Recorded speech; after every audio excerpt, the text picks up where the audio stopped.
Day, Sunday, what's going on? Mic check, and all that good stuff. What's going on, Gerald Mack? I see you bright and early. What's going on? I saw the video. Salute. What's going on? We're going to keep it respectful. Of course. Eric LeBron, what's going on? Talk to me. Ghost Fixer, what's up? What's going on? Lydian Master, what's up, man? What's going on? Red Hood, the Red Hood is in here. No doubt. He up in here early. Chris 713, what's up? Facebook, I see you. Daniel McGee, what's going on? No doubt. Phantom Knife, Luke, what's up?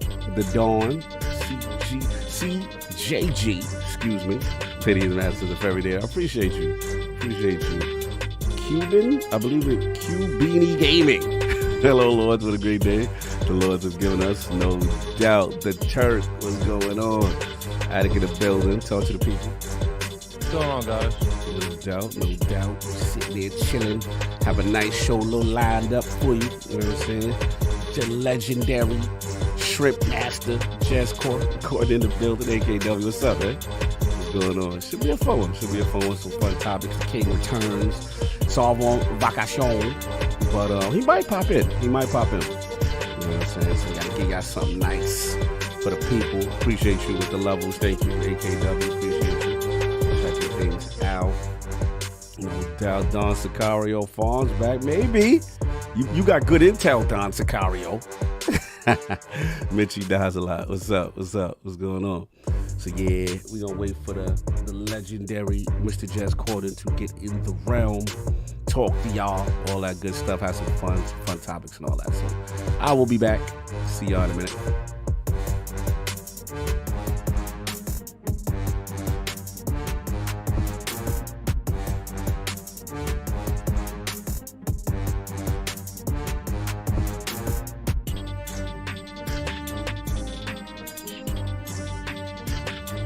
Let me get the Dawn now, since Solve is, might not be here. Don Otaku, $2 super chat. What's the topic for the game of the year? Xenoblade Chronicles 3. Ooh, already game of the year. Okay, you got your flag down. 2 is good. People like 1 better than 2. 3, a lot of potential. But there's this little game called Elden Ring. I don't know if you heard of it. Exactly. Elden Ring got this, man. I mean, God of War can come out this year and it's still gonna get smashed. Ooh, we gotta talk about it. God of War might come. We gotta see. But yeah, it's a lot of contenders. But one main one has been holding the title. But I had to get Dawn. But all right, we will be back.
Hear ye, man. Welcome to the show. If you would not mind, go ahead and find yourself a spot, get comfortable, grab a snack, do all that good stuff that we need to do, and we're about to get started. It's not important who I am.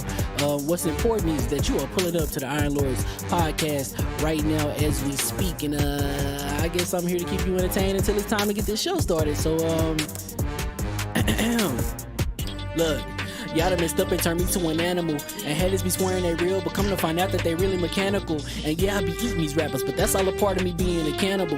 And they say I'm better than money because you can bank on me being accountable. I know a million rappers that don't want to be on a song with me, that's understandable. I kill a beat and they want to compare me to Freddie and Jason. I'd rather be Hannibal. They be like, why use a video game? Just be original, y'all too dramatical. I know it's random, but I am addicted to flipping the sample and making it flammable. This is that yoga, fire, flame. They think it's arson up in the apartment, they call it department and I get the blame. Still I be running, collecting them rings. You just a target when I'm in the range. I was the hardest to start regardless back when you was messaging people on AIM. Check my vocals, all on Twitter but I'm anti-social. Love my city but I'm still bi-coastal. I got let's switch that up. What is you doing? What I wanna do, Don't stop. Nah, that was dope. I'm just Keep that going. Nah, go ahead. Look, I guess you could say that I'm very spoiled. For them to be your dogs, they ain't very loyal. But I ain't gon' hold ya, I ain't here to boil you. You ain't gotta say it, I'm embarrassed for ya. Always been a nerd, never been a loser. Making Voltron with a gang of cougars. And I'm going places, better tell a Uber. Cause it's pretty hard to sleep on Freddy Krueger. Let's do that again.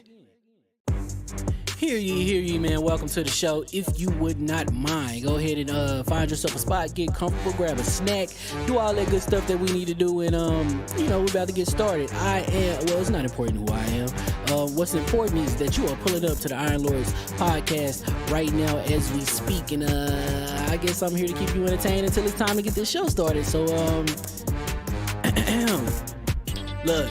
Y'all done messed up and turned me to an animal. And haters be swearing they real, but come to find out that they really mechanical. And yeah, I be eating these rappers, but that's all a part of me being a cannibal. And they say I'm better than money because you can bank on me being accountable. I know a million rappers that don't want to be on a song with me, that's understandable. I kill a beat and they want to compare me to Freddie and Jason. I'd rather be Hannibal. They be like, why use a video game? Just be original, y'all too dramatical. I know it's random, but I am addicted to flipping the sample and making it flammable. This is that yoga, fire, flame. They think it's arson up in the apartment, they call it department and I get the blame. Still I be running, collecting them rings. You just a target when I'm in the range. I was the hardest to start regardless back when you was messaging people on AIM. Check my vocals, all on Twitter but I'm anti-social. Love my city but I'm still bi-coastal. Let's switch that up. What is you doing? What I wanna do, Don't stop. Nah, that was dope. I'm just Keep that going. Nah, go ahead. Look, I guess you could say that I'm very spoiled. For them to be your dogs, they ain't very loyal. But I ain't gon' hold ya, I ain't here to boil you. You ain't gotta say it, I'm embarrassed for ya. Always been a nerd, never been a loser. Making Voltron with a gang of cougars. And I'm going places, better tell a Uber. Cause it's pretty hard to sleep on Freddy Krueger. Let's do that again. Hear ye, man. Welcome to the show. If you would not mind, go ahead and find yourself a spot, get comfortable, grab a snack, do all that good stuff that we need to do, and we're about to get started. It's not important who I am. What's important is that you are pulling up to the Iron Lords podcast right now as we speak, and I guess I'm here to keep you entertained until it's time to get this show started. So look. Y'all done messed up and turned me to an animal. And haters be swearing they real, but come to find out that they really mechanical. And yeah, I be eating these rappers, but that's all a part of me being a cannibal. And they say I'm better than money because you can bank on me being accountable. I know a million rappers that don't want to be on a song with me, that's understandable. I kill a beat and they want to compare me to Freddie and Jason. I'd rather be Hannibal. They be like, why use a video game? Just be original, y'all too dramatical. I know it's random, but I am addicted to flipping the sample and making it flammable. This is that yoga, fire, flame. They think it's arson up in the apartment, they call it department and I get the blame. Still I be running, collecting them rings. You just a target when I'm in the range. I was the hardest to start regardless back when you was messaging people on AIM. Check my vocals, all on Twitter but I'm anti-social. Love my city but I'm still bi-coastal. Let's switch that up. What is you doing? What I wanna do, Don't stop. Nah, that was dope. I'm just Keep that going. Nah, go ahead. Look, I guess you could say that I'm very spoiled. For them to be your dogs, they ain't very loyal. But I ain't gon' hold ya, I ain't here to boil you. You ain't gotta say it, I'm embarrassed for ya. Always been a nerd, never been a loser. Making Voltron with a gang of cougars. And I'm going places, better tell a Uber. Cause it's pretty hard to sleep on Freddy Krueger. Let's do that again. Hear ye, man. Welcome to the show. If you would not mind, go ahead and find yourself a spot, get comfortable, grab a snack, do all that good stuff that we need to do, and we're about to get started. It's not important who I am. What's important is that you are pulling up to the Iron Lords podcast right now as we speak, and I guess I'm here to keep you entertained until it's time to get this show started. So look. Y'all done messed up and turned me to an animal. And haters be swearing they real, but come to find out that they really mechanical. And yeah, I be eating these rappers, but that's all a part of me being a cannibal. And they say I'm better than money because you can bank on me being accountable. I know a million rappers that don't wanna be on a song with me, that's understandable. I kill a beat and they wanna compare me to Freddie and Jason. I'd rather be Hannibal. They be like, why use a video game? Just be original, y'all too dramatical. I know it's random, but I'm addicted to flipping the sample and making it flammable. This is that yoga, fire, flame. They think it's arson up in the apartment, they call it department and I get the blame. Still I be running, collecting them rings. You just a target when I'm in the range. I was the hardest to start regardless back when you was messaging people on AIM. Check my vocals, all on Twitter, but I'm anti-social. Love my city, but I'm still bi-coastal. Let's switch that up. What is you doing? What I wanna do? Don't stop. Nah, that was dope. I'm Keep just super that going. Keep that going. Nah, go ahead. Look, I guess you could say that I'm very spoiled. Feeling to be your dog, they ain't very loyal. But I ain't gon' hold you, I ain't here to boil you. You ain't gotta say it, I'm embarrassed for you. Always been a nerd, never been a loser. Making Voltron with a gang of cougars. And I'm going places, better tell a Uber. Cause it's pretty hard to sleep on Freddy Krueger. Let's do that again. Hear ye, man. Welcome to the show. If you would not mind, go ahead and find yourself a spot, get comfortable, grab a snack, do all that good stuff that we need to do, and we're about to get started. It's not important who I am. What's important is that you are pulling up to the Iron Lords podcast right now as we speak, and I guess I'm here to keep you entertained until it's time to get this show started. So look. Y'all done messed up and turned me to an animal. And haters be swearing they real, but come to find out that they really mechanical. And yeah, I be eating these rappers, but that's all a part of me being a cannibal. And they say I'm better than money because you can bank on me being accountable. I know a million rappers that don't wanna be on a song with me, that's understandable. I kill a beat and they wanna compare me to Freddie and Jason. I'd rather be Hannibal. They be like, why use a video game? Just be original, y'all too dramatical. I know it's random, but I'm addicted to flipping the sample and making it flammable. This is that yoga, fire, flame. They think it's arson up in the apartment, they call it department and I get the blame. Still I be running, collecting them rings. You just a target when I'm in the range. I was the hardest to start regardless back when you was messaging people on AIM. Check my vocals, all on Twitter, but I'm anti-social. Love my city, but I'm still bi-coastal. Let's switch that up. What is you doing? What I wanna do? Don't stop. Nah, that was dope. I'm just Keep super that going. Keep that going. Nah, go ahead. Look, I guess you could say that I'm very spoiled. Feeling to be your dog, they ain't very loyal. But I ain't gon' hold you, I ain't here to boil you. You ain't gotta say it, I'm embarrassed for you. Always been a nerd, never been a loser. Making Voltron with a gang of cougars. And I'm going places, better tell a Uber. Cause it's pretty hard to sleep on Freddy Krueger. Let's do that again.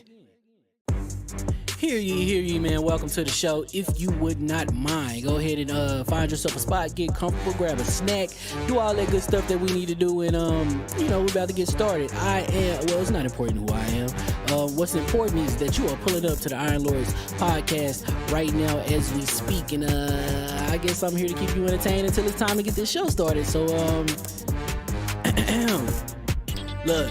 Y'all done messed up and turned me to an animal. And haters be swearing they real, but come to find out that they really mechanical. And yeah, I be eating these rappers, but that's all a part of me being a cannibal. And they say I'm better than money because you can bank on me being accountable. I know a million rappers that don't wanna be on a song with me, that's understandable. I kill a beat and they wanna compare me to Freddie and Jason. I'd rather be Hannibal. They be like, why use a video game? Just be original, y'all too dramatical. I know it's random, but I'm addicted to flipping the sample and making it flammable. This is that yoga, fire, flame. They think it's arson up in the apartment, they call it department and I get the blame. Still I be running, collecting them rings. You just a target when I'm in the range. I was the hardest to start regardless back when you was messaging people on AIM. Check my vocals, all on Twitter, but I'm anti-social. Love my city, but I'm still bi-coastal. Let's switch that up. What is you doing? What I wanna do? Don't stop. Nah, that was dope. I'm Keep just that super going. Keep that going. Nah, go ahead. Look, I guess you could say that I'm very spoiled. Feeling to be your dog, they ain't very loyal. But I ain't gon' hold you, I ain't here to boil you. You ain't gotta say it, I'm embarrassed for you. Always been a nerd, never been a loser. Making Voltron with a gang of cougars. And I'm going places, better tell a Uber. Cause it's pretty hard to sleep on Freddy Krueger. Let's do that again. Hear ye, man. Welcome to the show. If you would not mind, go ahead and find yourself a spot, get comfortable, grab a snack, do all that good stuff that we need to do, and we're about to get started. It's not important who I am. What's important is that you are pulling up to the Iron Lords podcast right now as we speak, and I guess I'm here to keep you entertained until it's time to get this show started. So, look. Y'all done messed up and turned me to an animal. And haters be swearing they real, but come to find out that they really mechanical. And yeah, I be eating these rappers, but that's all a part of me being a cannibal. And they say I'm better than money because you can bank on me being accountable. I know a million rappers that don't want to be on a song with me, that's understandable. I kill a beat and they want to compare me to Freddie and Jason. I'd rather be Hannibal. They be like, why use a video game? Just be original, y'all too dramatical. I know it's random, but I am addicted to flipping the sample and making it flammable. This is that yoga, fire, flame. They think it's arson up in the apartment, they call it department and I get the blame. Still I be running, collecting them rains. You just a target when I'm in the range. I was the hardest to start regardless back when you was messaging people on AIM. Check my vocals, all on Twitter, but I'm anti-social. Love my city, but I'm still bi-coastal. I got let's switch that up. What is you doing? What I wanna do? Don't stop. Nah, that was dope. I'm just Keep that going. Nah, go ahead. Look, I guess you could say that I'm very spoiled. For them to be your dogs, they ain't very loyal. But I ain't gonna hold you, I ain't here to boil you. You ain't gotta say it, I'm embarrassed for you. Always been a nerd, never been a loser. Making Voltron with a gang of cougars. And I'm going places, better tell a Uber. Cause it's pretty hard to sleep on Freddy Krueger. Let's do that again. Hear ye, man. Welcome to the show. If you would not mind, go ahead and find yourself a spot, get comfortable, grab a snack, do all that good stuff that we need to do, and we're about to get started. It's not important who I am. What's important is that you are pulling up to the Iron Lords podcast right now as we speak, and I guess I'm here to keep you entertained until it's time to get this show started. So, look. Y'all done messed up and turned me to an animal. And haters be swearing they real, but come to find out that they really mechanical. And yeah, I be eating these rappers, but that's all a part of me being a cannibal. And they say I'm better than money because you can bank on me being accountable. I know a million rappers that don't want to be on a song with me, that's understandable. I kill a beat and they want to compare me to Freddie and Jason. I'd rather be Hannibal. They be like, why use a video game? Just be original, y'all too dramatical. I know it's random, but I am addicted to flipping the sample and making it flammable. This is that yoga, fire, flame. They think it's arson up in the apartment, they call it department and I get the blame. Still I be running, collecting them rains. You just a target when I'm in the range. I was the hardest to start regardless back when you was messaging people on AIM. Check my vocals, all on Twitter, but I'm anti-social. Love my city, but I'm still bi-coastal. I got let's switch that up. What is you doing? What I wanna do? Don't stop. Nah, that was dope. I'm just Keep super that going.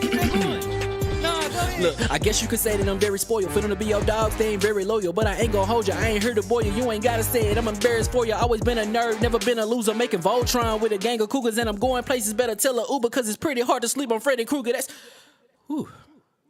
do that again. Hear ye, man. Welcome to the show. If you would not mind, go ahead and find yourself a spot, get comfortable, grab a snack, do all that good stuff that we need to do, and we're about to get started. It's not important who I am.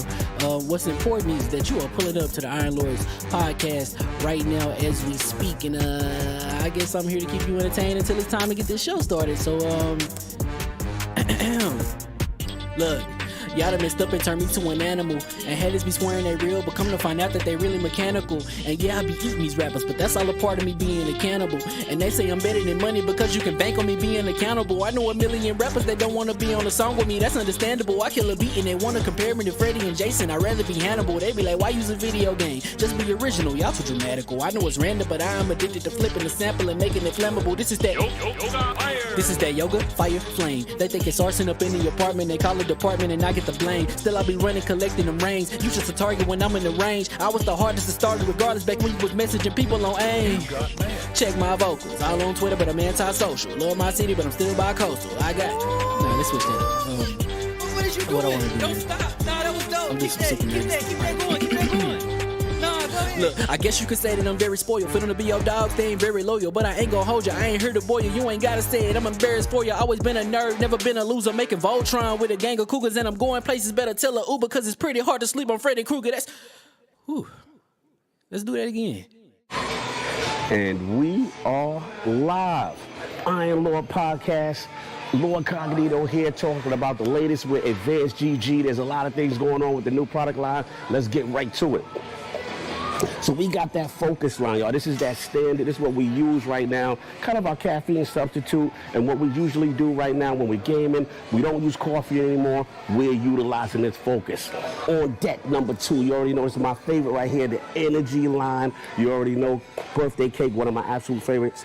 Completely delicious. This is a pre-workout equivalent, and also doesn't use beta-alanine, so you don't get the jitters and stuff like that. So it's really good for that. And then the new, we got that hydration line, y'all. This is really good for people who don't like caffeine, who want an electrolyte substitute, and it is really sugar-free, absolutely delicious. So you got your 3 choices. Once again, you know Cog Lover is sour. You already know, and we're doing this right now. So go get yourself to advancedgg.com. Use code IronLord on the checkout. This is something I use all the time. We got to support AdvancedGG. Great products if you want to get your workout on. Even if you don't work out, you're just gaming, you need that focus. And again, the hydration line for those who don't want caffeine, no sugar, electrolytes, you're good to go. LordCognito here, Iron Lord Podcast. Peace.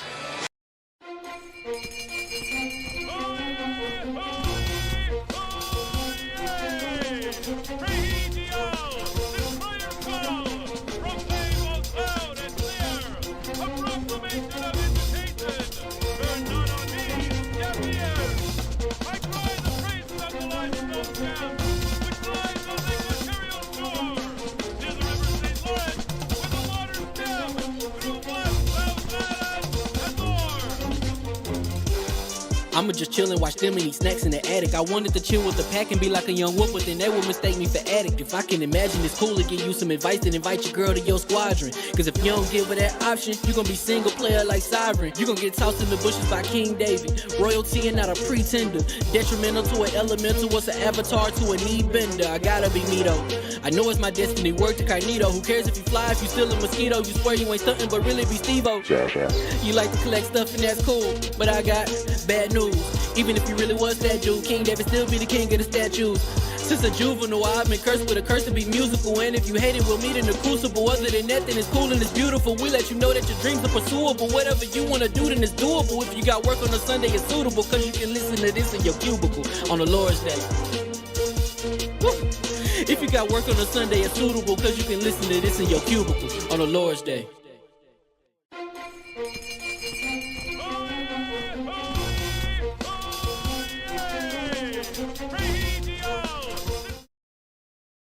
Fuck this with you. Really on the highway behind the convention. The dude that be like, yeah, I'm right there. I'm in the I be lying so much. I'm like, yo, I'm parking. I'm parking right on And we are live, I believe. Levels and all that. Do we check? Talk real quick. Let me see some levels. Hello? Yeah, Hello? I see some. I want to point to you guys out. The addict was here. All right. Mhm. This wasn't an addict thing. You know what's funny? Addict be here every day, every week, 30, 40 minutes early. But the 1 week he's not, everyone act like it's the rule, but not the exception. You know what you're sitting here capping, right? If a cap could pop out the sky, a cap would slide down on his head like. With the Hayachi face. Doodah. Every week, for the most part, am I not here when the link goes up? You be there 40 minutes. No, I'm not gonna lie. When you are here, you are early. Yes. He said, "When you are here, when you around, when you're around, you get down for your crowd." Yeah, you beat me in the room, definitely, 100%. Anyway, hear ye, and we are live. Chat, lay off addicts, stop it. Welcome to the High Lords Podcast, LLC, and also live on lordsofgaming.net, episode number 262. It's another glorious Sunday. We're back at the round table on the Lord's Day. I would be excited about our special guest, but we don't know where he is. Chat, holla at Jez Corden. I know he was awake. I saw. I want you guys to go on Twitter, tag Jez, Get the and say strips where up. you at, hashtag ILP. Yeah, put where you at, Jez Corden, hashtag ILP, and then put mad shrimp emojis, because he probably had too much shrimp last night, because you know how Jez did. That's what I want you guys to do. I want you to go on Twitter, tag Jez, and then say where you at #ILP. There you go. Hit him up. That's the hope. So, I know. I hope the laptop ain't going wrong though. I hope something put happens. The shrimps and then put mad sleeping emoji. Yeah, with disease. He has an adverse reaction to no doubt. Catatonic. So until our special guest arrives, we got Xbox sales in Japan, Fidelity Super Resolution 2 on Xbox, God of War Ragnarok potentially imminent, and Xbox long-term strategy to discuss. So we're going to get right into it. So let's introduce those 4 horsemen of game. What? 3? Damn, there go another one. Shout out to Lord Solve getting that vacation. I believe he up in PR doing his thing. You know how he do. Shout out to Solve. Send some love to Solve. King doesn't like him. Send some love to Solve. Oh God. How we telling people to send love to Solve on vacation? We gotta send love. We miss him. He ain't saying no send no love to King last week. You kind of right. You right. None of that. You right. Every time Solve ain't here, send love to Solve.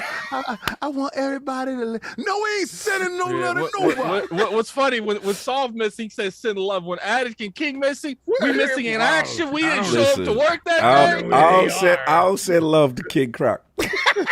That's right. I knew what you was gonna do, so I was bracing. That's why he said you love. There's some favoritism going on. There's definitely favoritism. Tell you right now. Last week, listen to how your man did me dirty. Let's go. Dude was ready. I was ready. I know you was. I know you know. I had a whole scenario. See, he doesn't tell you. He always calls me at 7:30. I mean, at people 12:30. calling you King Croc in the chat. Oh, that's my name though. That's my name. So what I got favorite? Shut up, Zing. So Zing period. He's supposed to call me at 12:30. Yo, King, get up. And we'd be like, yeah, bugging out on the phone, right? Yes, all right. So I had something set up. I had a poolside situation. I had a little floaty that matched my Crocs. Oh my God. I was gonna have my drink in my hand, and y'all guys were gonna get. I had a headset charge. 8 hours. I know him too well. He was gonna do something to annoy me. He stole my glory. He stole my glory. You was on vacation. I can't wake up a man on vacation. Go with the BS. This dude come in on vacation with a laptop in the corner in the airport. What's up, guys? How y'all doing? He get a chance to do his moment, right? I don't get a chance to do my Croc team moment. I think you needed rest that weekend. That's why I felt. We made a judgment call that you. This is some BS here. This is some BS here. Anyway, my co-host with the co-host, my brother from another mother, the difficult game conqueror, Lord of his own world, and the how of the young wolf. My man, Lord Addict of the Attic Show, fantastic Obsidian interview, by the way. How we doing, sir? Doing pretty good. Yeah, definitely. You guys go check out the interview I did. I did an interview with Megan. She came on ILP a while back. What's Megan's last name? Megan Stark. She came on She's a senior writer of Obsidian. I was going to get to that. She came on ILP. It was probably about a year and a half ago. So I brought her back on the Attic Show. And we went a little bit more detail on what she does from a day to day as an Obsidian senior writer. So I definitely apologize. The promotion of that show was a little bit off. Normally I promote it the day, like early that day or the night before, but it was just so chaotic, and frankly, I didn't know she was coming to the last minute. So got that taken care of though, and I hope you guys enjoyed it. This week we'll go back to regular. There will be like a double thing going on Wednesday because I'll have 2 things going on Wednesday instead of just one. I'm gonna have an interview and I'll have the Attic Show Wednesday. Okay, we got the double feature. No doubt. Look, we keeping it low. Who we got, right? We ain't spoiling that just yet. I could say it. Project. Man, I'm having a hard time pronouncing it. Was it Brigade? It's the Phantom Brigade. I think that's how you pronounce it. Yeah, the up and coming Phantom Brigade interviews. Yeah, so I have Phantom Brigade interview. Now I'm not going to say the names of the people because I got to make sure that they actually they're confirmed first. But we'll be interviewing them about the game in general. And then we'll be having that Attic Show right before, because I did get a lot of feedback saying like, look, we love your show, but we don't care about these interviews. So you try to separate. Okay. Yeah, I'm gonna separate the 2 entities because, and another point, like I got Hustle and Dirt usually rotating, and like let's be real here, like they might care about some of the games, but I ain't trying to make people feel like they obligated to do it either. Yeah, So I it's feel just that. I might as well just go ahead and separate the two. No doubt. You want to get a couple of super chats before we move on to the King's intro? I can Yeah, help so we out. got- Okay. We got a member chat. We got a Wandering Dutch with the 1 year member salute. chat. Said Lord's Day respect. No doubt. We got the $2 super chat from Kellyanne Brown. You thought Solve was going to stop missing days. Attendance call out. We got a $5 super chat from Dot Otaku. You don't rock with the Crocs. Yeezy form. No, say it right. We don't rock with the Crocs. Boy, I need more chats like this. This is what I'm talking about. He turned his camera. You don't rock with the Crocs, that's where your feet hurt. Out said- here with them bad bunions you got there. He said Yeezy foam runners only, King. I got that. I rock Easy Boost. Don't come at me sideways, bro. So if you're rocking Yeezys, why are you? Why are you rocking- rocking- No, yo, you understand? Listen, Fraud alert. I gotta say this, man. Uh-oh. But go ahead, keep reading super chat. No doubt, I'm no gonna get you. I'm gonna get you, Don. That's Don the Taco. That's Don the Taco loose. Yo, Don. We got a I'm gonna get $5 you. $5 super chat from Kellyanne Brown. Mhm. King, you going to be be on Outriders Tuesday? If so, what's your Hell gamer yeah. tag? King David OTW, bro. Stop playing with me. Stop even acting know like why you you ain't guys- add me already. You better add. Listen, Outriders is a go. I already paid for that bro, as soon as I saw the trailer. Go straight to the uninstall bucket. Oh, damn. Not even Oh, that's nice. Well, we do that with your Final Fantasy. Goodbye. Yeah, that's cool. Y'all being That's petty cool. with each other. Yeah, we going- Y'all When's the last getting time you petty. heard? See, I have a revulsion going on about my Final No, Fantasy. you When's just- the it's a when's the vacuum. last time you saw a hashtag say "Bring Outriders" anywhere? Everywhere. I can tell you this. It's going to be number one. Yours going to fall to number 200. I can Hey, bet Gabe, that on Tuesday. we doing bend the knee on We it. can bet that on Tuesday. What's going to be the most talked about? We outside. We outside. We outside. Wait, Miles Don PA said, did King stature up the cowboy Crocs? King, did you cop? Oh no! See, yo, Miles, I'm gonna leave that to you because you like to hide your ankles. Oh, so, my Lord. I'm gonna leave those. You Crocs asking to you. see another man's ankles? You don't like to see ankles? What's up with you? Okay, now Wait a second here. Hold on. now a I feel second. like there's something wrong. Oh man! Oh man! Time. Are we sure? Time. Are we sure there's no one behind that camera? What you gotta say? This dude over Like, here. the Crocs, everything makes sense. King's being held hostage. Oh, that's right. Oh, right. You're right. He under duress. This is not our King. This is not our King. I want y'all guys to run. Anytime you see Addict, he wants you to hide your ankles, so be careful.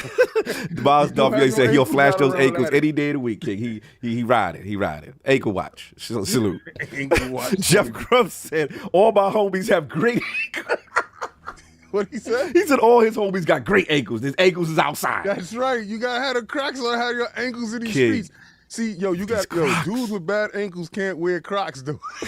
You gotta deal with those little slide away ankles. Can't have those. Anyway, you caught up on the super chat. Hashtag wash those ankles. A kid. Yeah, no ashy ankles for sure. Oh, you know dudes is out here with the Kevin Durant's. Oh, Lord. The crocodile skins. Those are terrible. Anyway, Attic, we caught up on super chat, sir?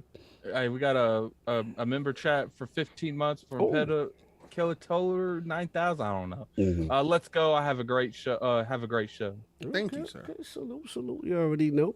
And of course, we have the incredible Hulk of this, aka the XS Gamer. Ooh. The prophet of Xbox. King of. Don't do that. Don't do that. Killer Croc. I don't want to hear that in no intro fair. I don't. Ain't nobody ever gonna call you Killer Croc. Nobody call you Killer Croc Yo, fair. Right now, man, you're gonna respect my gangster, man. That Killer Croc. sounds like one of those like generic origin villains. That's Yeah, in like the Batman. Actually, B-level boss. is a Batman villain. Killer Croc. We're gonna respect the Suicide Squad. Killer Croc's in the building. Let's get it. Let's I don't go. even want to read his intro now. So- King so- of the so- statue. Who demands nothing less than their premium experience. It is the leader of the fraud alert movement. Ooh. Beloved Lord King. How we doing, sir? We doing fantastic. Sorry I wasn't with you guys last week due to sabotage. I couldn't join you guys, but I did miss you. I watched your show in its entirety, and I gotta say, you guys did a fantastic job. I appreciate you. I do. Hey man. Even though I wasn't there and I had mad jokes, you know how it is. You know how you got FOMO. You watching the show and you doing your own ad libs from inside because this is what you would have said. Yep. Like, man, this is the part. I was like, yo, these dudes have so much fun. I miss my homies. Oh, salute. Nah, we do you do your thing, man. And I honestly like when you get a chance to rest. Real talk though. Like you one of the hardest workers. You always here all the time. You never take off. Like me and Addy be like, yo, can we get a day? Nah, but like, we gonna get the people. We gonna I was like, yo, we need more content. Yep. King is that guy. You know what I'm saying? But salute. What you been playing, sir? What's been going on with the games? Oh my God. All right. So shout out to Cyberpunk. It came out. Oh, the debut? It came out, man. It just released. It's playing beautiful. It still got some glitches though. I'm doing this one joint and I see a whole NPC, a random NPC, start walking into a wall to try to go inside this guy's house. So I said, hey, I'm gonna try it too. I said, maybe this NPC is on to something. He wasn't. It reminds me of Deus Ex. Just a little bit like, because Deus Ex world was a little more confined. This world is a little bit more dense, a little bit more open. Yes. Stuff for you to see. It's very ambitious so far in my early going-ons with the game. So I do appreciate all the hard work that went into it. Now, I do see some visual stuff, but the game is just so vast, to be honest with you. There's so much stuff going on into it. I really think they should have just released it like 2 years later because it needed whatever polish that it did have. Playing Destiny, I did my first. I'm not finished with my dungeon, the duality. Right, I'm not finished with that because Sinister ran off. Chris did some sucker BS. And they threw Monkey in at the last part. Shout out to Monkey. I've heard from him. Yeah, me and Monkey's getting down in it. So it's like, okay, so we doing the dungeon thing. We having mad fun doing it, and the last part, the last boss, because I thought that one boss that you got to was the boss right there. No, it's not. It's 3 bosses that you go through, right? So I'm up to the last boss. I got the checkpoint for the last boss. I'm at the last boss. With the bells. Yeah, with the bells. Yeah, and in and out worlds. And Stranger Things with the red. It's dope. I like that aspect of it. They gave you something different. They still working. And remember Attic where it was we didn't like the Leviathan because it looked like the 3rd floor in the apartment. But they actually went back to the Leviathan and fleshed out some other things in it. So I think it's cool. A lot of the weapons that you get from it, I'm learning different things with that. So that's working out. Salute. Definitely was playing some PUBG this week. Wow, took it back. Yo, it runs so smooth. So buttery smooth. And it's a different animal, right? Because I play all these battle royale games. I play Fortnite. I play. That's like the original. Yeah, but it has a different. It was okay. So I got a chicken dinner, right? Okay. And it was just me and this one dude. And I threw a grenade. I saw him. I threw a grenade, and just to flush him out to make him run this way. He didn't. He ran towards the grenade and just started shooting at me. So I went behind the rock. And then that's when my Fortnite life kicked in. I switched to the other weapon and I slid out. I was like, let's just go for it. Yeah. And I got the chicken dinner. But it's a whole different feel. Like every game has its own lane, and I can see why people are still playing PUBG to this day. I just gotta, every once in a while kick it back up and that's the OG originators. You know what I'm saying? What's up? It's you can definitely make a strong argument saying that if it wasn't for that game, Fortnite never would have came up. We know who they didn't steal. We know who copied somebody. Yeah. That story is a wild story, right? Yeah, I remember when we were covering that. Like that was a funny thing. Oh, so you need help with your yeah, sure. Okay. Then they game transform into but because Fortnite was different, right? Wasn't it like this cooperative? They're like, we got a battle royale too. It was a cooperative like defense game. Yes. I remember the original trailer for Fortnite had nothing to do with what nothing we see to now. do with that. And I remember not being interested. And PUBG was all the rage, remember? Yeah. And then it was like what killed them is first off, PUBG had the building that blew up where you build, and PUBG ran at 60 frames, and it was like it like people like to think like PUBG's a casual game. It's not, but the ground floor of PUBG is a casual. Yeah. But like competitively, PUBG is one of the most competitive battle royales out there. Oh, for sure. It's absolutely ridiculous, and it's still ridiculous to this day. Like, and they gave so many different quality of life things that you wished was there earlier on. I know. Like, that's there now, night and day. I'm just surprised there's not a part 2 to just go with it with the graphical. Because it's still rocking. They need to step them graphics. Yo, you know. The graphics is exactly what they want. Yeah, it's you know what it reminds me of? Remember when we was playing SOCOM? Yes. Okay, so SOCOM graphics wasn't all that, but it had a charm to it. Oh, right? no, the feel in the game. Yeah, don't get me wrong. Oh, You correct. Y'all both y'all correct with the feel and the tension and it just feels good. Like I can't front. It's just like I look at Warzone, I'm like, that's what you were supposed to be. But you know, it's a sacrifice though. Yeah, absolutely. Because Warzone definitely don't have that same feel. Like it feels finely tuned. Like it feels like a war simulator. Like you're in an army simulator type. Simulator type game. Yeah, I don't even to the action film. I don't even think that's like graphics. That's just art style approach. Like they chose a different art style than the better, other games. The better high graphic art. I'm just being honest. What's funny is like that's all funny and that's cute. But who would in the battle royale games? It's Fortnite with their whack ass graphics. Yeah, but that Warzone, Warzone is right in the mix. I'm just saying. Yeah, I thought it was gonna take over. Remember? Never, that was guys an ILP. I was outside. He was outside. It was hot for like a good 2 months. Before that dropped like some Marvel thing and it was over.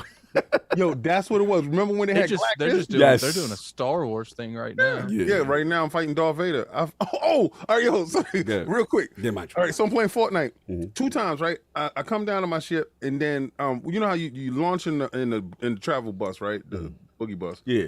And I saw a ship just fly out. I was like, what's that? And I thought it was somebody using a glider, right? Died, came back, and then I saw it again. So this time I followed the ship. I looked at it, and then when it was time for us to jump out, I jumped out the boogie bus. I followed it all the way down. Well, it is a ship with Darth Vader in it. And he has stormtroopers. What? So they get out. Yeah, they get out. They doing whatever they doing over there.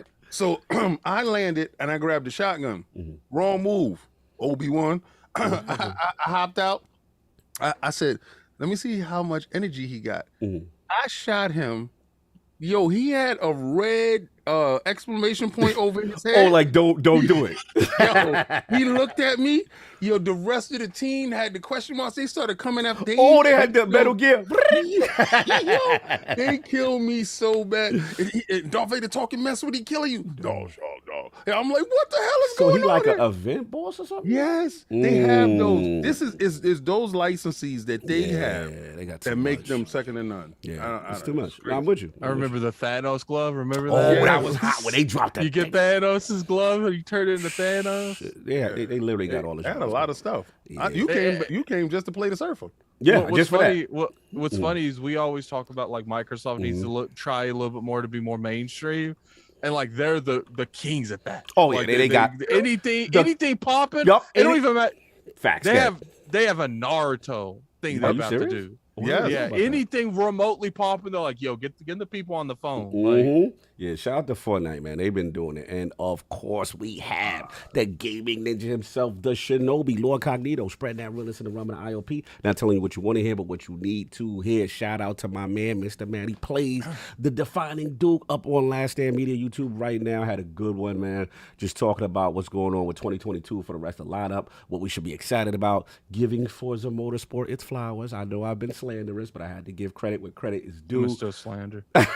As far as graphical fidelity, what they doing, it looks fantastic. And then we had this little debate again about bathroom habits. Come check that out. It's absolutely hilarious. Then we had an ultimate that is on the Last Stand Media Patreon. We'll talk about the commitment to JRPGs, Japanese games by Xbox, how we think there could be some good ramifications after the showcase. And then last word, you already know my bros, Ebontis, Ty Guy Travis. Just kind of talk about what's going on in the latest story, Destiny content vote, all that good stuff. As far as games, shout out to Fall Guys, man. I was playing Fall Guys, so shout out to DJ Oro, shout out to Minge, you know what I'm saying? He's getting our little joint on. Shout out to Bill Stillwell, Epic Games in the building with the Epic Games integration. Has some good Fall Guys action over there on Xbox. It's real fun. My first time playing it, I knew it was coming, so it was my first time playing it. Just, it's just savagery. It's just knocking people off the map. It's doing all type of stuff to harass people. You know what I'm saying? So I've been doing that. And then I got to shout out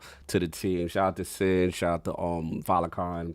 Shout out to Kai Batsu. He's doing that VR, that Demio Curse of the Serpent Lord. I did Attic. I did PC for the first time. I did the PC edition. Had the smooth transfer. The only way to play that game. Ooh, slander. So I did the transition where, like I said, it had all my progression, all that stuff.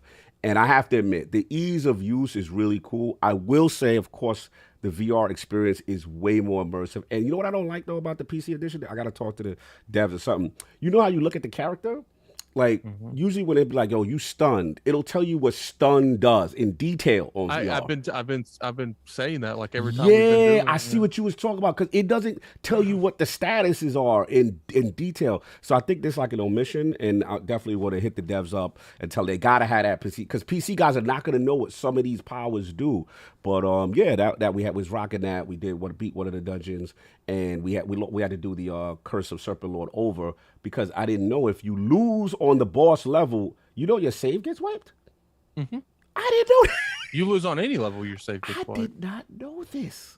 But anyway, yeah, you have to leave the game. The host has to leave before the game concludes if you want to keep the save. I didn't realize it, because I guess we must have got lost that last time, and we was like, yo, nobody got the save. So anyway, shout out to them. It was good. Shout out to Citizen in the chat. I see what's going on. Shout out too quickly, Ant King ain't there, but Ant the Ruler, my Cali homie, he's up in NY where he was with Black Magic. They was talking. They hit me up. They hit me up. But I was with my son. We was watching the movie Buzz Lightyear. Shout out to Buzz Lightyear. No doubt. Sinister. We have to finish this Destiny stuff. Okay, so you're in the chat. Yo. In the chat. I should have still like the PC edition. And we got 2 legends, 2 ILP family done pulled up in the realm to hold us down. First, let's talk to my bro, Lord Madz Game. I feel like I haven't talked to you in a minute, Madz. How you doing, bro? Yeah, I'm all good. Thank you. No doubt. Doing great. Doing good. It's just a little bit hot here in Poland. So just a little bit? What's the temperature? Sweating and that kind of stuff. Yeah, thanks a lot for the invite. Looking forward to all the interesting topics and stuff. And nice to be here back again. So looking forward to it. Come on, man. It's your home, man. We haven't had you in a minute. And of course, this is home. This is his home. We have him in a minute. Have him in the realm. Damn. Oh, okay. I'm just saying, man. See, it's the Crocs got his mind. Everything, bro. As soon as he start putting on Crocs, this is what happened. No. I'll be yelling out pause before Crocs. Stop playing with me. Look, man, you a different type of dude. That's right. Different type of. We're gonna keep this. I don't know what happened. Keep this. You was gonna keep this swagger. Oh, you got the. You was official tissue, but then I don't know. King gonna keep this type of conversation up. I ain't gonna be even you say something like, I'm gonna close my door if I say whoa. Attic, this is that King Croc energy we've been talking about. They said your door's open when you sleep. I don't know. Oh damn. Pause. Anyway. See?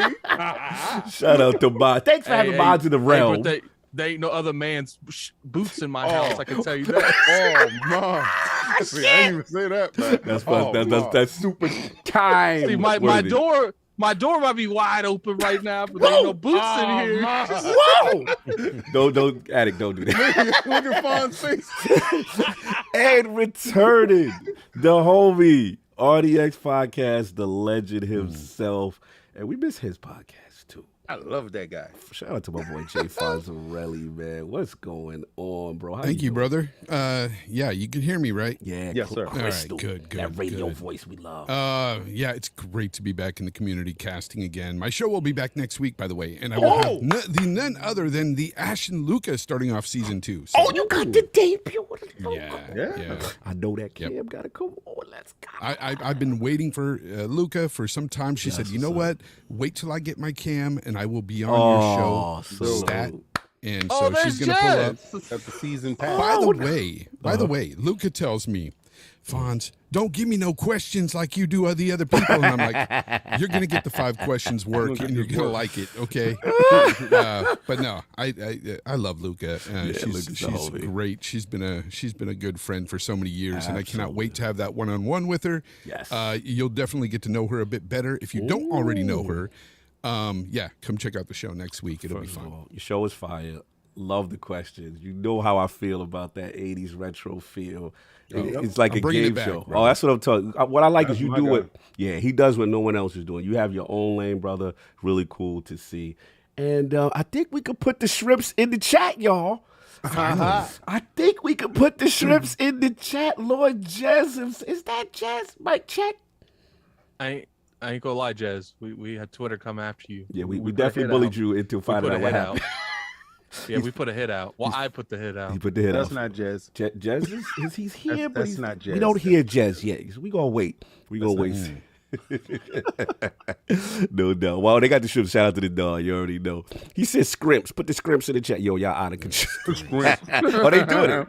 They doing it. They do it. So we waiting for Jez to get his bike together. So I will do the poll. Last week's poll results are in. The people have spoken with the Final Fantasy VII 25th anniversary event showcasing the remake part 2 as PS5 exclusive. Do you think it's fair that Xbox is missing out on this title? The winner of the ILP poll at 60% of the vote was I don't care. Y'all better keep that same energy when it's a game y'all don't care about group. Yep. Okay. The people have said what they had to say there. Then the actually coming in second place is actually a tie. It's really a dead heat with 20% of the vote saying no, exclusives bring identity to each platform. If you truly care about the game, buy the game where the platform exists. And also tied was yes, secretly extending exclusivity deals just to gatekeep the game off Xbox is unfair to Xbox fans and the overall success of the game. Lord Attic, this is a contentious one. Where you at with your Final Fantasy, man?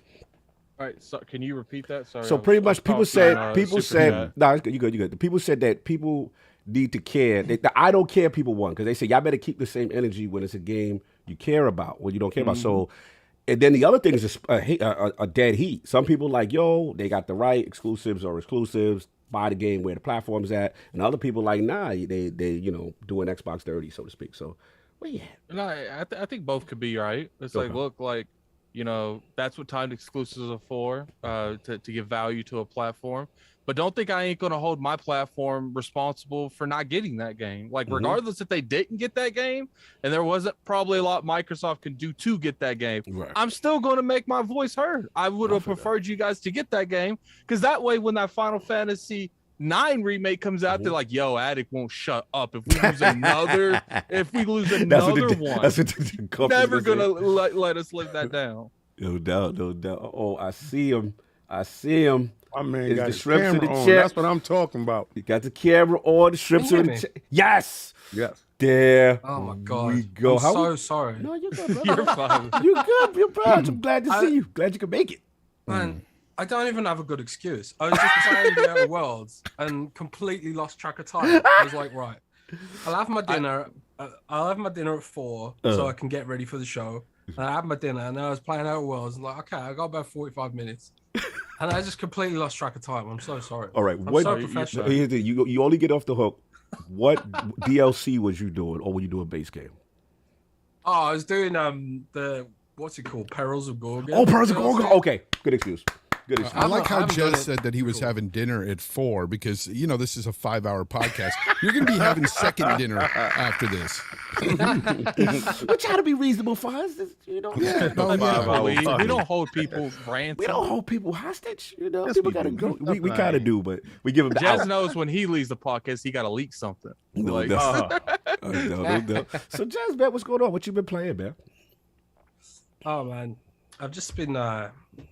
It's been a busy couple of weeks because of the whole E3 stuff, and I don't know why. I got an itch to play the Outer Worlds for some reason. I think it was the Starfield trailer. Yep. I was like, I'll get into some Starfield light while I wait. Yep. And so I've been playing that a bit. You didn't feel like playing No Man's Sky? I've been playing some Diablo 2. Oh, well, because Diablo Immortal turned out to be a shit show. So I was like, I still want to play Diablo, so I'll go back to the classics. No doubt. I've just been playing random stuff, trying to get into the backlog a bit. Yeah, get that backlog taken care of. That's what's up. I never played the Outer Worlds DLC, so yeah, bro, I highly recommend Murder at $0. Even though Gorgon is good, funny story, good, funny choice at the end you got to do. Yeah. Murder or Eridanos to me is God tier. That's them at their best. It's just wild. It's wacky, but I don't want to spoil it. But I'm glad you're hitting that up. That's what's up, man. No doubt. Glad you could make it. Also, Madz, real quick, man. I forgot to ask you, what have you been playing, sir? Well, lately I've been playing Fallout 76 because, after that Starfield reveal, I got that Fallout vibe, actually. It's actually funny because a lot of people, before the Starfield gameplay trailer, a lot of people were saying that, it's going to be basically a Skyrim in space, right? But after the gameplay trailer, I'm like, I'm getting like really the Fallout vibes, right? Okay. So I just I never played Fallout 76, so let me give it a try. And so far so good, I must say. So and other than that, a little bit of Forza, a little bit of Ninja Turtles and that kind of stuff. So yeah, a little bit of everything really. So I'm actually getting ready to play the Half-Life games because there's Steam sales going on right now, and I pretty much bought them all right now. So it will take me a while, but yeah, it's love these games. So yeah, that's what I've been playing. Yeah, no doubt. Shout out to Madz. I don't know if I stepped away. I was gonna ask him what he's been playing, but hopefully he comes back. He's taking care of business. But we gotta get into the show, man. We got some topics. He went to grab some lunch. With the guys of lunch. Yeah. He went to go get lunch. He was hungry. He was worried about Jez. Anyway, so we're going to get into it, y'all. So look, King, I'm going to set you off because this is your new topic. Your topics are kind of split. We'll do first one will be this, and then we'll do the last one, which is kind of your original topic. No problem. This kind of came across our line, so we figured we'd bring it to the King's attention. So yeah, shout out to IGN. Xbox Series X and S outselling PS5 in Japan, and it said as Sony's hybrid by supply issues, twice as many Xbox consoles than PS5s were sold in Japan last week. So a shout out to Famitsu. Looks like the Xbox Series console family sold 6,695 units during that period of June 13th through the 19th, which eclipsed PS5's 3,000 sales. I'll talk about the breakdown individually when we talk. But then, this is the second time, because again, the first time was May 9th through the 15th, and that's when it initially happened, which we originally did the topic. Yeah, that's when we had Jeff Grubb on. And yes. That's when your clown me. Remember that? Remember that? Bozo the clown was here. Remember that? I feel like clowning's a little bit too harsh. Well, we got to give King his flowers. We were on him you got the little man, King? This is what look who's just straight from Japan. I have every intention on giving King his flowers. I have every intention on giving King his flowers, but to say I was clowning him by saying I needed to see more weeks is a little too How many weeks more do you need to see? I know. I literally just told you I'm going to give you your flowers. Calm down. Flowers given. Straight from Japan is little man. Hey, King. Hey King, are you saying that you bought all these Xbox consoles from Japan? Yeah, did you buy all these, King? Well, quiet as kept. Are you something to do with the supply issues? Quiet as kept. I'm the Kinect for Japan. The new marketing team in Japan is me. Yes. How you feeling, Kid? I told you. I told you. And see, dudes, this is why I tell you guys, live it up. Live it up. Feel it. Feel the moment. Grab it. Seize the moment. All right? Because little man, this is the whole reason why. See, I couldn't do this with a PlayStation 5. But the one with the disc, without the disc, you ain't doing no one-hand display. You're not doing this. You're not doing this. So when the Asian market said, this can fit in my house. This is really small. One-handed. Little man is really small, really cool. You know what's crazy, King? Yeah. Little man is selling without no games in 2022. Tell Fonz. Tell him. Is that not scary? Because when the games do come, But my thing is, how is it possible? Why would someone want something that don't have no games? It's not even that, man. According to Twitter. It's not even that. If you look, Game Pass. Xbox Series X only was 100 or 200 less than the Series S. Yeah, so it's crazy. The breakdown is interesting because I guess that's the part that surprised. I give it back to King, but the part that surprised me was literally the breakdown because obviously we're not going to not mention supply constraints, but they did say that individually the S sold 3,423 units, but what surprised me was the X sold 3,000, almost just as much, 3,272. And the reason why I guess I'm surprised, and I'll open it up back to King, is just that I was under the impression because the S was the smaller, sleek, console that the X really wouldn't have any traction. So to King, what do you think is going on with that? Well, they said nobody wanted it. They said, see, you can't force somebody to purchase something they don't want. I don't care if it's available or not. Right? The PlayStation 5. How come is these supply constraints with people? I think everybody in this room has a PlayStation 5. Right? Everybody here has a PlayStation 5, yes? I mean, you don't have it. Jez don't want it. Jez don't want it. I do feel like, look, they are hard to get, but at this point, can you let me finish my statement? you could, but that's a lie. Let Attic finish. I said they are hard to get, but if you were trying, you would have one by now. It's just people they do the bare minimum and say I can't get one. True. It's true. I don't believe that. Are you talking about Xbox or PlayStation? PlayStation. If you really want one, you can actually pay for one. You know what I'm go saying? to StockX. Y'all gonna sit here. I'm not gonna allow these dudes to run around with the supply constraints, King. Because if it was there are supply constraints, we can't act like there's not. No, we can't act like they can get it. Nah, man. I'm not gonna, it's whose fault is that? I don't care. You don't care. I'm there. Let me just say this much, because I'll say this. I know some diehard Xbox dude. They got a PlayStation through StockX. Yep. Okay, because they just wanted one. Okay. Can someone explain to me what StockX is? StockX is a supply store that can actually get you everything that you're looking for right now for a market price. I just wait for them to show up on Best Buy. Like sooner or later they do show up at Best Buy and they make you go to the stores. So like it's a lot. I've gotten 3 Xbox Series X's and 2 PS5s because of Best Buy. No, so I mean here in Poland you can actually get PlayStation 5. Well, like you cannot like walk into the store and get one, but online, no problem. The only thing is that it always comes with something extra, like like a bundle. I can't walk into any store around here and get a Series X. You can buy one, Okay. It's just a bunch of lies and fabrications, right? So to distract from exactly what's really happening, told you dudes, y'all can be happy and live in a moment. Oh, it's selling. It's actually doing something. It has actually some type of traction. Remember, the last generation was a hiccup. Right. It was rolling. Everything was rolling fine. The Xbox, the first Xbox, then the 360, everything was rolling fine. Then the dude messed up, and we had to restart the whole thing. This is the start of a different generation. Fonz brought up something that was very, very key. If there's no games, because there's really no really heavy-hitting games, next gen or the current gen games now will be starting to come next year. And when that ball starts to roll, they're doing all of this off of the strength of rebranding the company as far as consumer-friendly, giving Game Pass, giving you options when you're going to buy. It's changing how people see it.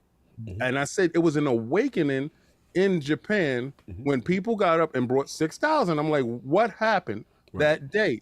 And y'all was clowning me. They was like, nothing happened that day. It just sold, and it ain't gonna sell next week. Well, it sold the week after, and the week after, and the week after, and it's continued to do so. It's two. In fairness, it's 2 weeks. I'm just saying, they're doing what they're not supposed to do. To be honest, I'm pretty surprised at the way it's sold. Right. I really am. Yeah, I'm gonna get Jez's thoughts on it. Just in general, with this, obviously the news came out and it sold again. Are you on the side of, is it strictly the supply constraint issue, or do you think, to King's point, it could be a sign of something greater? Where do you stand on this, Jez?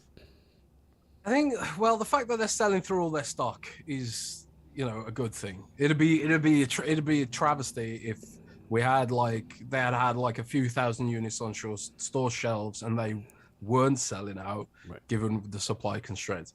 So, I think supply constraints is a real thing.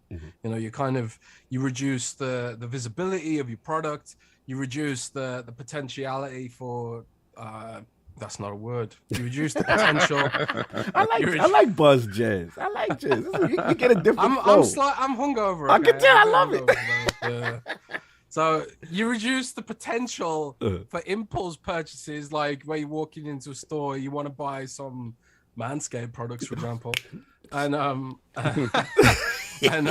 then you see a PlayStation 5 there, you're like, oh, yeah, I'll just get a PlayStation 5. Okay, maybe not a lot of people impulse purchase a PlayStation 5, but that the product visibility is reduced when there's no stock on store. That Series S is an impulse buy. I'll say that though. Yeah, but that's exactly it though. The Series S definitely is an impulse buy, and there are games like Fortnite and Halo Infinite and Forza and Fall Guys and sort of these trending kind of games which just look and perform better on the Series S. Like if you've got a PlayStation 4, for example, if you've got a PlayStation 4 or a Nintendo Switch even, and you want to play, if you're a Nintendo Switch user and you want to play a game that's higher than 15 frames per second, the obvious console to buy if your budget minded is a Series S, right? So, it's like, man, I'm trying to play Fortnite on this paperweight thing, and it's like, well, I can play on something that's a bit faster, both in terms of SSD and frame rate and all the rest of it. So, and then you factor in Xbox Game Pass as well, and it's like you were saying earlier, like they're doing all this without the heavy hitting exclusives, right? Yeah. It's all being driven by games like Fortnite, and it's being driven by the value of Game Pass and the impulse purchase, and it looks great and it's tidy. It's great for younger siblings. It's a great gift to get a younger sibling or a younger child or something. It's the right product for the right time. Jez, it could be that in 5 it could be that in 5 years maybe it stops being the right product and the sales start slowing down, by which time they'll have the Series X probably in higher supply. Maybe they can drop us a price cut, a permanent price cut on the Series X and whatever. But I remember when they announced the Series S, there was a lot of people like, oh, a 2-console launch, that makes no sense. It's a terrible idea. But it's like, nah, phone manufacturers have been doing this for decades. They launch a phone for the lower end, launch a phone for the higher end, and they have a million phones in between.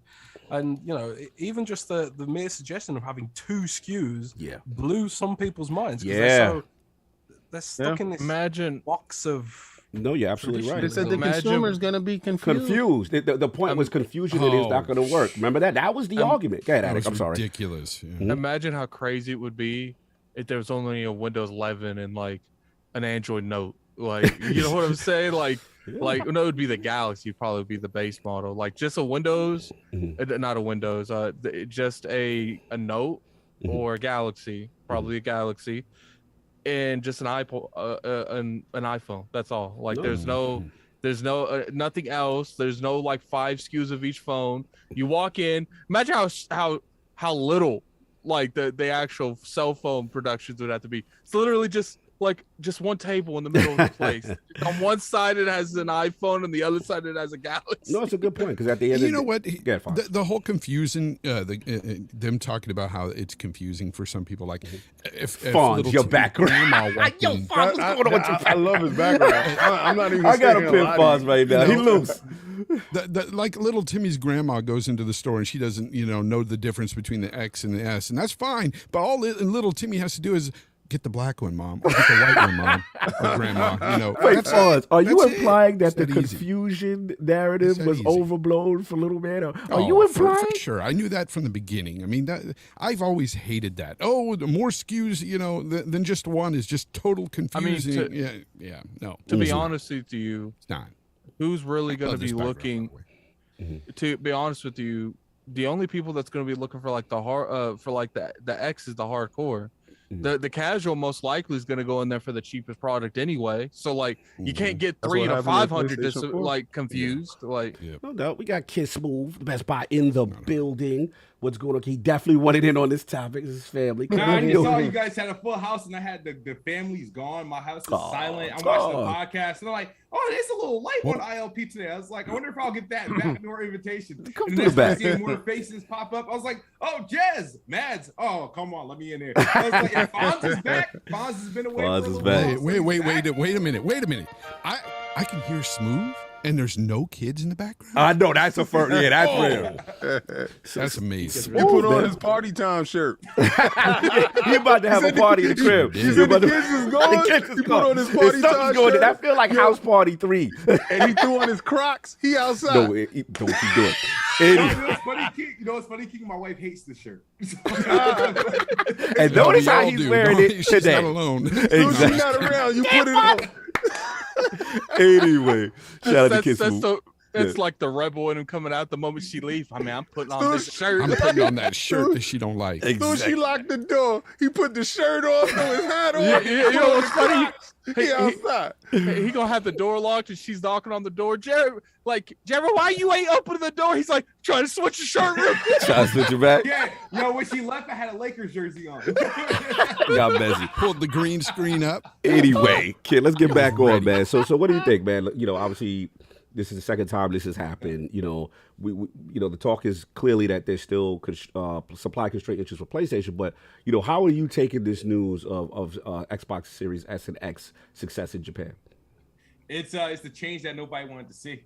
And I know every article, it's crazy that every article has to preface every time they announce that the Xbox is outselling the PlayStation 5 in Japan. They have to say supply constraints. Yeah, right. It's like they don't every time. This crazy thing is when PlayStation is winning in Japan, right? When they normally outsell Xbox in Japan, no word of it. When it does it in the UK, no word of it, right? No, despite shortages, PlayStation manages to outsell this. No, only when the Xbox is doing it. And it's crazy. And people are like, it's going to go back to normal. I peeped that comment. It's going to go back to normal. BG. It's going to go back to normal. You got to catch a bullet. I'm like, damn. So I'm like, okay, so this is the only time this is only going to occur. So, and the thing is, it's not like it's set. Now think about it.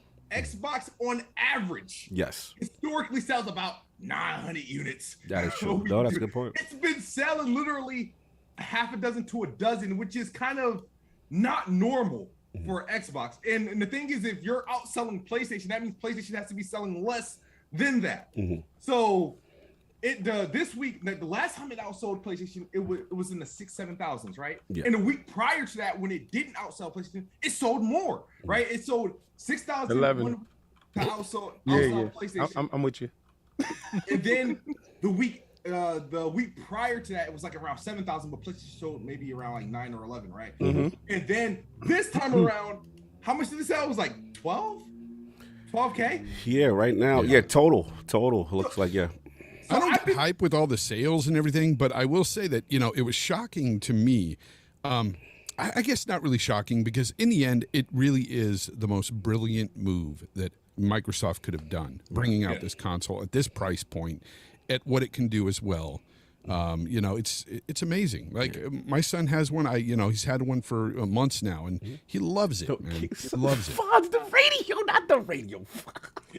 That's what's so dope about it. He's switching up his backgrounds and he's giving you that feel. I love the fact that he got the old school boom box. Oh, I gotta put it on Fonz. The old school, because it do look like an old school boom. Shout out to little man looking like an old school boom box. $2.99 for that boom box that plays video games. No doubt. Salute. No, actually, correction, kid. It was on my part. I got it wrong. It said the Xbox Series family of consoles, both of them. Like I said, 6,000 units total with a 3,000 kind of unit split per the kind of thing. But yeah, I mean, it's very interesting. Attic, I'll let you go and then I'll jump in after Kid. I'm sorry, Kid. Jez. At least, sorry, one. Kid, then Jez. At least everybody's getting what they want, you know, because they shouldn't be counted together. They should split them up. Now they split them up. They still don't like it. Separate those two. Oh, no. Put them back together. Oh, God. Y'all messy. Y'all so messy today with these That sales. is kind of funny. Yeah, y'all gonna and what's funny is I was looking, both consoles outsold the PlayStation 5. Like, both of them did. So there was separately, huh? Yeah, that's both separately outsold it. You know what's funny? Like, where is King? King is ridiculous. You know what's One funny? week, and this is what we get from King. I knew this was gonna happen. This is the best. Why's the best, King? When the Switch was out, when the Switch had supply restraints and it was outselling the PlayStation, there was no with supply restraints. You know, it does seem like it's a little bit one-sided. But you know, at the end of the day, it is Japan, and you know they're doing a lot better. I like that because hopefully more of these Japanese developers will take it more seriously when they're talking about bringing their. King said you got double teamed and lumped up twice. For real. So now I'm gonna take on your big homie. So now I'm gonna fight the little one. You're ridiculous. but you know what? What's interesting about Japan is that and not many people actually talk about it, because like many people like focuses on like Xbox versus PlayStation, and let's bring a little bit of like reality. Yeah. What we gonna talk about? The matter that like the Xbox One twice, and each time it was because of the fact that PlayStation 5 sales dropped from like 15,000 to 2,000, right? So yes, it's obviously the shortages and that kind of stuff. But if you look at the numbers like ever since they launched in Japan, and compare it to how many consoles they were selling last generation. Yes. We're talking about like huge boost in sales. Yes. Like last generation, they would sell 200, 300, 500 consoles a week. And that was a good week. Whew, that Xbox One era was brutal. Go ahead, Madz. Now, 2,000, 3,000 is minimum. Yes. So we're talking about at least 10, 15 times a boost in sales in Japan. Good point. With no games, right? Yeah. So that's the impressive part. Yeah. So yes, PlayStation 5 is still something better, but they are doing very well in Japan. Go ahead, Jez. Yeah. You have to remember as well, a lot of the silicon they're getting for the consoles is going straight into XCloud. Yes. So a lot of the chips they're manufacturing, which are Series X chips, they're not putting them into consoles. They're sticking them straight in a server blade, and sending that to Japan. So like it's kind of like, you know, how many de facto Xbox gamers are there in Japan because of XCloud, which has started hitting capacity recently. Like sometimes during peak hours it'll say you are now in a queue to play XCloud. So it's like people are using it, you know. Yeah. So there's that aspect of it as well. No, absolutely. It's a fantastic constraining their own supply. Yeah, they're literally cutting into their own supply because of the Azure server blades, and we know they went from wouldn't that make supply constraints on the Xbox high? I'm just saying. I mean, if we're using that logic, right? If you're taking half of your product and you putting your product someplace else and you're not distributing it into the consumers, and you're just selling exactly half. So they beating your behind with one hand tied behind their back. This is kind of crazy. Here we go. You out here with all your supply. Your supply ain't going to no cloud. That. No, but you didn't say it, but I did. Here we go. Your whole supply is going to the consumers. Everything you got and get go to consumers. Microsoft so nice with it. They say, yo, split it up. Take one, throw that over there, put that to the cloud. And what we're gonna do with it, we sell these to the people. We still out selling them? Yeah, with one hand tied behind our back. So what happens when all the cloud service is good? That is on. Okay, I see what we're doing. The games, all the games come out. Oh, well. See, y'all in trouble right now. See, y'all should have never gave me that ammo. See, I love the simple fact that Jez just broke it down for you and told you when they stop giving it to the cloud, y'all gonna get this work. I could just see right now Phil Spencer sitting in his little Eiffel Tower, and the moment those cloud servers are built, then he just gets that call and he's like, I'm initiate order 1886. Oh, we doing that. That's what we doing now. Order 66. Here we go. Go ahead, Madz. I wasn't going to say off. 66. I didn't want to copy anything. Go ahead, Madz, and I'll get my balls. Yeah. Quick question to Jez, because like, when you listen to King, it's, you feel like, oh, they are putting like millions of these chips into their server racks, right? But that's probably not the case, right? So like, I know that you keep your ear to the, close to the ground on these things. So what kind of numbers we potentially can be talking about? Like hundreds of thousands of these chips, or like tens of thousands of? Because let's face it, like to know really. Yeah. But that's not to know. Millions, surely. It's not millions, but you have to assume like you can kind of extrapolate some ballpark estimates based on the fact that it needs Xbox Game Pass, right? And there's 25, as far as we know, there's 25 million Xbox Game Pass subscribers. Now, they haven't officially released the breakdown of what's Game Pass Ultimate subscribers and what's not, but like, just assume that like 10% of those are Game Pass Cloud actively Game Pass Cloud users. Game Pass Cloud active users. You got it. And then you need a few million servers probably, and they're sort of like they're not even really advertising it either. That's a good point. Because they know that if they start advertising it, they're going to hit capacity issues. And like if aren't they still they're in only beta or putting something? yeah, it's still in beta, which basically I think the reason they call it a beta is because it's like a slow rollout. You know, they don't want to start advertising it and turn the gas on because they'll blow up their servers, right? And that's why like they're rolling it out to a subset of Samsung TVs this year rather than all TVs. You know, Tell them, Jez. Part of it, yeah. Part of it is that the Samsung TVs have some encoding tech in them, but imagine if they just went and slapped the browser version of XCloud on every TV as an app, and then you know you're gonna hit server issues. So tell them, Jez. there's no way to know. There's no way to know. So could be hundreds of thousands. But they did say one thing. They did say was over the next 12 months they're gonna add 125% additional server capacity to XCloud.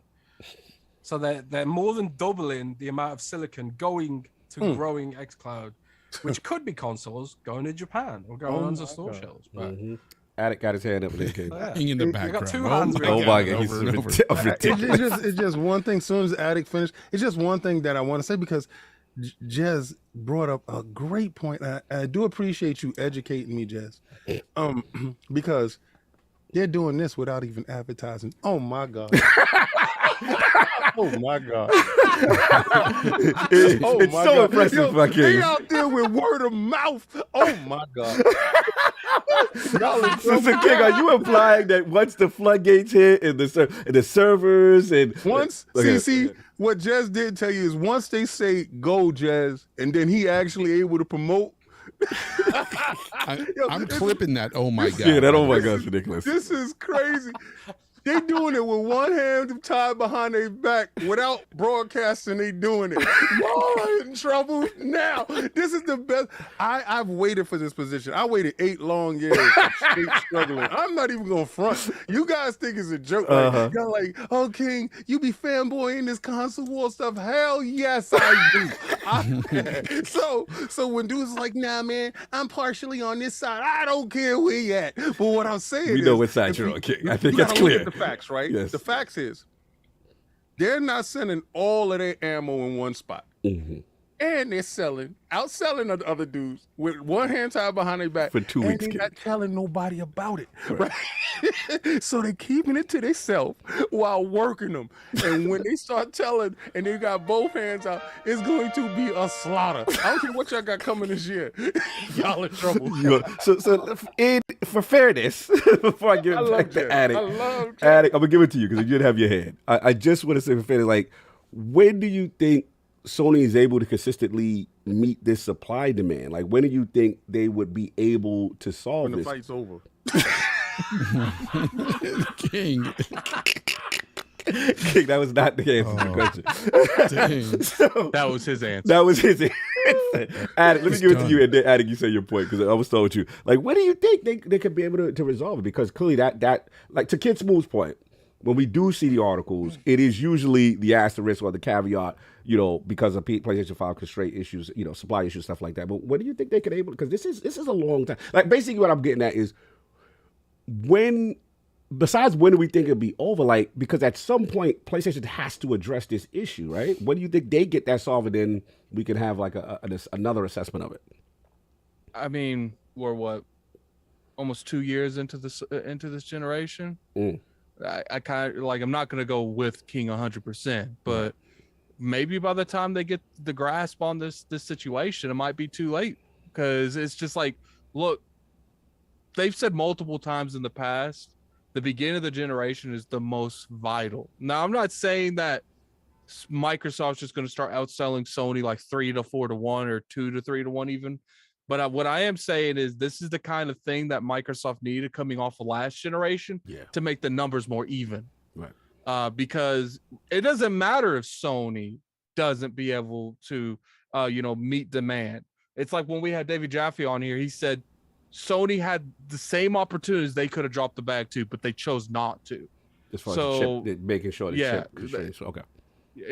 Look, Microsoft's always had that money, but Sony could have easily have, done different things. They didn't anticipate how long this would last, it seems. It's just like no one can deny it.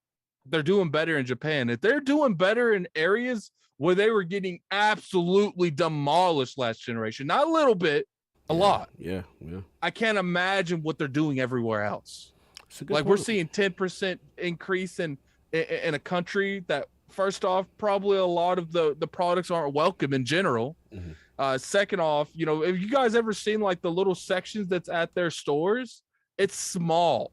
Xbox is small in those sections, but they're still outselling local hardware. And that speaks volume itself. Look, it's like I said, you know, they're doing better when it brings to, you know, the personas to Game Pass. Like that demographic sees that. They say, oh, I can get this and get every Yakuza game. You know, for the most part, every Yakuza game. And they know for a fact, like I said, it doesn't matter where you live in the world, value is still value. When you can walk in and leave with, I don't know what, you know, currency exchange it is over there, but you can walk in and leave with a Series S, and not to mention X is still selling really good over there. That's the surprise. You can leave with a Series S with a month of Game Pass. That screams volume. That screams value. And they clearly see that. What are you doing? I think it's true. I want to back you up on that a bit when you're talking about when you walk into a retail store and you see like the PlayStation section is always a lot bigger. And that has a lot to do with even perception, you know? And I think a lot of people, well, retailers in the past, they allocate for the stock. They think, okay, PlayStation sells more. We need to have more stock for PlayStation items, right? Well, if this continues and this becomes, you know, more of a trend going forward, you're going to see that section get bigger and bigger for Xbox as well. So it's just it's a good point. And then when you see more of a demand over there, then you'll start to see these companies. They're like, look, there's been multiple interviews, and I'm pretty sure Jez can contest to this, where Phil's been over there talking to developers, and they say, yo, we can't really take your product serious because we don't see your product in our store.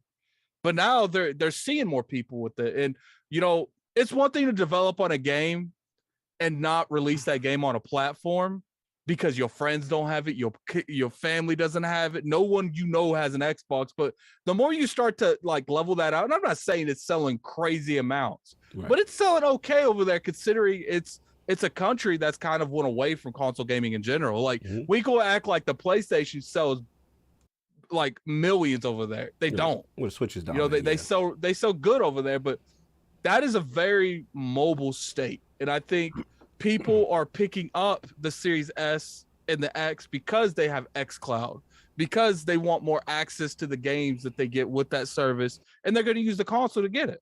Who did that for you? Yes, we know.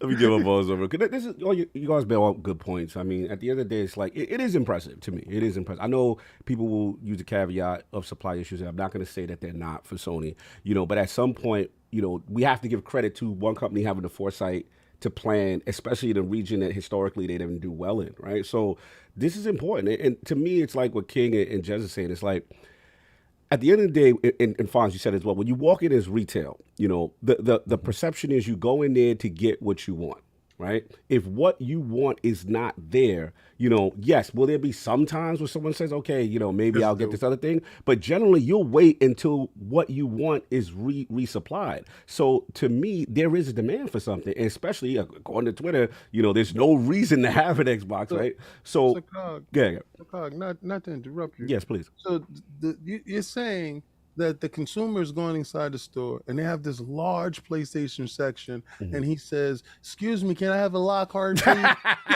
and he says, "Well, we have the new PlayStation 5 over here." He says, "Sorry, sir. Can I have a Lockhart, please?" They're not using the code name, sir. But it has the premium service. Right. You know, no, I like Game Pass and a Lockhart, please.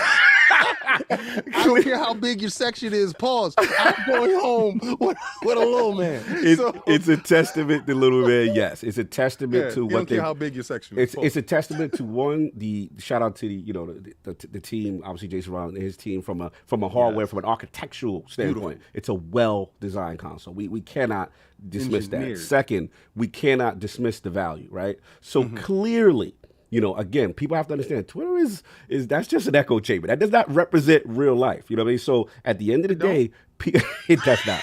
So at the end of the day, not a real place. It's not.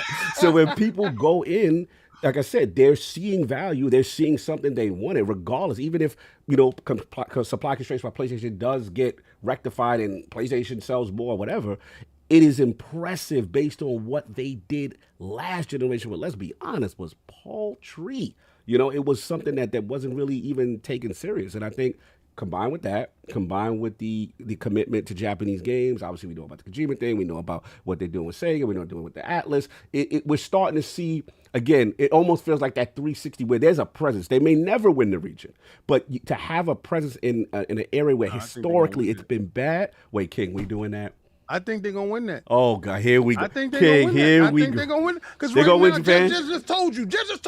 Just told you that they doing it with one hand behind their back, whispering to people. Sir, I'm telling you right now. The Nintendo Switch is the market leader, sir. We're acting like the Nintendo Switch does not even exist. First of all, we're not talking about that thing. Oh, we're not talking about that today.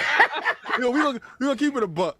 We're not talking about that weird thing that sells crazy. The weird thing? Oh, it's a weird, it's a console, and sir. That's a system that ain't got no games, and they still sell it. That's a real system with no games. With no games for you, sir. They've had more games this year than that. They've had more first-party games than Breath of the Wild for the last 10 years. I don't care. No, 2 years. This is definitely King's World right now. Breath of the Wild and Breath of the Wild, and it ain't there. So shout out to them doing whatever. Who cares? Nobody cares. No, that is real. You can't say nobody cares about that. That. Like, you don't care about my Crocs. I don't care about that. You know what I wish we can have that. We can have that video of that dude on ESPN says no one cares. Yeah, like, yeah. Let me live in this world, Kings. But no, because I'm you know what? They're gonna start saying, oh, you know, when the PlayStation starts selling, oh, the supply constraints is up now. You see what happened? No, see. And I want y'all to temper your expectations. You want PlayStation to temper their expectations? I'm gonna do to them what they wanted Microsoft to do. Temper your expectations. The thing is, though, King, in the next 12 months, what's gonna happen is soon, in the near future, Microsoft won't need to send anything to the cloud service, no place. And then it's on. And that's when the fight and the whoopings is going to start. So I'm going to tell you right now, run to the store, go get yourself a Lockhart, right? And then tune in and get yourself Game Pass Ultimate and just buckle in, eat your popcorn, and have a good time because the slaughter is going to be fantastic. And don't be apologetic, guys. Because they wasn't apologetic with you. What is this retribution? Be apologetic with them. Listen, they had caskets. I remember dudes put me on memes with caskets with the Xbox. You don't remember? I do remember. They had a great time, planning our demise. Oh, this generation go just like last generation. Plot twist. It's not. And then they're doing it off of the words of Jez. It's all good. Thank you, Jez. Thank you, Jez. The thing, what happens when, like, you know, we talk about people saying, "Oh, can you count the sales separately? Can you count the sales separately?" What about when they released the Xbox handheld in Japan, man? Oh, exclusive! Count that separately. Wait, Jez, are you exclusive? Jez, are you implying just speculating? Speculation that an Xbox handle? What? Maybe they'll make a handheld. Just speculating. I will. Exclusive. I will say, Jez, that would be now, here's the question. Native or like a cloud, like how you had the Kishi version 2 article? Like, what would the speculation incur? Oh, man. Speculatively. Speculatively. I don't know. Speculatively, I imagine it would be a cloud kind of handheld. Okay. But a dedicated... Speculatively. Okay, continue. Yeah. Speculatively, the Keystone stuff is an operating system, not necessarily hardware. So necessarily a Keystone operating system that did cloud stuff. That's the kind of thing you put in a handheld. Exclusive. A market that likes their handhelds, right? So the Xbox Series Y or something? Series P? I don't know what you call it. So wait, hold on. So Series X? What? No, I was going to say, so you're implying that the Project Keystone could lead to a bigger initiative, potentially, speculatively. Speculative. We all just speculating. That's all we're doing. You know what I'm saying?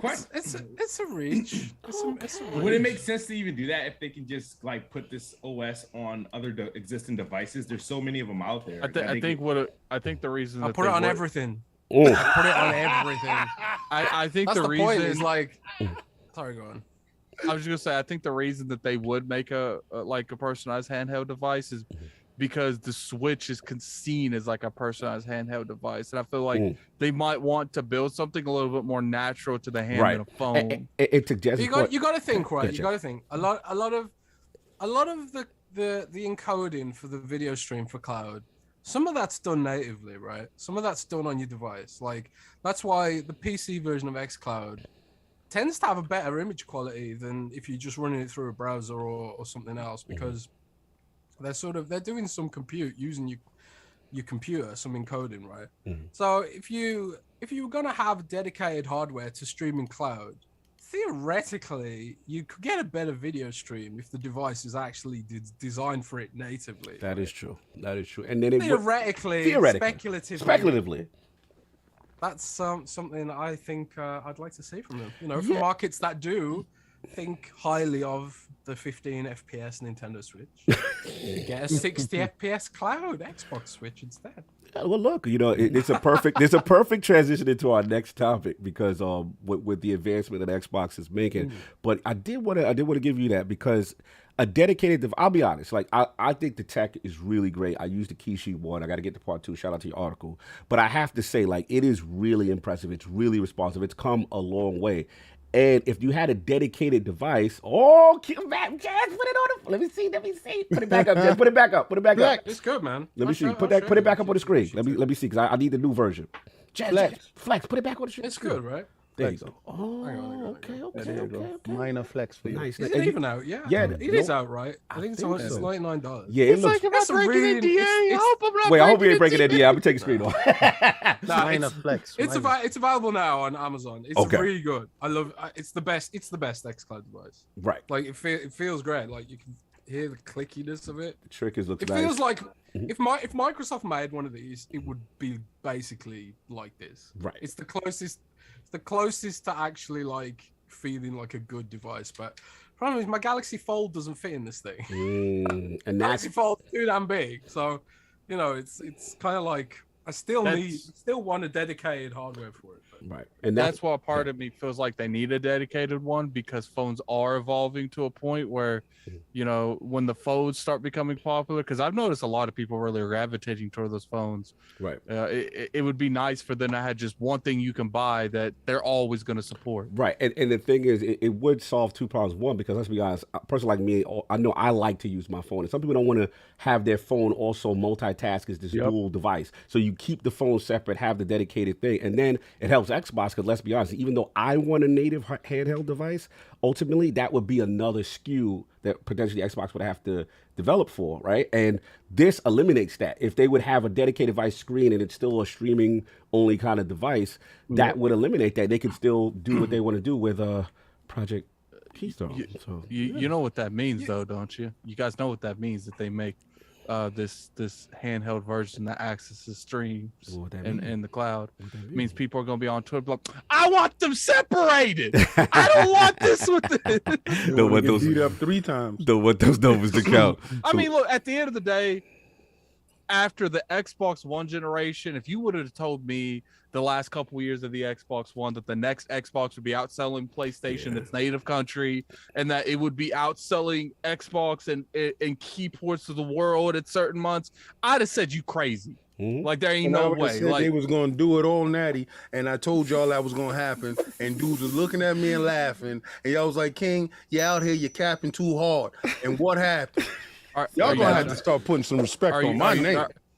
Can I talk, King? Can I talk? Go for it. And then I gotta get the balls. We gotta move on. I would have told you, look, like it's not happening, because if you look at it from the logistics of what was going on last generation, so being outsold 3-1 everywhere in the world, Xbox got no business where it is right now. It's the hard work that the team made, the rebranding that they did, the restructuring of how the Xbox image is seen in the world. That's what led to this. And there's not a lot of companies that could have done this turnaround in just one generation. Some companies could never do this turnaround. No, I agree. And that's why I want to give. I don't want to get too crazy with just the week. I'm looking at the overall picture. That's how I'm looking at it. Because regardless of what the overall picture is, that they're doing better in the region. Yeah, this is an exciting time. I want to transition straight into the next one. I had to get the super chats ready, but I want to transition to the next one. And this They're is ready. Oh, okay, you're okay. Cool. So let's go. Let's get the Yeah, so we super got chats going. a $5 super chat from Hollywood Rules. Another spicy ILP Sunday with Aniki Talk. Welcome back, King, aka Killer Croc. Have a great show, gentlemen. How them MPDs looking? Watch the goalposts move. Then we got a $5 stretch from Hard Eye Fine. Fortnite. So yeah, I sampled y'all voice. You was using it wrong. I don't know what that's about. I know he got a ball. That was a ball. I like that. All right, so then we got a $5 super chat from Perkakiller 9000. Probably butchered that. It's cool. Lord Addict, how about you try my name again? I probably butchered it, but my apologies. Where is the Mayo guy, aka Jez Corden? He must be sleeping. So that was the right. Mayo is in the building. The Mayo got is $5 in the super chat building. from Ryan Gither. Hey King, did you get Final Fantasy 7 on Game Pass? Nah, well, you Blue got me. you. No, I They got it never on. coming. I got it on my PlayStations. That's available in all stores right now. Still getting out sold. Can I finish the super chat? May I finish the super chat? Yes, sir. You can Thank get you. it. Go for it. So, hey King, did you get Final Fantasy 7 on Game Pass? Nah, well, Team Blue got you, boo boo. Keep up the great work, Lords. Also, happy to see Fonz making his return. We all happy to see Fonz. Oh, Especially with- appreciate you, man. $5 super chat from Let Me Play With Your Joystick. Saul's not here. Don't tell Saul, but Jez kind of looking cute today. Wait, you cheating on Saul already? Uh-oh. All it took was Jez Corden to come in here and can you play with my joystick already? Cheating on Saul. We got $5 super chat from Lucius Augustus. The Xbox number in Japan is consistent. They sell about 6 to 10K per week. People only pay attention when they outsell Sony. Yep. Then we got a new member, man. Put some logo, put the crest up. crest in the chat, man. Tony Brown, new member. Welcome to Lord Bronze, man. Welcome to the Brown. Thank you. Put some chest in that crest, man. You know, only Xbox got Put back. some He said nobody's playing with nobody's joystick, Paul. Let that man live his life. We got Only on $2 Xbox. That's how super he chat. want to do it. That's how he want to do. Why worry about what you do? Let him do it. Let him do what he want with his He joystick. ain't That's tell him. you to play with He the ain't tell joystick. you. Leave him alone. He ain't approached you, so mind your business. Why you looking over? Why you We got Your eyes on your keep urinal. your worry about your elite controller? There's a divider. Stay Be behind you. Go get mad. No Just side getting splash. attention May out I here. have permission to Sorry, finish the continue. We went super left. chat? We went left. Time on us. Time on me and King. Time on me and We King. got a We lose. $2 super chat from Don't Subscribe to Game Pass. I feel like this chat hating. I feel like we got some Jez Corden people in here. Tom Henderson, Body, Jeff, Scrub. I assume you talk about Grub and Jez Corden. So I don't know. I guess he feels like maybe he predicted something you guys didn't. I don't know. How can you body somebody and you an informant? That don't even make no sense. Like, don't make no sense. But I understand by your name. No, don't buy Game Pass. You don't buy Game Pass. You go buy your game. Stop trying to promote that crap. Yeah, and don't subscribe to Game Pass. You couldn't subscribe for $2. Oh so, my that God. is what it Jeff Grubb said, I wish Tom would body me. I'm done. Jeff! What's going on? Y'all ridiculous. We got a new member. Put some crest in the chat, man, for Buddha time. Oh. Welcome to the Oh, realm. that's man. my That's dude. my guy. We got ILP a clan in the $5 building. We Salute. got a $5 super chat from Don Otaku. Xbox and PlayStation 5 fighting for second place to sell 10 times less. Switch cost coming than in hot. Switch in Japan. Switch It's always funny to me. He is kind of right. He kind of there. right. He is kind of right. there. Switch stay coming out. wanna Everybody act got an like they excuse. ain't doing that. No one Everybody wanna got an act like- excuse. That's I my don't greatest draft acknowledge pick. them until they put out. Yeah, some you know what the next-generation greatest games. thing in the gaming industry was when the Switch came out. We stopped hearing about sales. yeah, sales. You noticed that? Thank you. Alex. No, I'm glad they you said that. mention sales. They just don't mention theirs. Good to you. Switch coming in the hot. We Put got it a in the $5 chat. super chat from Don Otaku. Speaking of Nintendo, y'all better live stream the Nintendo Direct next week. Ooh, That's what not is- happening. Not happening, man. That's not happening. Damn, They're what gonna do if 2 hours on one character talking about how he pitched the ball in melee. You don't I'm want to see good. Kirby? No, I do not want to see Kirby sucking down stuff. Pause. I do not want to see none of that stuff. That game is kind of disturbing to me, y'all. I don't know why you just used that word, sucking down. Yeah, that was Wait a second. I don't know why you emphasizing on it. Let's go. You're the one that's sucking down stuff a little bit. You're saying it after I said Time. it. Moving on from that word. Let's go. Moving on. Okay. Let's get to some chats. We got a members chat, man. I appreciate. He's been a member for 6 months. Shout out to the Lord's best family in gaming. Question for Jez: how did the Kishi version 2 controller compare to the Namco MGX Pro for mobile gaming? Jez. Kishi V2 bodies the Namco thing. We use a body Nacon. Okay. Notice he said bodies. Bodies. Yeah. Okay.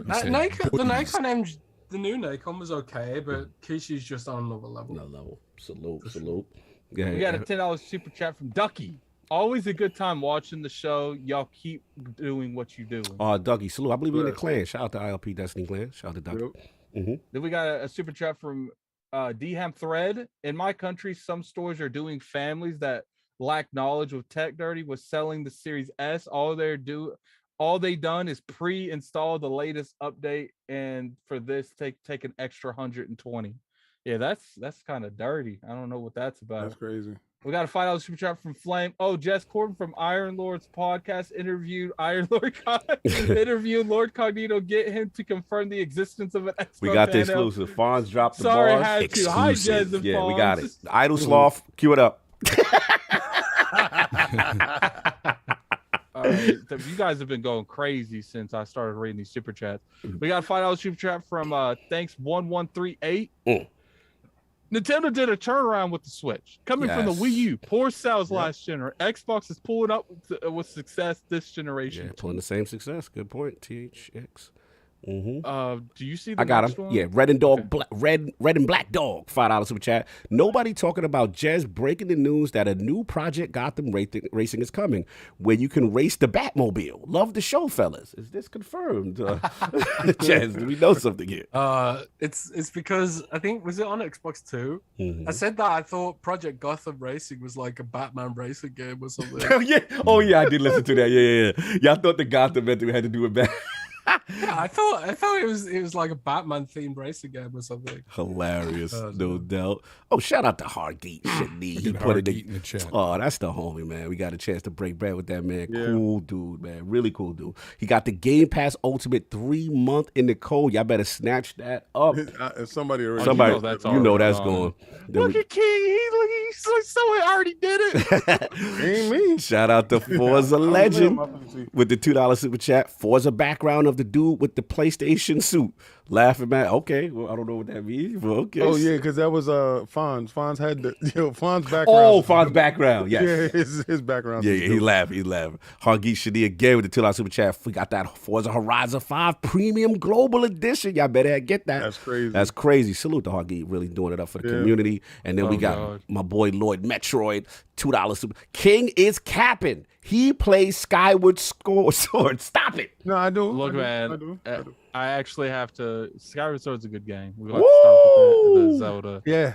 That's big. See what happens. See what happens when you convert the unconvertible. Skyward Sword's a good game, but the motion controls ain't it. That's all I was saying. Yeah, but he outside with us though. Yeah, I am outside freezing. That's what I'm talking about. Apollo Cooper. Sorry, you got it. Apollo Cooper with the $2 super chat. PlayStation had more glow down than Madonna. Wow, I don't know what we do. Wow. Okay. And then we got a Hargeet Shandi with the $5 super chat for those with Game Pass for his Horizon 5 Premium add-on bundle global. Appreciate Shandi for putting all the codes in the chat. Yeah, man, that's love. Thanks everybody on that. Let's get to these next topic, which is me, man. And we got some news, man. Shout out to AMD, man. Shout out to Jason Ronald, AMD Fidelity FX Super Resolution 2. So shout out to Jason Ronald, put the tweet out. Sounds like Capcom made the title. Yeah, Super Deluxe Turbo. $2 super for him, Solo Gaming. Wish everyone in the chat and a panel a good day. Oh, he's a good dude. Shout out to him. So yeah, it looks like GPU Open, shout out. They said they're very excited to provide Fidelity FX Super Resolution 2 to Xbox developers. FSR 2 can be found in the most recent GDKX samples, building cross-platform for Xbox Series X, Xbox One, which is interesting, and Windows Desktop. Many thanks to Microsoft for the continued collaboration. Then shout out to the legendary Jason Ronald, the beard, the wizard of Xbox himself. He said, excited to continue to partner with AMD and GPU Open to provide the latest techniques and graphics performance to game developers on both Xbox and PC. And he said FSR 2 samples are now included with the GDKX for Xbox developers. So I want to get actually Jez and Madz on this because Jez, you had the article, you know, kind of also announcing this, talking about this in some level, and then also want to get Madz afterwards for kind of breakdown, like why is this even important? Why should gamers care about this technology? Well, it's sort of like in the apps, I'm by no means an expert on this stuff. This gets like super mathematical and technical when you get reductionist with it. But like at a very basic level, it uses like super sampling technology and super sampling algorithms to sort of make games that are blurry look crisper, basically. So if you're running an Xbox Series S game and you have to sacrifice resolution to get better frame rate, Super FX could Fidelity FX, sorry, could upscale the resolution using a sort of a lighter computing load than actually doing it natively. So like you get the best of both. The theory is you get the best of both worlds. You get a crisper image and you get faster frame rate. I thought it was machine learning, but actually Fidelity FX is not machine learning. NVIDIA DLSS, which is a similar sort of, you know, type of technology, that does use machine learning, but this doesn't. It uses sort of some sort of upscaling algorithm. I don't know exactly how it works, frankly. It's just magic.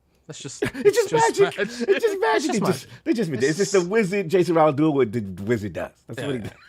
It's some magic stuff. So I don't actually know what games use it on Xbox Series S, but from what I understand, there is a bunch of them. It might be in games that launched at 30 frames and are now magically 60 frames. Like I think Chivalry maybe uses it, because like I was kind of, and this is just a complete guess because there's no way of knowing really unless they actually just come and tell you. Right. But that's the point. The point is that you don't know. It just looks better. Right. It just runs better and all that kind of stuff. And this is just another aspect of the, really it's going to help on the Series X. It's going to help us get good frame rates and good resolution while also using ray tracing. On the Series S, it's going to help us get better visual quality while also maintaining 60 frames per second. That's the theory behind it. And the latest version is better than the last version. Right. Jeff Grubb came in with a more intelligent answer than I could put. FSR 2 uses the motion of the previous frame to interpolate the next frame. Very similar to the Secret Source DLSS, just not quite as perfect. So yeah, it's sort of, it infers what the next frame should look like based on the last frame, I guess. And XCloud works in a similar kind of way. Like sometimes, like when XCloud lags, you'll see like the previous image sort of overlay on the next frame. It's because it sort of uses the last image, so it doesn't have to load the same picture all the way over again, which is why fixed camera perspective games often work bad, because it doesn't have to, it's easy to interpolate a game that has a fixed camera because a lot of the data is in the next frame is the same as the old one, right? But yeah, that's basically the idea behind it. You know, as technology progresses and stuff like super resolution and we start getting deep learning coming in, because the Xbox Series S and X both have like a generic direct machine learning chip on the motherboard called DirectML, which I don't even know if they've started using yet. But a lot of these technologies are going to sort of make the Xbox Series S seem even more next gen as we get further into the generation. Like when the Series S first launched, we didn't really have many games that really ran well on it to test. But to be honest, we didn't really have many games. Like during the review period, there was basically nothing to test at all on either console, really. But like the Series S, even less so. And when I went back to Germany, I left my Series X in England, and I only had a Series S in Germany for ages. And even over the course of 6 months, just using the Series S as my main console, it was surprising how many games suddenly started getting updated from 30 frames to 60 frames per second, like Chivalry being one of them was one I remembered, because I'm like, oh man, I can't go back to 30 frames now, especially in a game like Chivalry. Yes. You know? And then one day they updated it, and then suddenly it was a solid 1080p 60, you know. So Are it's you all saying that kind of stuff. So with FSR 2, Jez, that's something they can implement later. It doesn't need to be at a development level right from the start, be implemented, or. I'm honestly not sure. I couldn't tell you that much. We got Madz in here. Let's get the techie for Madz Gaming, man. People in the building. What's up, man? I mean, me and you've been talking about it for a little bit. I mean, FSR 1, I remember you had an Arcourt, and you were kind of mentioning it to me. And I remember also the DLSS talk during that time. So, like, explain to us a little bit more in detail, you know, how important this tech is. Okay, just like Jez mentioned, it's basically a technology that boosts performance by, depending on the mode, like it may be anything between 50 to like 30-20%, and also obviously makes the image sharper. Now, the cool thing about FSR 2.0 is that it uses the previous frames, the motion vectors, to actually build the image and make it sharper, right? And that's kind of cool when we're talking about the games that are running at higher resolution. So, for example, if you take internal resolution that GPU is rendering the game like 1600p and upscale or really reconstruct it to 4K, it looks nice and clean, right? And even the early samples like the Deathloop, I think was the first game that they were testing. That actually works pretty well, and like there's hardly any difference between like FSR 2.0 4K and native 4K, right? So FSR is actually cool when it comes to like, you know, higher resolutions and you know, just boosting performance, right? Like, you know, now FSR 2.0 is nothing really new. Like similar techniques already exist, like Unreal Engine. Even Unreal Engine 4 has a similar technique, TAA reconstruction, because it's kind of similar, similar technology, and it pretty much works the same. Like it reconstructs the image in the same way, so makes it sharper. Now, the problem with FSR, in my opinion, is that because Xbox Series X and PlayStation 5, I mean, maybe. I don't want to say that they don't need that, but you know, they don't need that as much as Xbox Series S. Right? Because like a lot of people, like even in my comment section, or like when I'm on Twitter and talking with people, and they're like, oh, you know, Madz, when Xbox Series S is going to get that, you know, upscaling technology, ML upscaling technology. Now we were waiting for FSR. It's not using machine learning at all, right? And the problem is that it uses previous frames generated by GPU. So in a case of Xbox Series S, when you've got a game that, unfortunately, a lot of these games actually drops below 1080p, right? So that image, like the native image, is not of a great quality. So there's not much you can actually reconstruct from, right? I mean, you know, that technology does, you know, whatever it can, but sometimes, you know, details may be missing, and you are still, it's sharper, better looking, but it's not as nice as like that 4K versus FSR at 4K. And that's the same problem as with Unreal Engine, for example. Reconstruction in 1080p doesn't really look that nice. Right.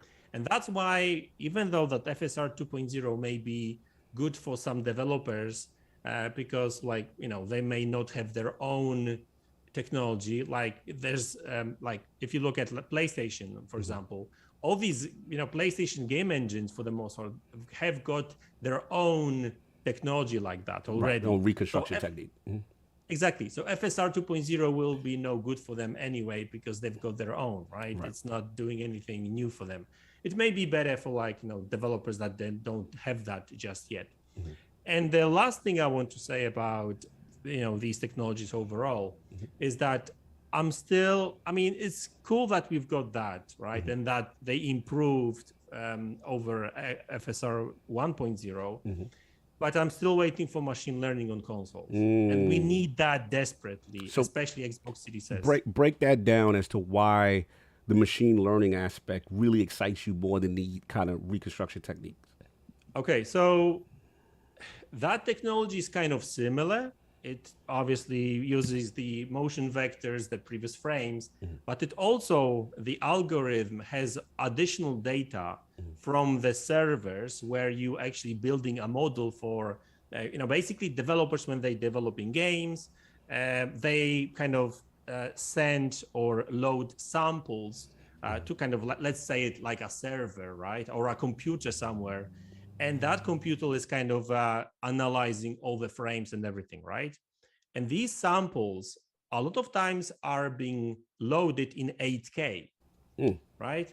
So the difference between machine learning-based technology and just FSR, like a local one, is that when that algorithm, machine learning-based algorithm, is trying to reconstruct an image, well, it has way more data to build it from, right? Gotcha. So basically, stuff that on Xbox Series S, because it's lower resolution, may be missing, because that information, that like maybe some leaves on the trees, or maybe some flowers far in the distance, because these things are of a very low quality, very low resolution. When after reconstruction, they may be missing. But with machine learning, these small details are still going to be there, because the data is provided by machine learning. Let's just say it, right? So, and that's why when you watch Digital Foundry video about like DLS implemented in PC games, they sometimes say, "Oh man, that game DLSS actually looks better than native resolution." Right? Why? Because it reconstructs image, at least some, I'm not saying that all of them, but sometimes it reconstructs even from higher than 4K resolution. So that's a massive difference. That's why we need that on Xbox Series S. No doubt. And we did hear it is to be coming. I know that was one of the questions Solve had for Jason Rodder when we had him on. That's another technique that Solve's super excited for. And I hear your point. And I want to get Fonz in, because I know, Fonz, me and you've always talked, about the next generation consoles. We've talked about how, 60 frames is so important at this point. We're at a point, brother, where it's like, we ain't trying to go back to that filmic Jez Corden gaming that Jez like. We want that 60, that butter smooth all the time. And let's be honest, like, for the most part, the generation has provided that, but there are some exceptions where we go, man, what happened? You know what I'm saying? Like, why couldn't that get? And especially, like, to Mad's point, I'm looking at the Series S, right? And, them trying to figure out, during the time we kept hearing the tools, and all that good stuff. So, like, what about this technology? Like, does this excite you when you hear this kind of stuff, or, not too much? Okay. Of course. Any type of innovation that gets pushed and pushes these games to the next level is something that I'm all for, man. I mean, we start from the days, we come from the days of, like, being a square and, on the screen, and you're basically just, it's like we've seen this industry grow over the years, over the generations. And I like to see that growth continue. And with this kind of technology, you got guys like Todd Howard who love that 30 frames filmic, like, right? No disrespect to God, Howard. Jez Corden. And the thing is like, that's one of the things that when I look at Starfield, I'm like, okay, so with this tech, you can basically have it look like that, but push those frames up to 60. Get that 60 frames You're not in there. feeling Todd's vision, Fonz. I'm feeling that sensing vision at all. something here. Yeah. To Him be and Ryan honest, McCaffrey, I'm not feeling that 30 frames, man. And but I don't know. I'm a man who wants to play high frame rate in all my games. I don't care what it is. It could be Uno. I want high frame rate. What the high performance mode in Uno? I want that in every game. I don't care. Like, some people are like, I'm fine with it in this game, and I'm like, no, we're not doing that. That's whack. Okay. I say whack. It really hurt. High frame rates. I mean, this is to me the frame rates are next gen. I mean. Because in the console space anyway, I know PCs had it all out, but shut up, PC Master Race. I'm tired of hearing about y'all, and your frames. Leave mods alone. But disrespect. Well, respect on Mods. That's right, Mods. You talked to him. They were right about that. frame rates are king here, and that's what I need. And so I'm really excited for this, and that's why I hope that this really gets implemented into games. I hope that the developers utilize this, because let's be honest, they don't seem to use all the tech right now that was available since the start of the generation with the Series X. Right. And I scratch my head over it, but then I'm thinking, well, maybe they start off using, the PS5 as a development, start, and then they port over to the X or something. I don't know. Maybe things will change now that the X is selling well, the S is selling well, and they'll start to implement this stuff, because this is where, a lot of people are going to buy your games. Hey, Fonz. This well. Yeah. Hey, Fonz. You saying that they out here outselling these dudes and they're not even using all the tools? They're not. And I know a lot of people hate that. Oh, the tools. But it's the truth. They haven't been using all the tools for these things, for these consoles. So I'm excited. I'll be more excited when I see it finally getting implemented. Yeah, I'll tell you that much. Attic, you was going to jump, before I give it to Kid, Attic, you was going to jump in on something Fonz said specifically. I can't remember. Oh, it's all good. KidSmove, I got to ask you, man. You hear about FSR 2.0. We hear about, it being implemented on Xbox initially. I don't know. And Madz, you could correct me. From my understanding, FSR is open source. So theoretically, it should be able to be on PlayStation, but we know the Xbox was designed. It will be. The whole AMD Fidelity FX is on PlayStation, and that will be on PlayStation as well. It's just Sony, as always, is like very hush about these kind of things. So I think the only difference is that like Microsoft made it official and built that into the with it in mind, right? That's the vibe I got. Software development kit. While PlayStation, it may be, I don't know. Actually, we don't know how that works on PlayStation because they don't disclose. Yeah, no, that's a good point. It's all built into the SSD. King static. Anyway, they fast with it. She ridiculous. So, Kid, like when you hear about this type of technology, does this type of stuff excite you for next generation gaming, or is it something like you got to wait and see? And then I know we've had ray tracing discussions with you in the past, and as far as the resources there, like does any of this excite you for next generation game development? It excites me to know that it's there and it's capable, but I get more excited when I hear about devs actually using it. Yeah, so implementation. But they said it's in the kits now. Jason Robb put the tickets. It'd be great, for example, like, I would like for the Bethesda official Twitter page, like we have partnered with AMD to use FSR 2.0 to ensure we get 60 frames per second on Starfield. Like if they said something like that, that would be extremely like, okay, well, like because there's studios, right? I think the tech that like stuff like FSR and all this stuff that's in these that's in the Xbox and stuff will be primed for Todd Howard like games. He doesn't focus on like performance and stuff like that. He wants to capture on that fidelity and the visuals and stuff like that. And there's these tools that are there that was like, okay, do you, and then your tech team, they can use these other tools to get this game to performing, to be a high performant game and whatnot. But, so it's like, it's cool to know that it exists. I just hate knowing that those things are there. And I'll play a game and I'm like, really? This is like all this stuff that's in here. You still can't get this. Like, what are you not using? And then I know some developers and teams are kind of hell bent on the technology that they already have in-house that does their own interpolation and upscaling techniques that works best for what they're trying to target, but it may not be the best outcome. But some people are just more, relying on the tools that they're using in-house or Unreal. So I feel that. I got to say one thing to Todd Howard. Todd Howard, if you're listening to this, which, who knows? It's the ILP here. So salute to God. But if you're listening to this, Todd Howard, if you're listening to this, man, hit us up, man. We want you on the show. Yes. Listen, ain't nobody out there playing your games for its graphics. Nobody's playing your games for that detail within your world, okay? We're playing those games for those RPG You're wrong. And the narrative. Ooh, Jez says you're wrong. No, I'm not wrong, Jez. I've never looked at a Fallout game or an Elder Scrolls and Well, go, you this said looks nobody, amazing. not you. You said No, nobody is. Get him, Jez. We love the RPG elements in the game. We love the narratives. We love diving into that universe, but we don't look at those graphics and think, that's amazing. We don't. But that's why it's 30. We don't. Not since. That's why it's 30. That's why it's 30? Look it down, Look Jez. at it that way.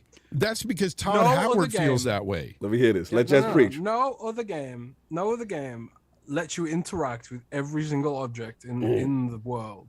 Like every single bullet on the floor. Oh, that's interaction. Pick it up. I'm talking about the way it looks when you pick up that cup.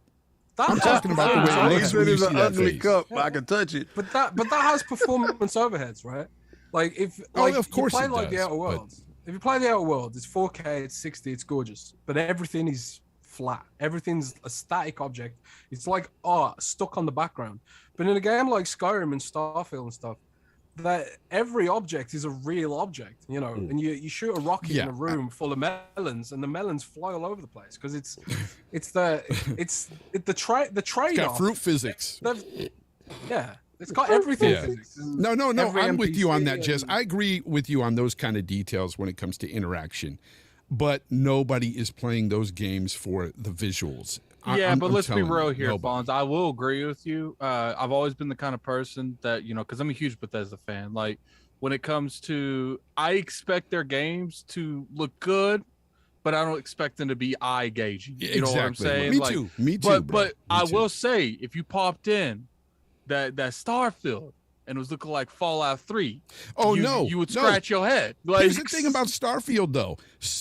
I was one of the ones who, as a Bethesda fan, as somebody who played all their other games, except for Fallout 76, I don't touch that game. But I love their games, and I could tell right away the visual jump, the leap from Fallout 4 to Starfield. I hate the fact that so many people bagged on that game, and I'm like, what's wrong? For Bethesda, for those developers, that looks awesome. That looks awesome. And I feel you, but I said on the show multiple times, I've said, we live in an age where gameplay is secondary thought when it comes to revealing product. And I'm right there with you. I prefer gameplay over everything else, and I thought the game looked good. It's just I do understand where people are coming from when you look at a next gen only game, a Series X and S game. People did expect a little bit more of a leap because this isn't just their next game; it's the first Series S and X game. For Bethesda, though, each developer it doesn't matter what studio they all focus on different aspects with their games. You've got Naughty Dog, who does great with the mechanics, but their visuals are stunning. You've got other studios, that's what I hate, when people compare facial hair on Aloy to a Bethesda game. But that's the loud minority that we need to stop giving vocal. There's also, here's the thing. There's also things like Jez was talking about that Bethesda does way better, and the fact that everything is interactive, which on The Last of Us 2, not everything is interactive. And that kind of stuff. They're all different. Fonz. You can't compare all these developers. They're all different. They all focus on different things, and they all do something great. Respect them. And I feel you, Fonz.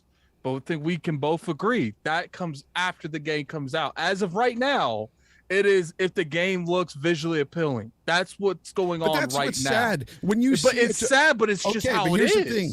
When you see a Bethesda trailer, a Bethesda game doesn't translate through trailers, okay? Because a Bethesda game is much more than a freaking graphics, intensive trailer. A Bethesda game is all about that narrative, all about that, and that is stuff that and comes stuff. out after the game has released, and you can't really show that. That's what I'm saying. Like we're at a positioning in the marketing and in the duration of the game where it's about what you see on the screen, not what you play. Like we're just hearing a lot of fanboy nonsense. That's what we're hearing, really. When it comes down to all that narrative about the look of a Bethesda game, the look of Starfield stems from all the fanboys. And you know what? The media, they just they decide to pull that in just to get clicks and views. So they decide to write articles based on that stuff. Starfield's ugly. When in reality, they know damn well it's not ugly, but they want those clicks from these people that are putting it out there that are just fanboys. Like Bethesda fans are happy with this game. I'm not saying fans are happy with the way it looks.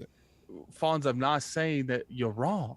No, I'm saying that we live in a world where people see before they do anything with the game. Like they, we live in a world with a lot of stupid people too. That's that's fair. But it's like I said, like people will look at a game, like look where a lot of people won't watch old movies because there's no special effects in them.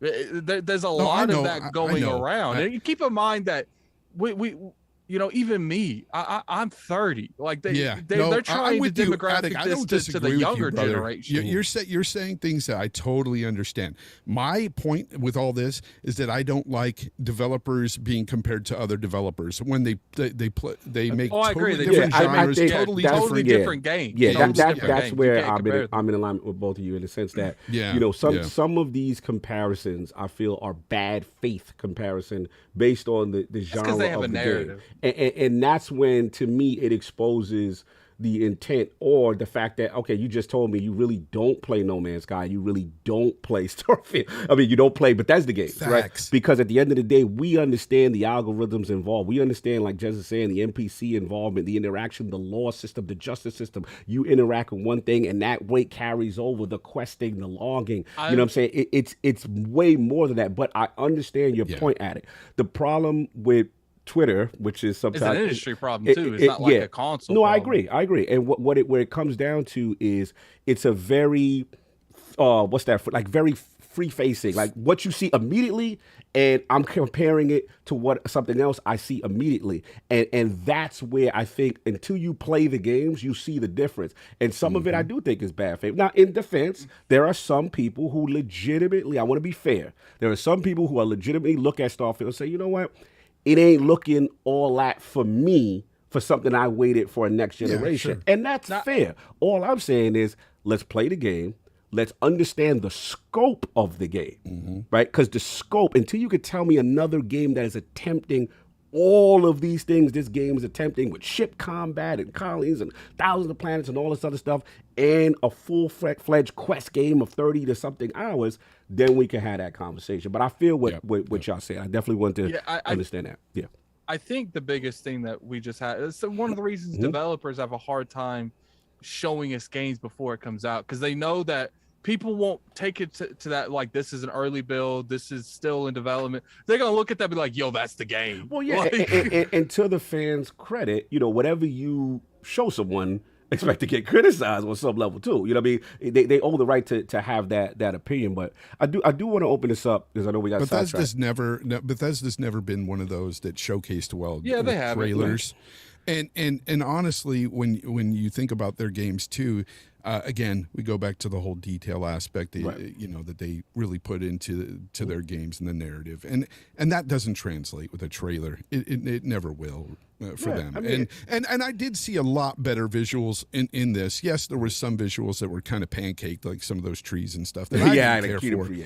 But their face models, I thought they looked a lot better than their older face models. They did, and for the people, I thought their animations were even better than the other games were. And I even thought the lighting was really good. So I saw some improvement.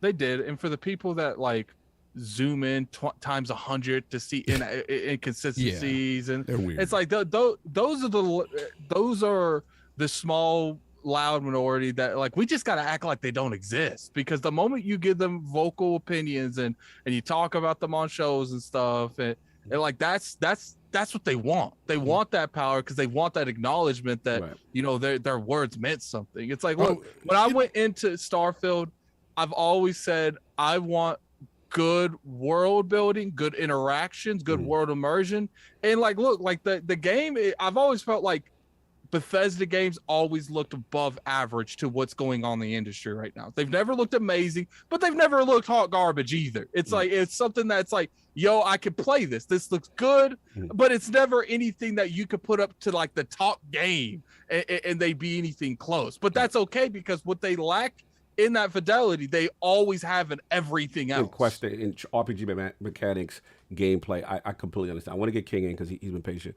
King, you know, when you hear about I know we got sidetracked. When you hear about this tech, you know what I'm saying, the FSR 2 and what it could potentially do for resolution, frame rates, and things that looks like Xbox is implementing first at least, and has it, you know, with the system in mind. Like, does that excite you? What do you feel about this type of stuff? Well, I just want to let everybody know Microsoft has put out the mandate that we all use FSR. So I'm using it right now. You utilize it on your Zoom call. Yeah. So I just want y'all to understand. So you use a higher resolution on yourself, and then you blacked out the textures in the back. Oh, okay. That's what happens. I'm actually crazy. The world outside is machine learning as we speak right now. What you talking about? So you guys, you could actually see me in a higher fidelity. Shout out to the Zoom implementation of FSR 2 and King. The collaboration, I see. I'm on 60 frames per second, Tom. We outside. I'm glad that, you know, Jason Ronald and the team put inside the dev kits. And this is what I told y'all before. This is the best part about everything. It's the gift that keeps on giving. All this stuff is geared to make little man do what little man's supposed to do. All right, so if you get a 1080p visual off of little man, right? And I know you guys say 1080p, kid, come on. You don't even got a 4K TV. Shut up. What? You at the 1080p. We already know you the TCL dude. We marketed. This is marketing 101. We go to the least common denominator, and that is we go to the masters of TCL. That's what we doing.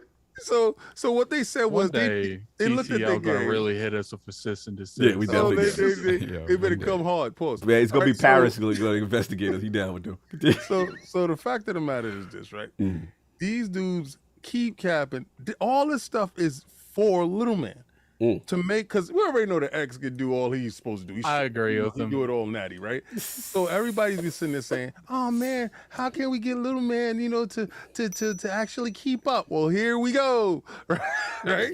Don't you think, King, real quick, that these implements are put in for later gen games to make sure they can always meet the demand of the console, to make sure it comes out at 60?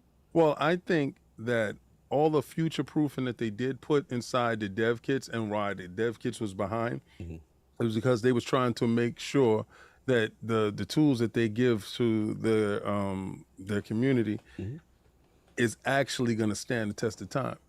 I'm not a developer, right? And I'm not going to sit here and say, oh, the developer tools for the PlayStation is a whole lot easier than it is for the Xbox. I don't know, and I don't care. What I do know is that they have a lot more cross-generation games, and to me, it's just like, okay, so we maximize them and put them up on higher platform of the PlayStation 5, and the PlayStation 4 is what they're concerned about, right? So when Microsoft said they was going to support their console for 2 years, dudes flipping out, getting ridiculous about it, right? But then PlayStation came and said, we're going to support for 5 years, right?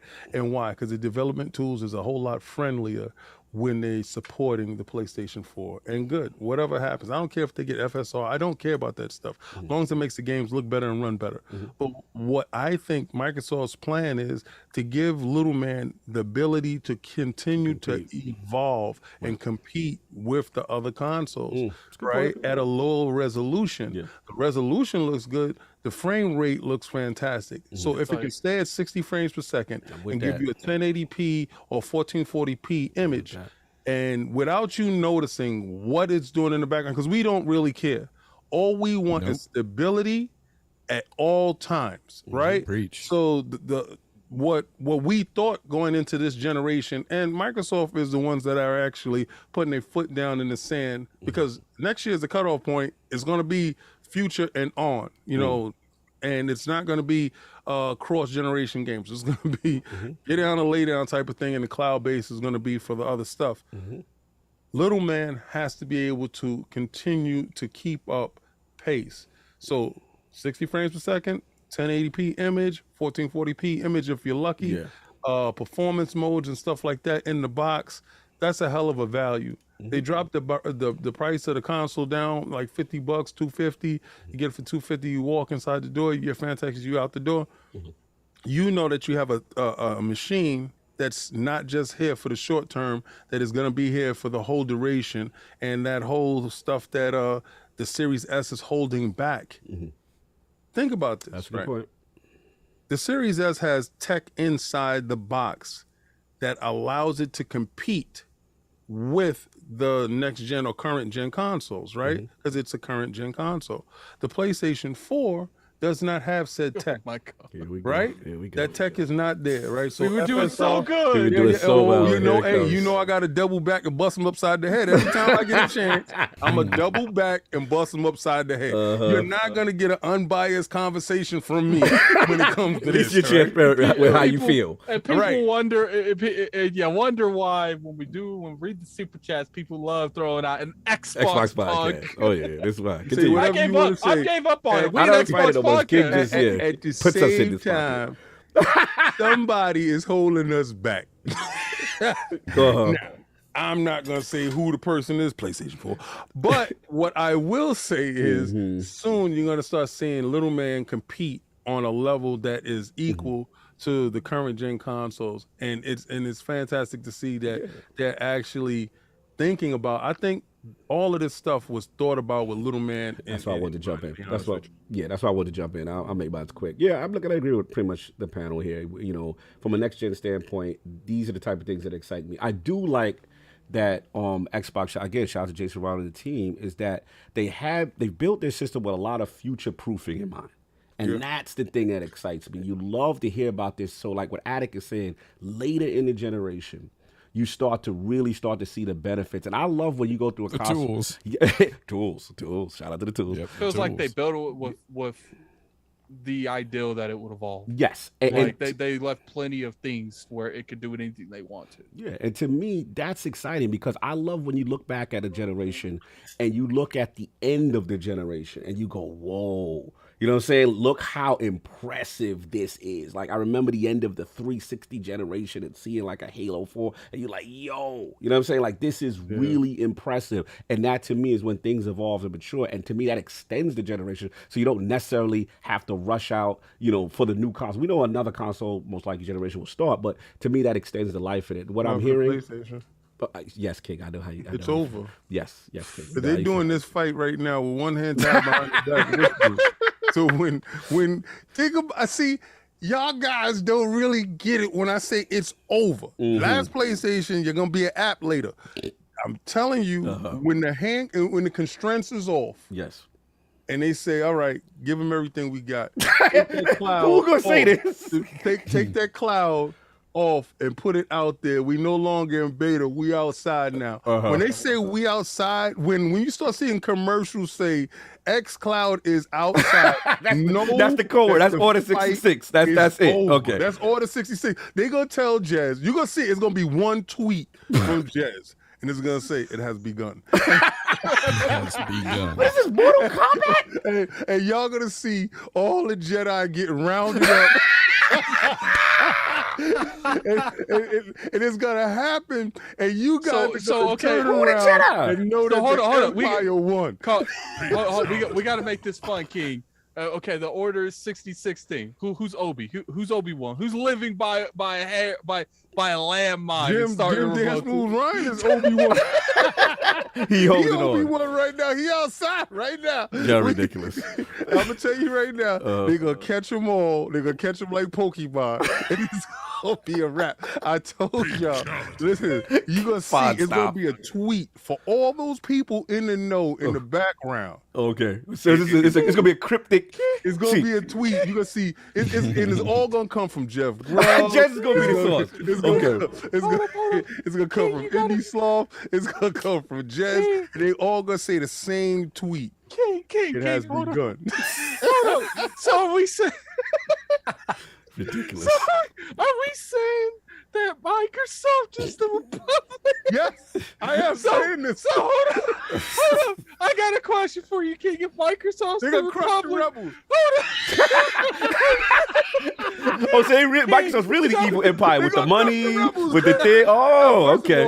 First of all, if you played any of the Battlefield games, I mean, y'all know that there's different sides to every story, man. Sometimes King, you know what's going on? King? I love how my thing got hijacked with this. I'm gonna throw this out there, man. Phil Spencer's the Emperor, and you're Darth Vader. Ridiculous.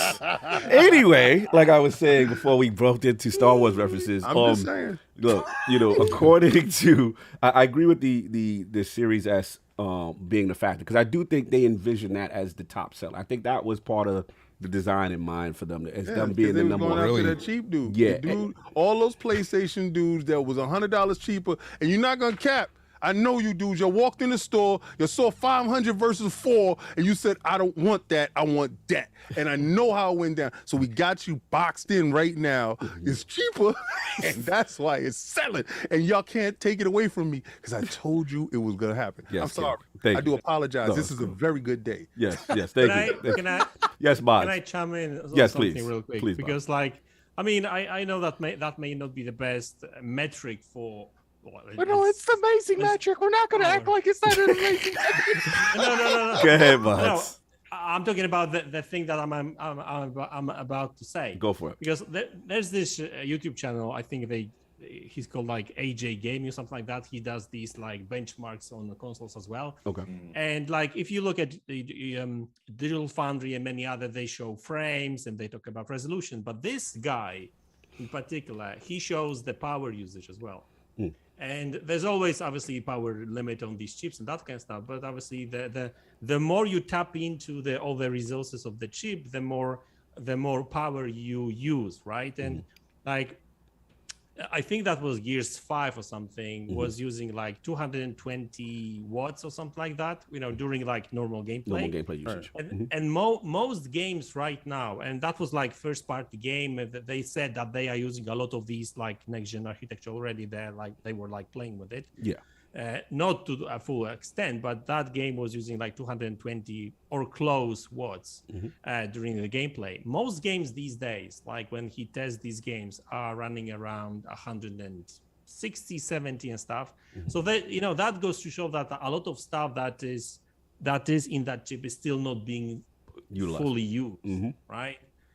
So like this, and funny enough, like Xbox Series S is using like 60 or watts and something like that. So I know that it's not the best metric per se, but it just goes to show that a lot of small components that are built, like to really like boost all these games and that kind of stuff are not like even used at all.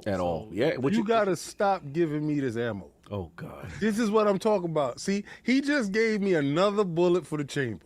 He just told me that little man ain't even using all his Yo, so little man is in the gym doing one arm 90-pound curls, and he's looking over and he's only at 60 hertz, and he's just like, imagine if I really use all my power. Microsoft has so many more things in the wings. Like they have exclusivity to all the OpenAI machine learning stuff. Like they invested $1 billion into OpenAI, and which is why like GitHub and Visual Code now, you can ask a robot to finish your code executions for you. Stuff like this is going to speed up the pace of development exponentially. Like you'll be able to ask AI like to animate stuff for you and generate art for you and generate assets. Like it's still going to be like most stuff's going to be handcrafted, right? Yeah. But like if you can free up a developer from having to animate a rat or something, or write the AI for some background mob or something that doesn't really matter, but adds some ambience, it's going to really ramp up the pace of development. And Microsoft has exclusive rights to commercial applications for everything that OpenAI is developing. So, What are you doing here? What are you doing? You're bringing mad cookies for me to eat, and you just told me Microsoft is Skynet. I'm telling you, if any company you can't talk unless out there that makes Skynet, it's going to be Microsoft. It's going to be Microsoft. King, the chat has requested that you can't talk unless you sound like Darth Vader. I'm the person passing. Someone said that your Emperor Palpatine and Phil Spencer Darth Vader. Said yes, it's going according to plan. Like I was saying, so finishing my thought. Sorry, sir. So look, it's impressive. It's impressive stuff. I like I said, love future proofing. I want to shout out PC Gamer that had a good point. They said that I believe RDNA 2 is cited as running FSR 2 better than other GPU architectures, and that's something again Microsoft had the foresight to really go with their system, and I love that. RDNA 2. Yes. That's inside the boxes, right? Yes. So here we go. But King, PlayStation 5 is using RDNA 3. Remember? So. Oh yeah, remember. Careful. Put them on top of each other and duct tape them. So like that would be RDNA 4 then. I'm never gonna get my balls off today.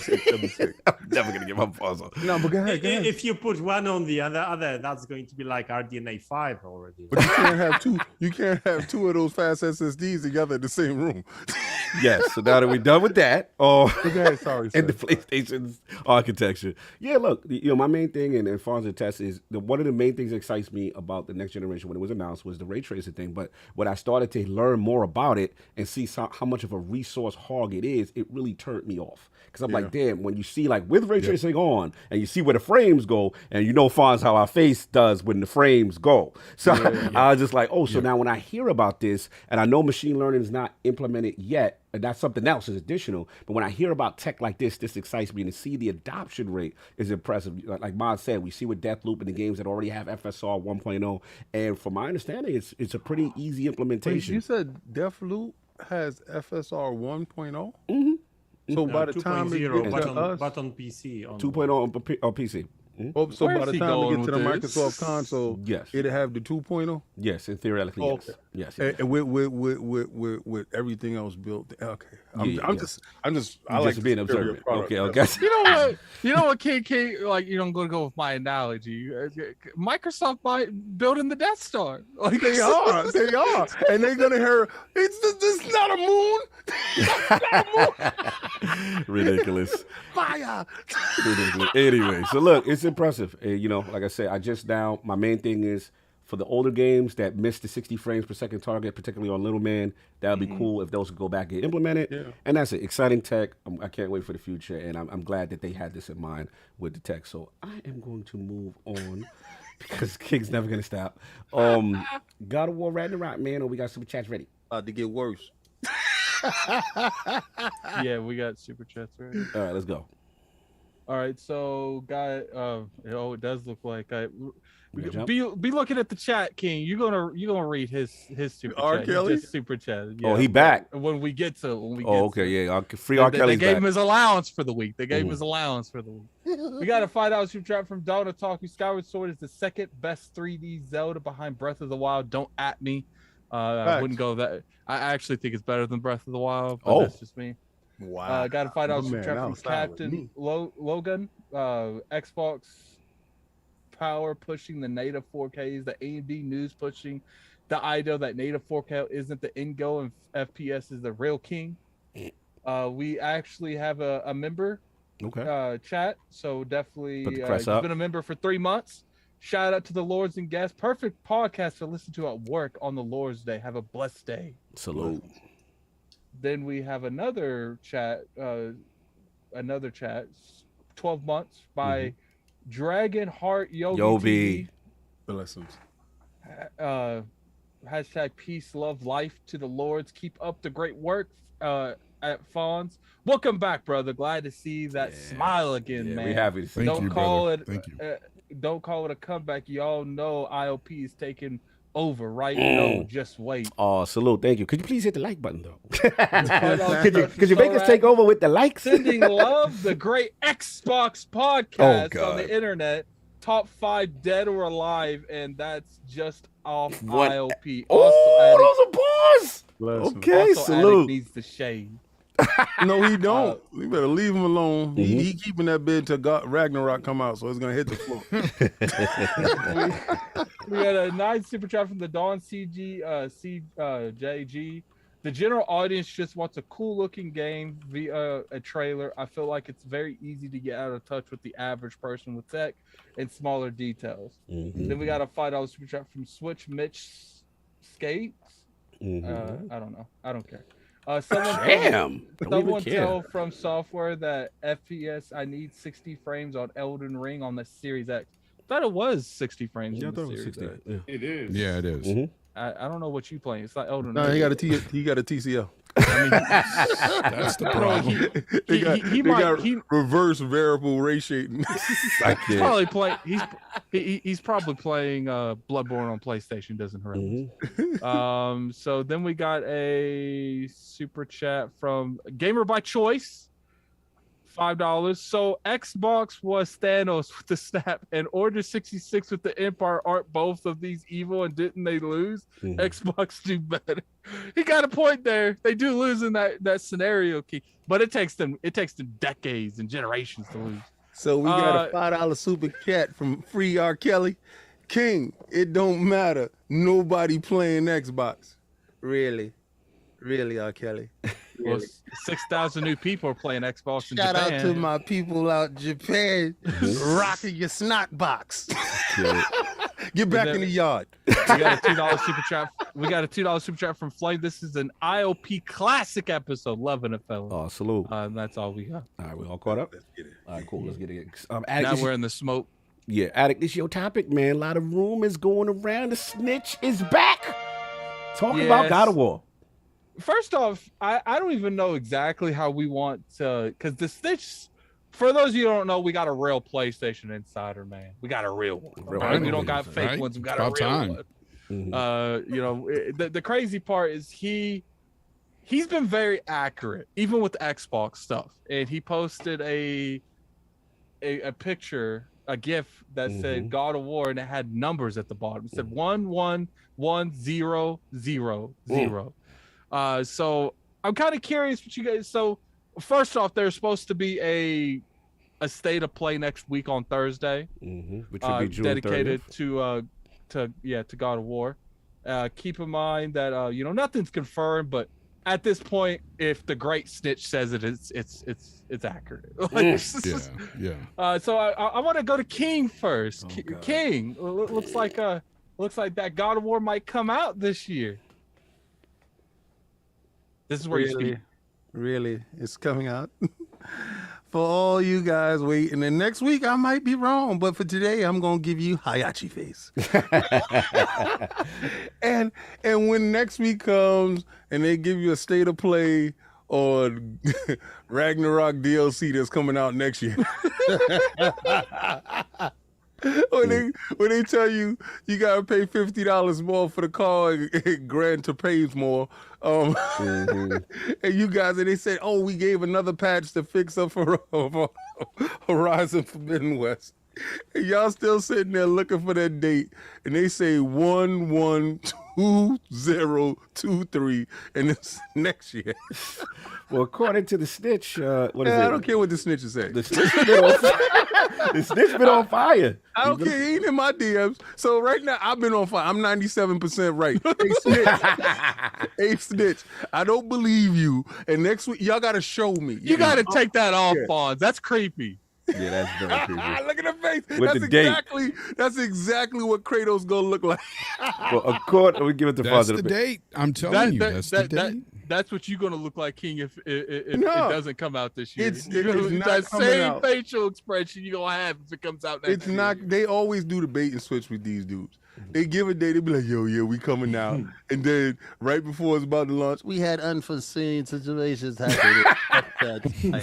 And we're going to need a 4-month layoff. They're going to pull a Bethesda, you mean? And then you're still going to get it, and you're going to still have a day one patch. So I don't care. You're not getting it. You're going to be just like me, dry this year.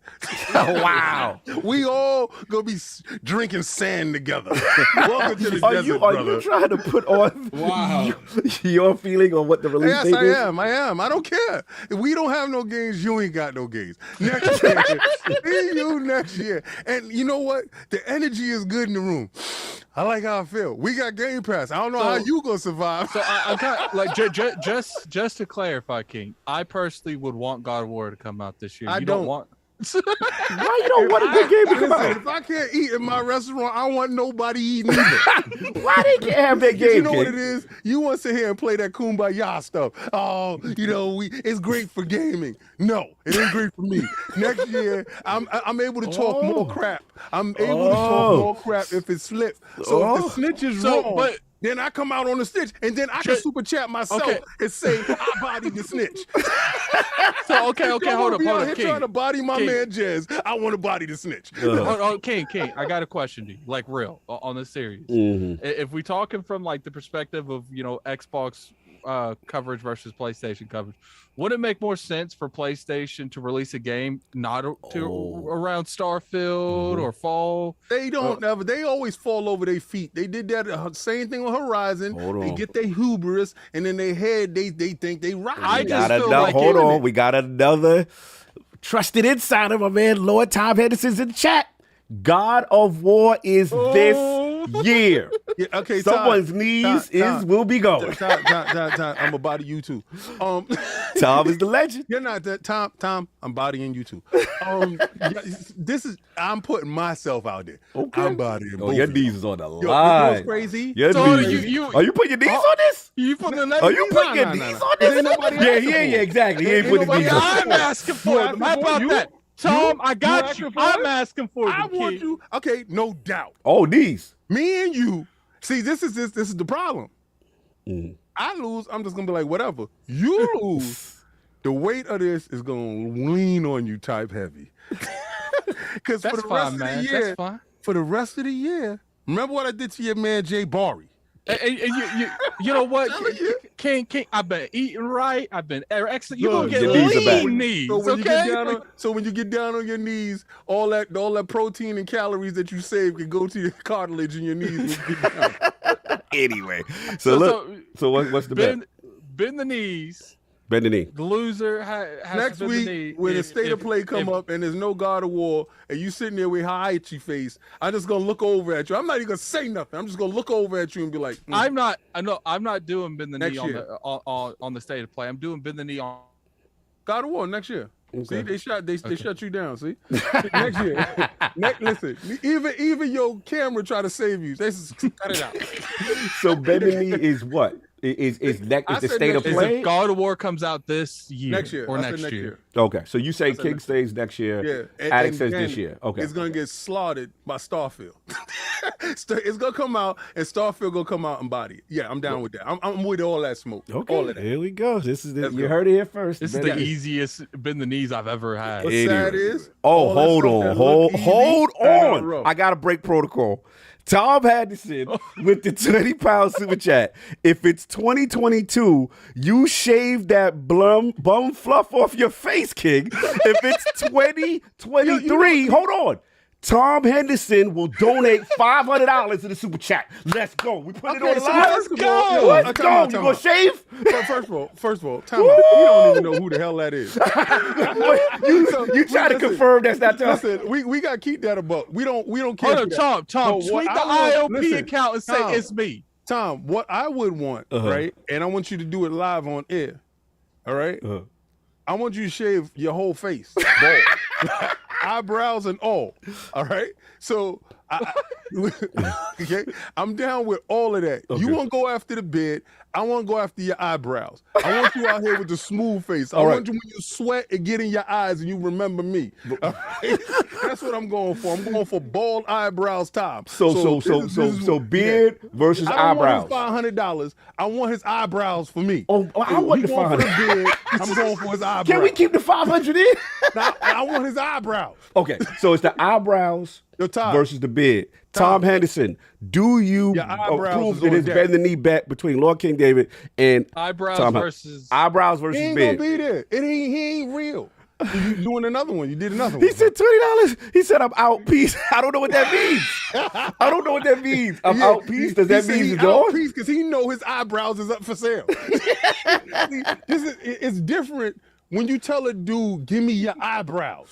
See, you scared him. That's what you did. We're shaving you scared him out of it. Okay, that's what you said. But when you tell a dude, I want your eyebrows, see, could you imagine this muscle face dude walking down the street with a muscle face with no eyebrows and it's hot outside, get you in the middle of the summer, it's hot, and the sweat getting your eyes and it burns, and you're going to remember me every time you did it. You're going to remember the day you crossed King. And listen, I want your eyebrows regardless. I'm still all in. I don't care if you run. I'm coming for you, Tom. Tom. I want your eyebrows. Like maybe eyebrows was too far for Tom. Nah, so that's we'll it. see. We going for eyebrows. You want to go for beard? I'm going for your rather eyebrows. spend $500 to shave his eyebrows. He was like, I got people to see. Maybe Tom don't want that. Tom don't want to do that. And respect it, Tom, the legend. That's hilarious. Okay, Brendan D broke out randomly. Lord Fonz, man.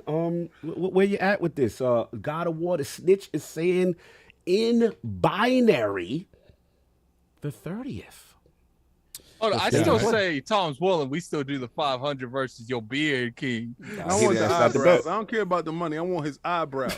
He ain't gonna give you his eyebrows. I want it live on TV. I want to shave me. I don't want no residue. I can't. Continue.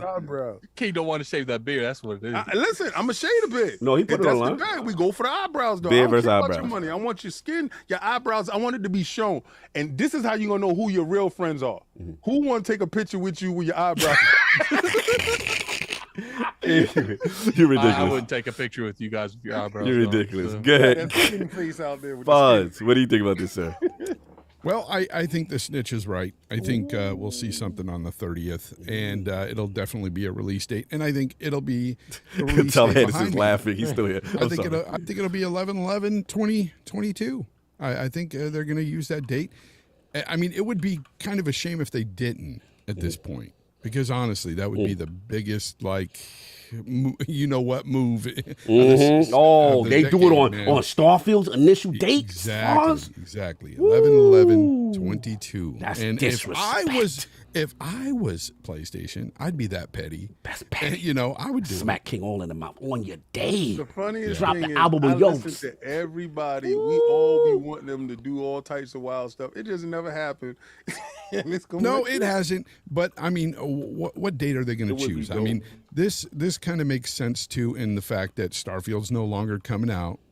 It makes sense because October's got a few games coming out, and I'm not saying it would compete with God of War, but hey, there's stuff there. But in November, there's really nothing there.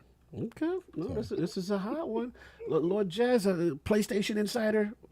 Is Jez still here? Did he dip out for a second? I don't see Jez no more. Hopefully Jez come back. Maybe step away for a little bit. But until Jez comes back, Lord Madz, man, what do you feel about this God of War Ragnarok? Do you think the snitch might be on to something, state of play this year? Or you with King that, not thinking it's coming? Yeah, I mean, he was right many times before, so why not this time around, right? So, yeah, I mean, looks like looks like they will show God of War on 30th, and who knows? Maybe they will announce the release date for this year. Who knows, right? I mean, if that game is really coming out this year, they really need to start talking about it, showing it, promoting it, and that kind of stuff now. It's actually interesting that Fonz mentioned November, but it's I'm kind of that would be interesting because maybe unusual even for PlayStation, because when was the last time they released any big title in November? Madz, you took my point. Damn. Because good point. Yeah, I mean because the thing is they were, and when Call of Duty is coming out, is it October Probably or November, right? Yeah, so I don't know. I don't necessarily I don't necessarily agree with Fonz on the release date. So 11/11, maybe September. I mean, this game has been too soon. It's already. It's too soon. Here's the thing. Usually, even Sony, they delay games all the time. So announcements mean nothing. But you have to announce games at least a few months out before they drop. I mean, you have to start the marketing hype and everything like that. That's just business 101. I don't see them saying, hey, on the 30th next week saying, hey, it comes out in 2 months. I think that's too early. I think they have to put it out there at least. Let me ask you this to Mad's point, though, Fonz.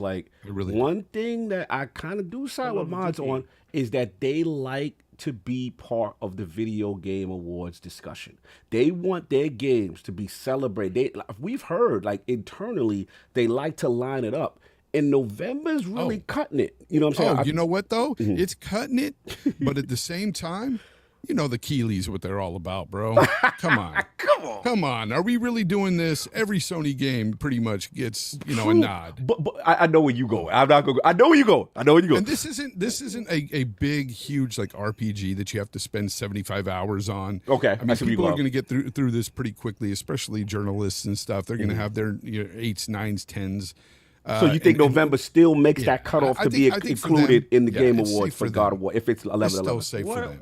What about Call of Duty? I mean, it's they still got marketing rights for that, so they will be pushing a lot of consoles thanks to Call of Duty. So would that make sense to release another banger around that time?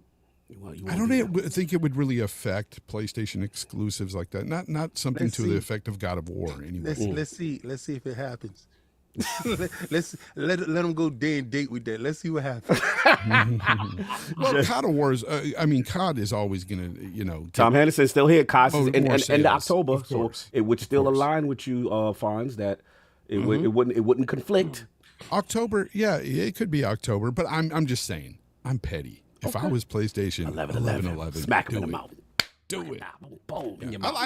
Look, I like to see competition. That's what I like as a gamer. Ultimate disrespect. Tom, you in that chat, man. You in that chat. Do you and your expertise think they would drop that on 11/11? Like, I'm curious what Tom got. Yeah, let's all get that. But while we're doing that, Madz, finish your thought, and then I got to get Jeff. I'm just saying that, like, I just don't. I mean, like, I have no, like, obviously insider knowledge on it. I just think that, like, God of War would may. I mean, if Call of Duty wasn't being promoted by Sony, if they haven't had marketing rights for Call of Duty, maybe that would be a different story. But like pushing one game after the other, even though Call of Duty is not an exclusive, but they when they advertise it, they make it like, hey, it's on PlayStation only and that kind of stuff. So. Would you want to have interest taken away from their game? I just don't feel it. No, fair enough. Tom, Call of Duty is supposed to come out in October, end of October. Yeah, shout out to Lord Tom. He said he doesn't have no idea to answer your question, Addict, and he's laughing. And then he said mid-November will be consistent with some marketing plans, though. Lord Jez, man, I know you're not necessarily involved with the PlayStation ecosystem as much, but what do you think about this potential rumor from the snitch and 11/11 and not maybe June 30th for the state of play? What do you think, Jez? I see you back. Jez is still muted. There he is. What do I think? Yes, I think great. All right, so put it this way in Xbox terms, because I know you don't really mess with it. Do you think? I know you don't care. I know you don't. But my question is, like, do you think if let's say it is 11/11, is that a little bit disrespectful? Isn't that just a I think it's just funny, because if they sort of pull something that petty. It's going to look very silly in the next 5 years when they start getting completely obliterated. Oh! And that's I see. When it said it has begun, Jez. I told you, he on my time. I told you. Listen, Jez. It's true. Jez, before we got here. I don't think they do something this petty because it's just going to end up looking silly in the next few years. So 11/11 is too far. If they're picking that day, they're picking it because they think it's a good day. I think personally, I don't think it'd be. No, if they pick 11/11, it's petty. That's personal. If they pick 11/11, that's pettiness. Yeah, like, that's old PlayStation. We talk about Jim here. Jim not looking at what y'all talking about. All right. Imagine somebody from PlayStation announcing that that game coming out on 11/11, and they will say just. That it just works. Don't do it. They have a brown leather jacket on. They have a brown leather when they say it. Oh boy, it'd be crazy, right? And imagine Phil coming out saying the deal is done with Activision and no more Call of Duty for you. It just feel good. It just feel right. It just feels right. He look you in your face and say, "Sue me." I can't. KidSmove real quick. God of War, man. 11/11. 11/11? The snitch is outside. Not 11/11. June 30th. State of play. I think state of play happens June 30th with God of War. Announced. But I think it the only space for it to release, honestly, this year would be November. So 11/11, I'd be like, yo, that's kind of wrong. But it is what it is. Microsoft doesn't own the date. It was just in the face. But I think we get an extended state of play just for them to tell us is releasing like February 4th or something like that. Oh, so you think they might get the what King said? We tell you it's coming, but we needed more development time and then a later date, kind of like what they did. Not think that'll happen. February 3rd or something like that. Yeah. Okay. I don't think a delay will happen because Cory Barlog keeps replying to people saying it's not coming out this year, and he's like, "Oh, really?" He's always he's outside. Cory Barlog's outside. Yeah.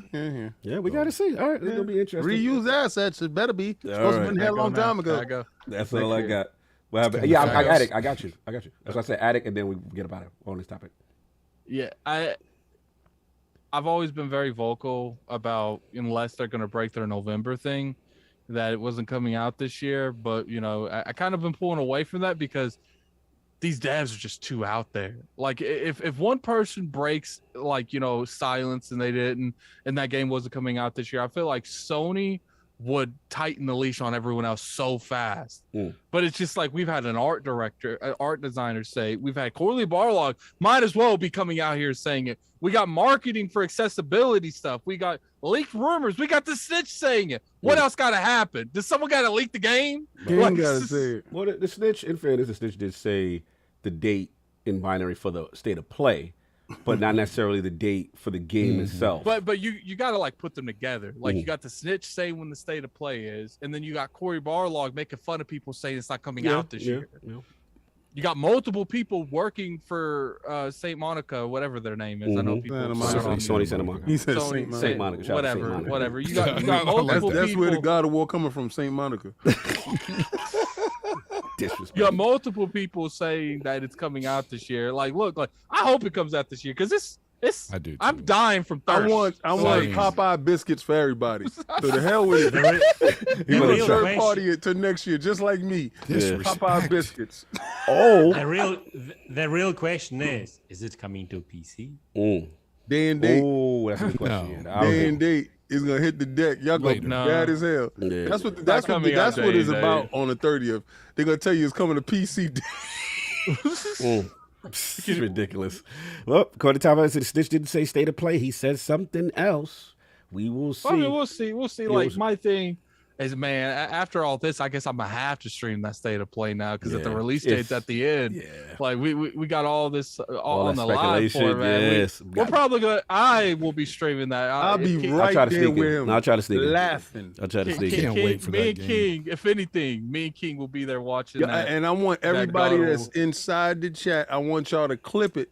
I want y'all to clip the reaction. I want you to clip everything. It's going to be probably one of my greatest crowning achievements that y'all see. And I'm calling my shot. I'm like Babe Ruth. I'm pointing to the upper room, and it's about to go out the park. And I'm telling you guys, when it happens, y'all going to put some respect on my name.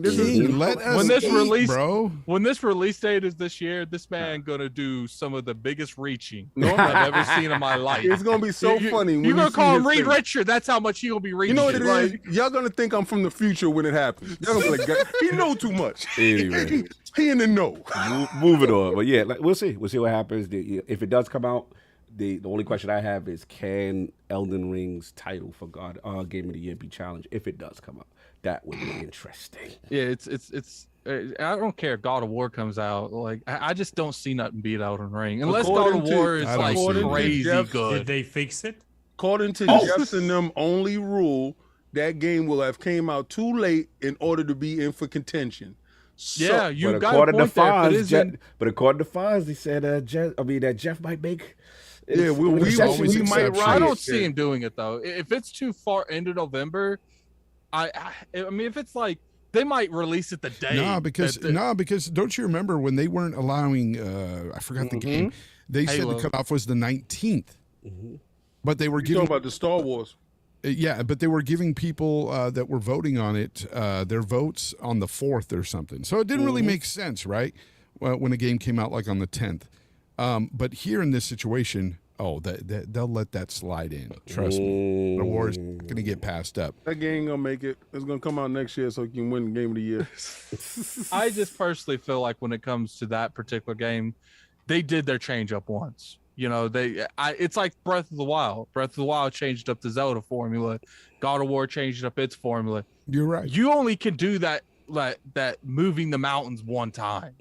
Like now, when you play the new God of War and the new Breath of the Wild, there's gonna be newer stuff, but it's not gonna be the same as changing the formula. That like, magic. Elden isn't Ring there. just got the change in the formula thing. Like, Yep. unless God of War is magnificent, I don't Facts. see it touching Elden Ring. I agree 100% with everything you said, Addict. I've been saying the same thing. I don't see. That's why I was hoping, God of War and Starfield both came out, because I feel like God of War Ragnarok will be more of the same of 2018. Just with a few extra characters, a little bit more snow.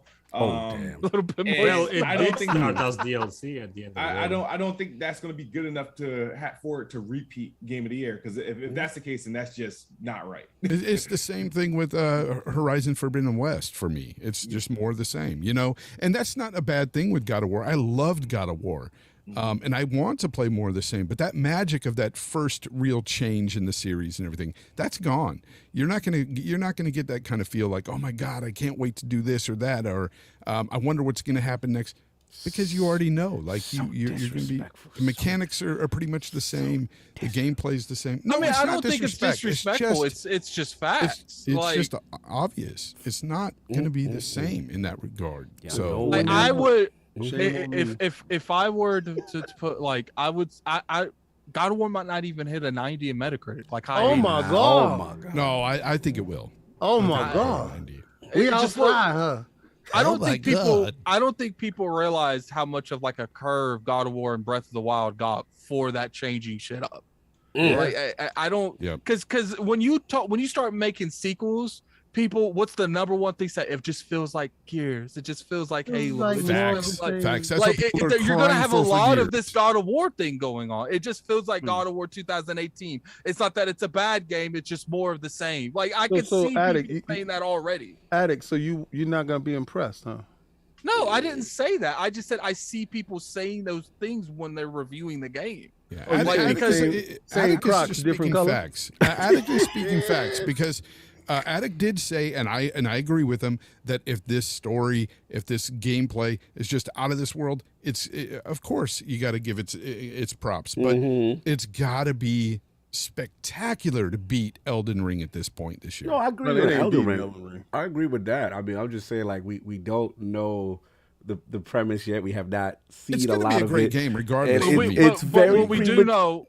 We have seen gameplay, so it is pretty much confirmed. It's pretty much on the same engine the previous. A lot of the same assets. Yeah, so that hasn't changed. Assets have carried over. They did say it's not a trilogy, so I'm curious to find out how they're going to resolve all of this Nordic mythology when you saw Odin left, Thor left. Like, well, they're giving you all the DLC that they were supposed to give you the first time. This is what this is: God of Ragnarok DLC. I just want people to clip this part. I just want to go to Asgard. Can I get Asgard, please? Very disrespectful. No one's seen a lot of it. It's just the same. All right, we gonna see. Same exact thing. I know what happens when they come outside. I know what the zeitgeist do when they come outside. And I'll tell you right now, that when boy come outside, 11/11 is going to be different. We said that same joint with the Horizon. Broken. And it did well. Wait, we gotta stop this. There's nothing wrong with Horizon Forbidden West. Stop. Horizon Forbidden West looks phenomenal. You may not like it, but Horizon Forbidden West, there's no technically wrong. It's one of the best looking games in the gen. We're not doing that. But you can make an argument that Horizon Forbidden West came out. It did good, but it didn't really raise the needle compared to its predecessor. Because the mistake, because it was more of Horizon in a different game with a different scenario, with a different story. It was Horizon Zero Dawn with bugs. Oh, yeah, with a lot of bugs. The bugs was crazy. Like I was saying, the only I'm not gonna lie, but like I had Forbidden West, and I love Zero Dawn. I still can't get into Forbidden West. Like, no, I get that, and it might not be for you, and I get that. All I'm saying is that game is a technical marvel. It looks phenomenal. It looks fantastic. A lot of people love the game, and 13% loved it. And to me, the only reason why, and again, that's on their fault, is that the proximity. West. I can't talk today. Your cock is crazy. I can't do it. But if I do that to other people, it's over. It's over. I've been trying for like a whole hour. His bars off. Can't get them off. Can't get them off. But that's good. It's all good. But like I said, all I'm saying is the proximity to Elden Ring really, really hurt that game. Yeah. If that game wasn't next to that, I think we'd be talking different. It's really a phenomenal looking game. That's all I'm saying. Y'all being wild, disrespectful to God of War. I just want to see this the same. If it come out this year, I just want to see this clip. And what the Metacritic do, and what the Zeitgeist do, and we go revisit this conversation. I don't see it being disrespectful. I see it being like when Halo Infinite came out. They got a lot working against it, and just right. No, like when a game comes out, like we're speaking, it's facts. It's not a new engine. You look at the game; it does look like 2018. I mean, we're not going to say that's a bad thing. 2018 looked amazing, but it does look similar to it. Like, it's just speaking stuff that's going on. I hope they blow my socks off. My socks, my shirt, everything. And I'm replaying it. I mean, you can replay it. You can write it down. You can write it. Y'all was like, it's not going to do nothing. All that. I'll keep the same energy. No one said that. Okay. No one said that. Now, you said it was 3-4-3. We were talking from a comparison. No, I was saying, I was using that as an analogy, comparing the situations when Halo Infinite came out. You know, we were saying the hype that was coming out, the issues it was having up to that point. We were saying, you know, what the expectation was coming up to the release date.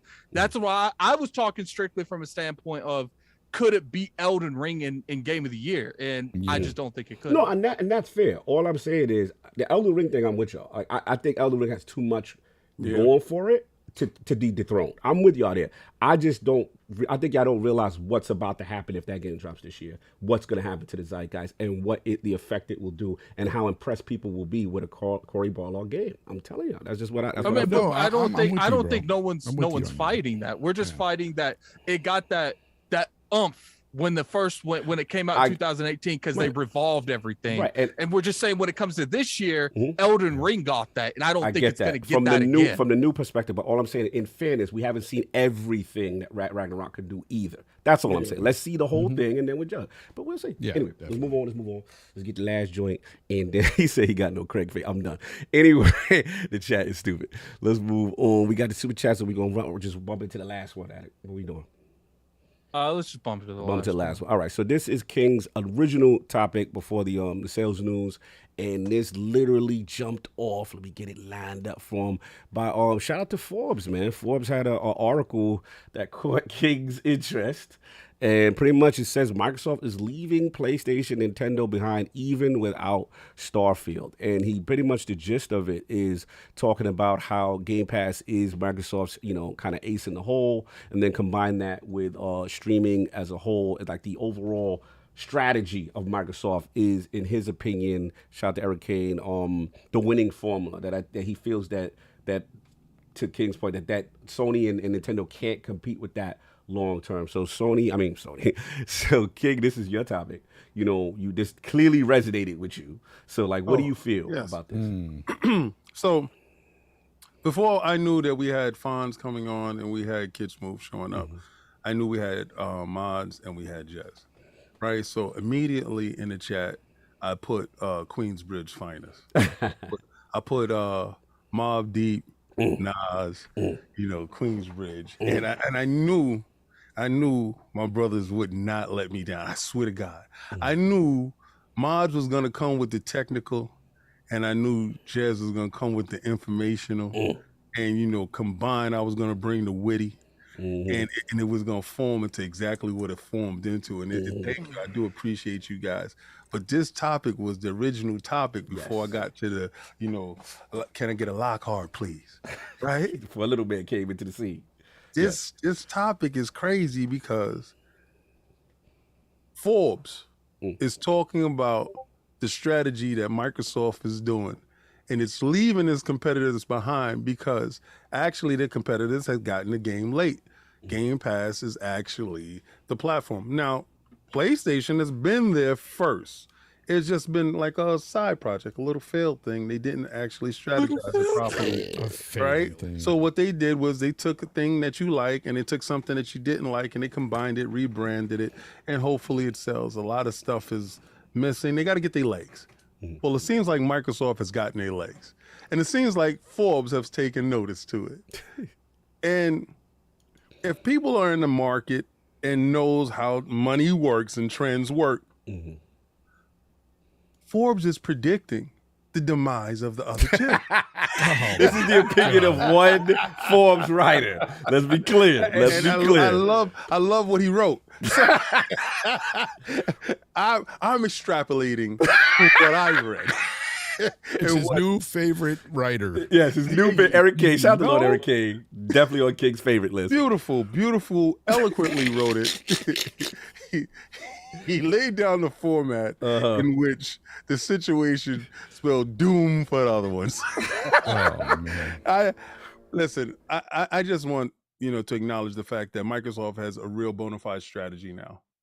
Before we really couldn't see the strategies before and exactly what they're doing. Now, even from a hardware standpoint to a software standpoint, they have a lot of the bases covered that we talked about in the past. And for Forbes to look over and say that they see something completely different with Microsoft and their strategy and trying to show their strategy going forward, I think they're on to something. And I just wanted to bring that to the room to say that we're not dealing with the same Microsoft from before. I know Jez know that. I know Madz know that. I know Fonz know that. And everybody else knows that here. But I just wanted to get everybody's outlook on it. And if anybody read the article. Yeah, absolutely. And to give additional context to what you're saying, he also said, now with Xbox revealing that the Samsung smart TVs will now support Game Pass, cloud gaming, without even owning an Xbox. So pretty much the reason why I think what your alignment is because the system without the box, so to speak, right? Yeah. And simply playing your Xbox controller with your TV for a monthly fee rather than spending hundreds of dollars on a console and, this future that can get more gamers in. So let's get Jez in. Jez, I don't know if you got a chance to see the article, but just even if you didn't, your overall thoughts do you agree with King? Like this is the winning strategy that the other two can't necessarily compete with Microsoft in this space? I think he's like, we've been saying for years at this point that Microsoft doesn't even see Sony and Nintendo as competition. They really don't. That's not a console war thing. It's not a console war thing. It's not like hyperbole. They don't. They're looking at Tencent. They're looking at tech companies. They're looking at like, what do we need to do to protect our business against Amazon? What do we need to do to protect our business against this and that? And it's not just about gaming. It's about developer tools. It's about technology. It's about R&D. It's about all this sort of stuff. It's about cloud services and gaming it feeds into that as a sort of part of a more comprehensive, cohesive strategy. What the gaming business is to Microsoft is just completely different to PlayStation. PlayStation, only up until recently, they were just contented with having a console business, basically. It's only recently that Sony started thinking like, oh, actually, maybe we should put our games on PC, and we all knew they would do it because they were just leaving free money on the table. As soon as Microsoft started doing it, Sony had to do it. They had to do it. And eventually they will do day-and-date games too. Eventually, they will. They just have to because they're leaving money on the table. The way that like Horizon Forbidden West didn't launch into PC completely killed its buzz because it launched up against Elden Ring, which was on PC. Nobody was talking about Horizon Zero Dawn after a week. They were talking about Elden Ring, and I know because I can see our network's traffic at Future. I can see our website's traffic, and there was no traffic on Horizon Forbidden West whatsoever. Everyone just went all over to Elden Ring. So all this sort of console war bubble stuff, which is fun to go back and forth with on Twitter and all that stuff. It's utterly, it couldn't be less relevant. It couldn't possibly be less relevant. The console install base, combining Sony, Nintendo, and Microsoft, just talking about console game sales, it's minuscule compared to like what really drives this industry, And even Jim Ryan said that. What you just said. I'm sorry.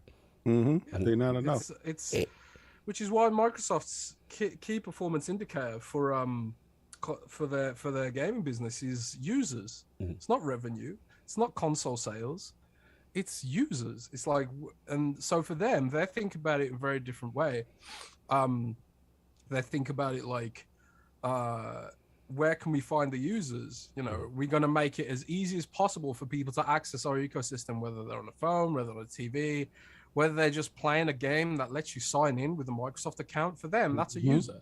You know, Solitaire has the second biggest monthly active users behind Minecraft, you know, and not a lot of people realize that. And that's how Microsoft is able to be the third biggest gaming company, despite not having, you know, a particularly large presence on mobile or a particularly large, you know, the smallest slice of the console pie, you know.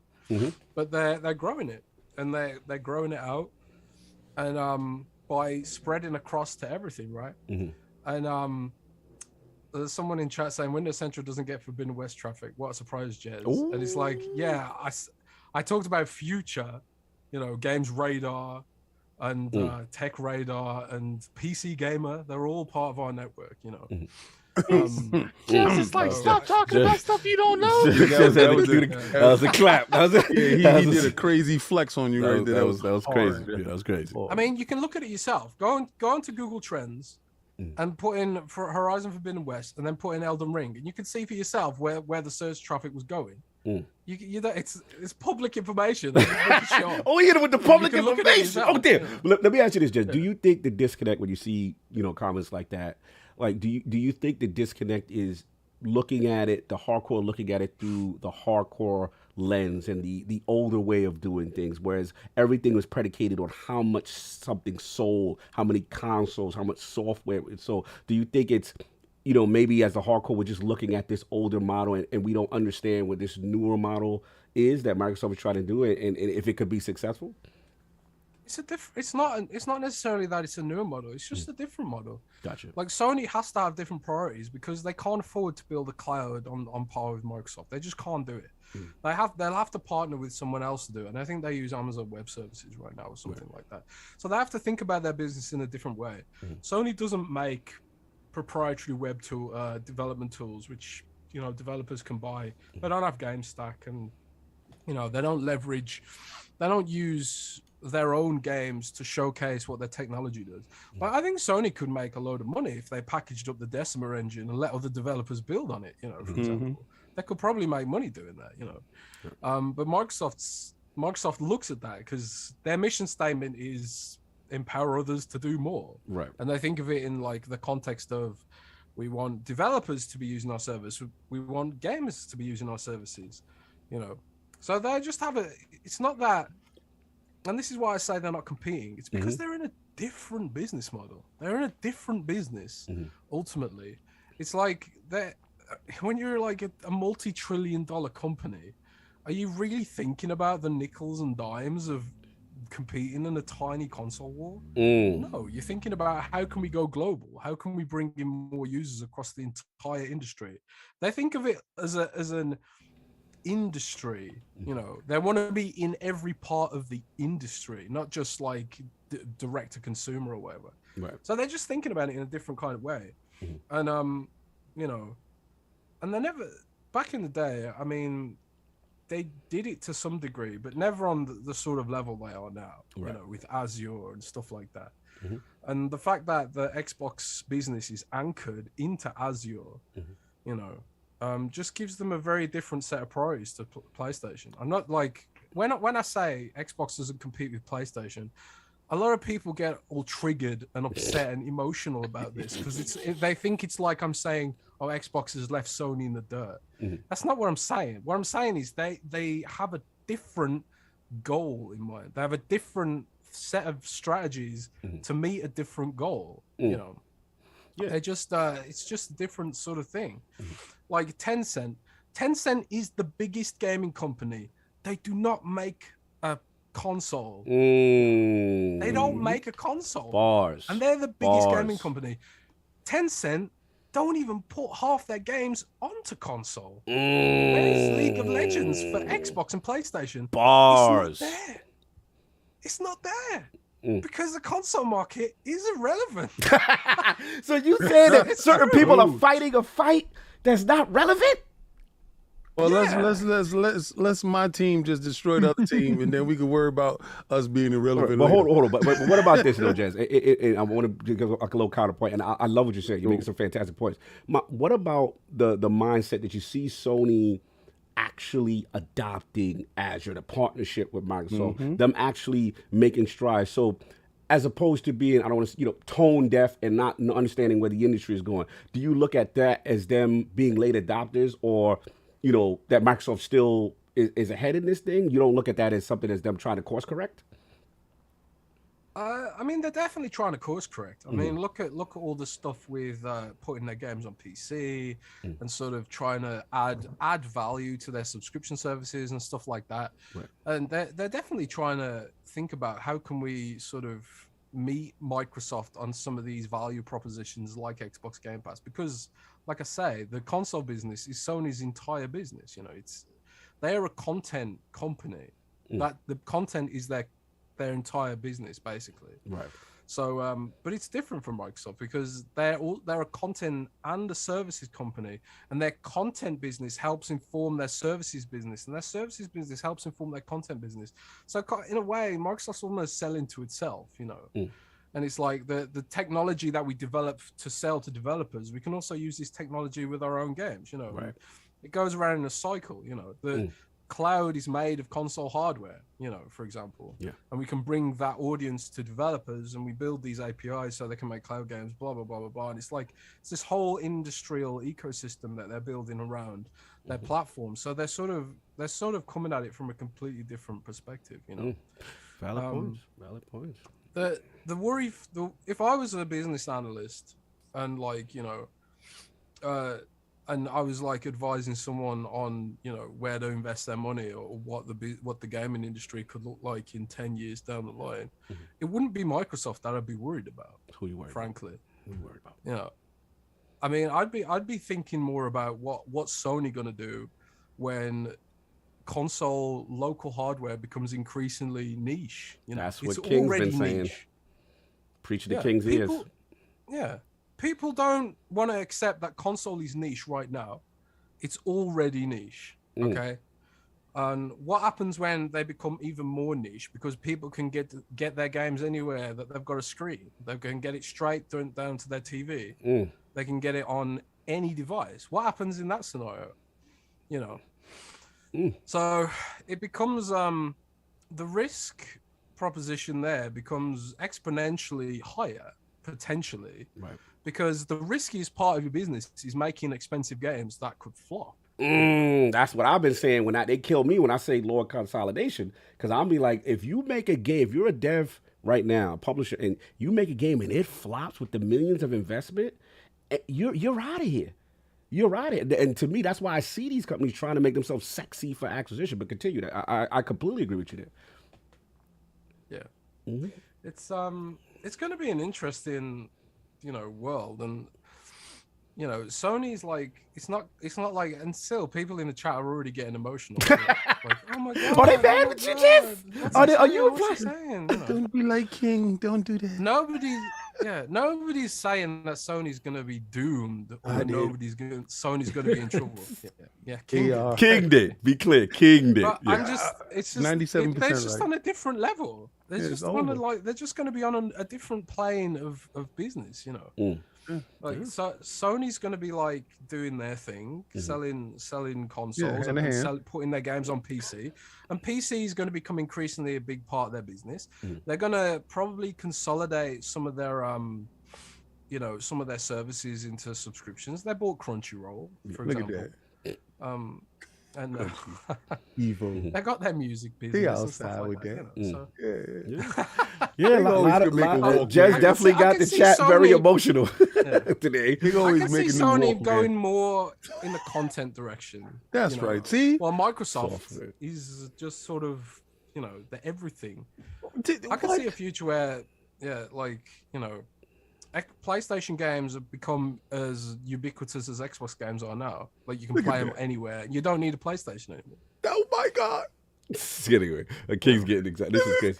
Let me get Fonz because I gotta get Fonz because Fonz, I know, fellow console brethren, likes to play things the traditional way, And this article that's come out, again by one person. I'm saying the whole Forbes feel this way, but not just one article about Microsoft's strategy being the winning strategy long term. What's your thought process on this, Fonz, coming from your perspective? It's already happening in terms of, mass appeal when it comes to Game Pass, XCloud. People are starting to adopt it and embrace it. We're seeing that.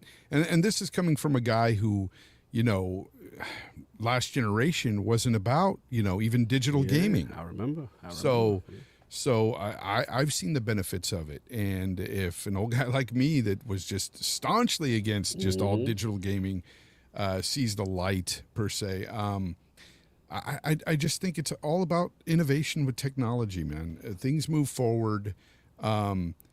If I could get an experience just as I do on a native console with an application, why wouldn't I embrace it? Like less clutter, less things in the house to have to deal with, and hopefully less headache. I don't know. But I just think that, again, it has to be one-to-one when it comes to native console.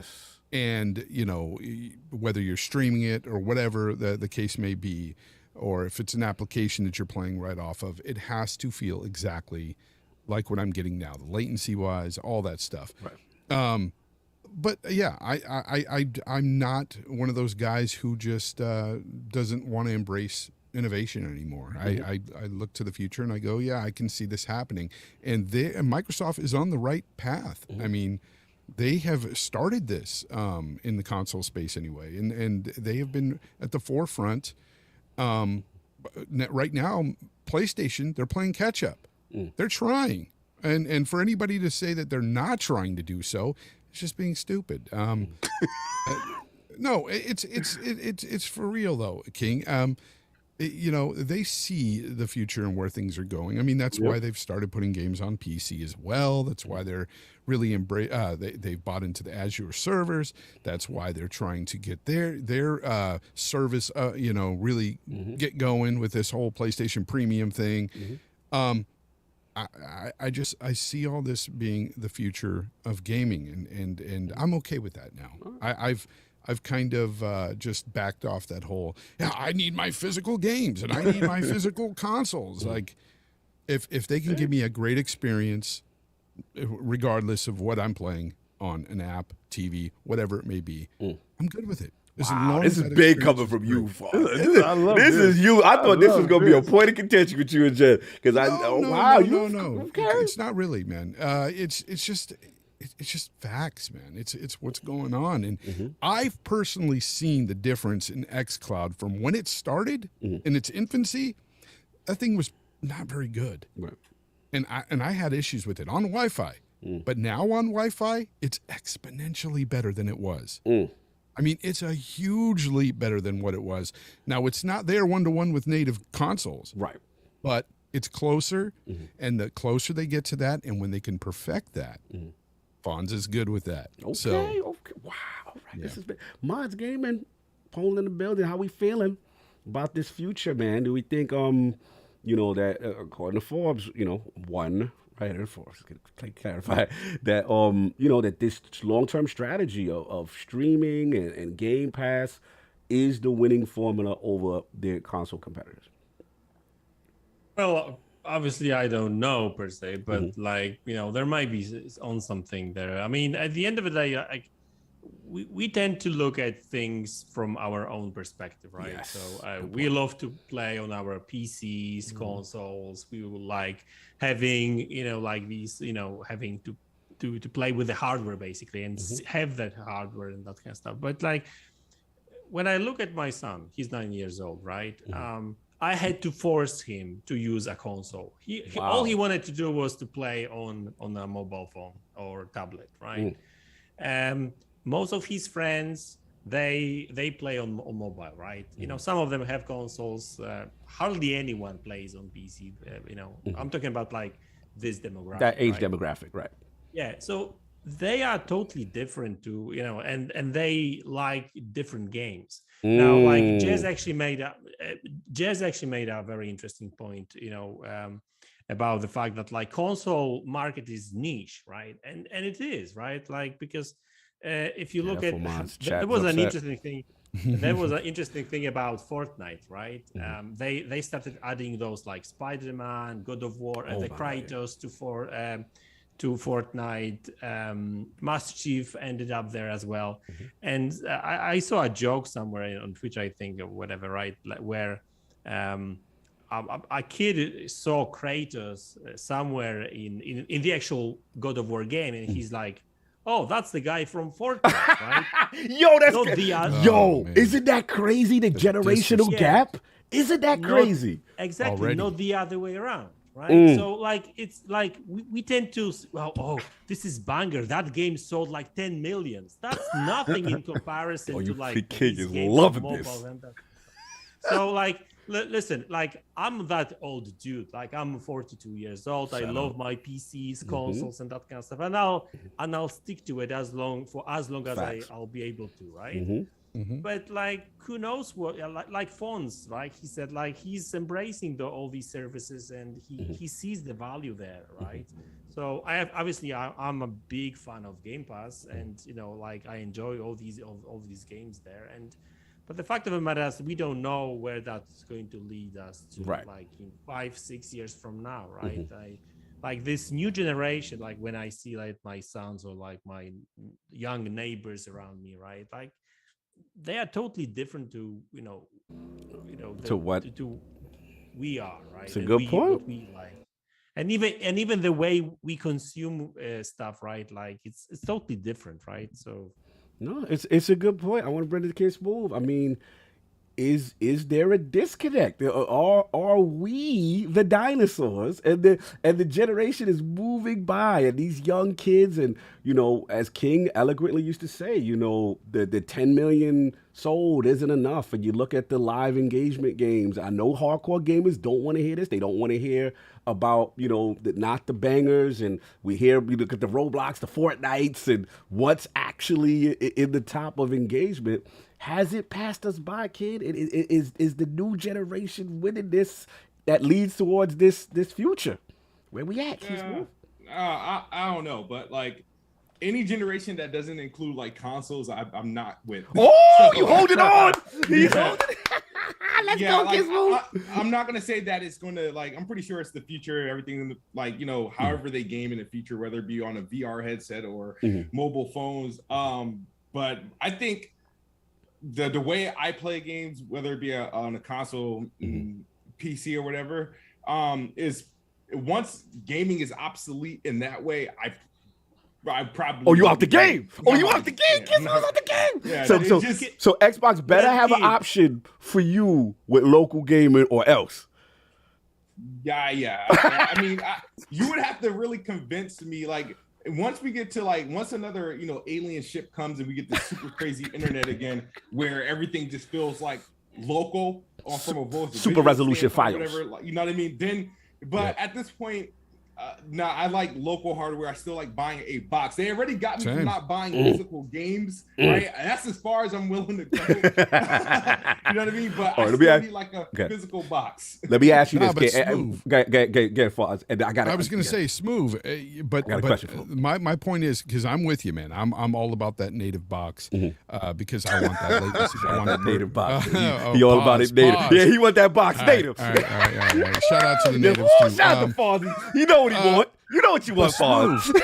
If in the future they can get it to where it feels just like I'm not going to say it, but your native box. No, I am. But anyway, wouldn't you embrace it then? Because I would.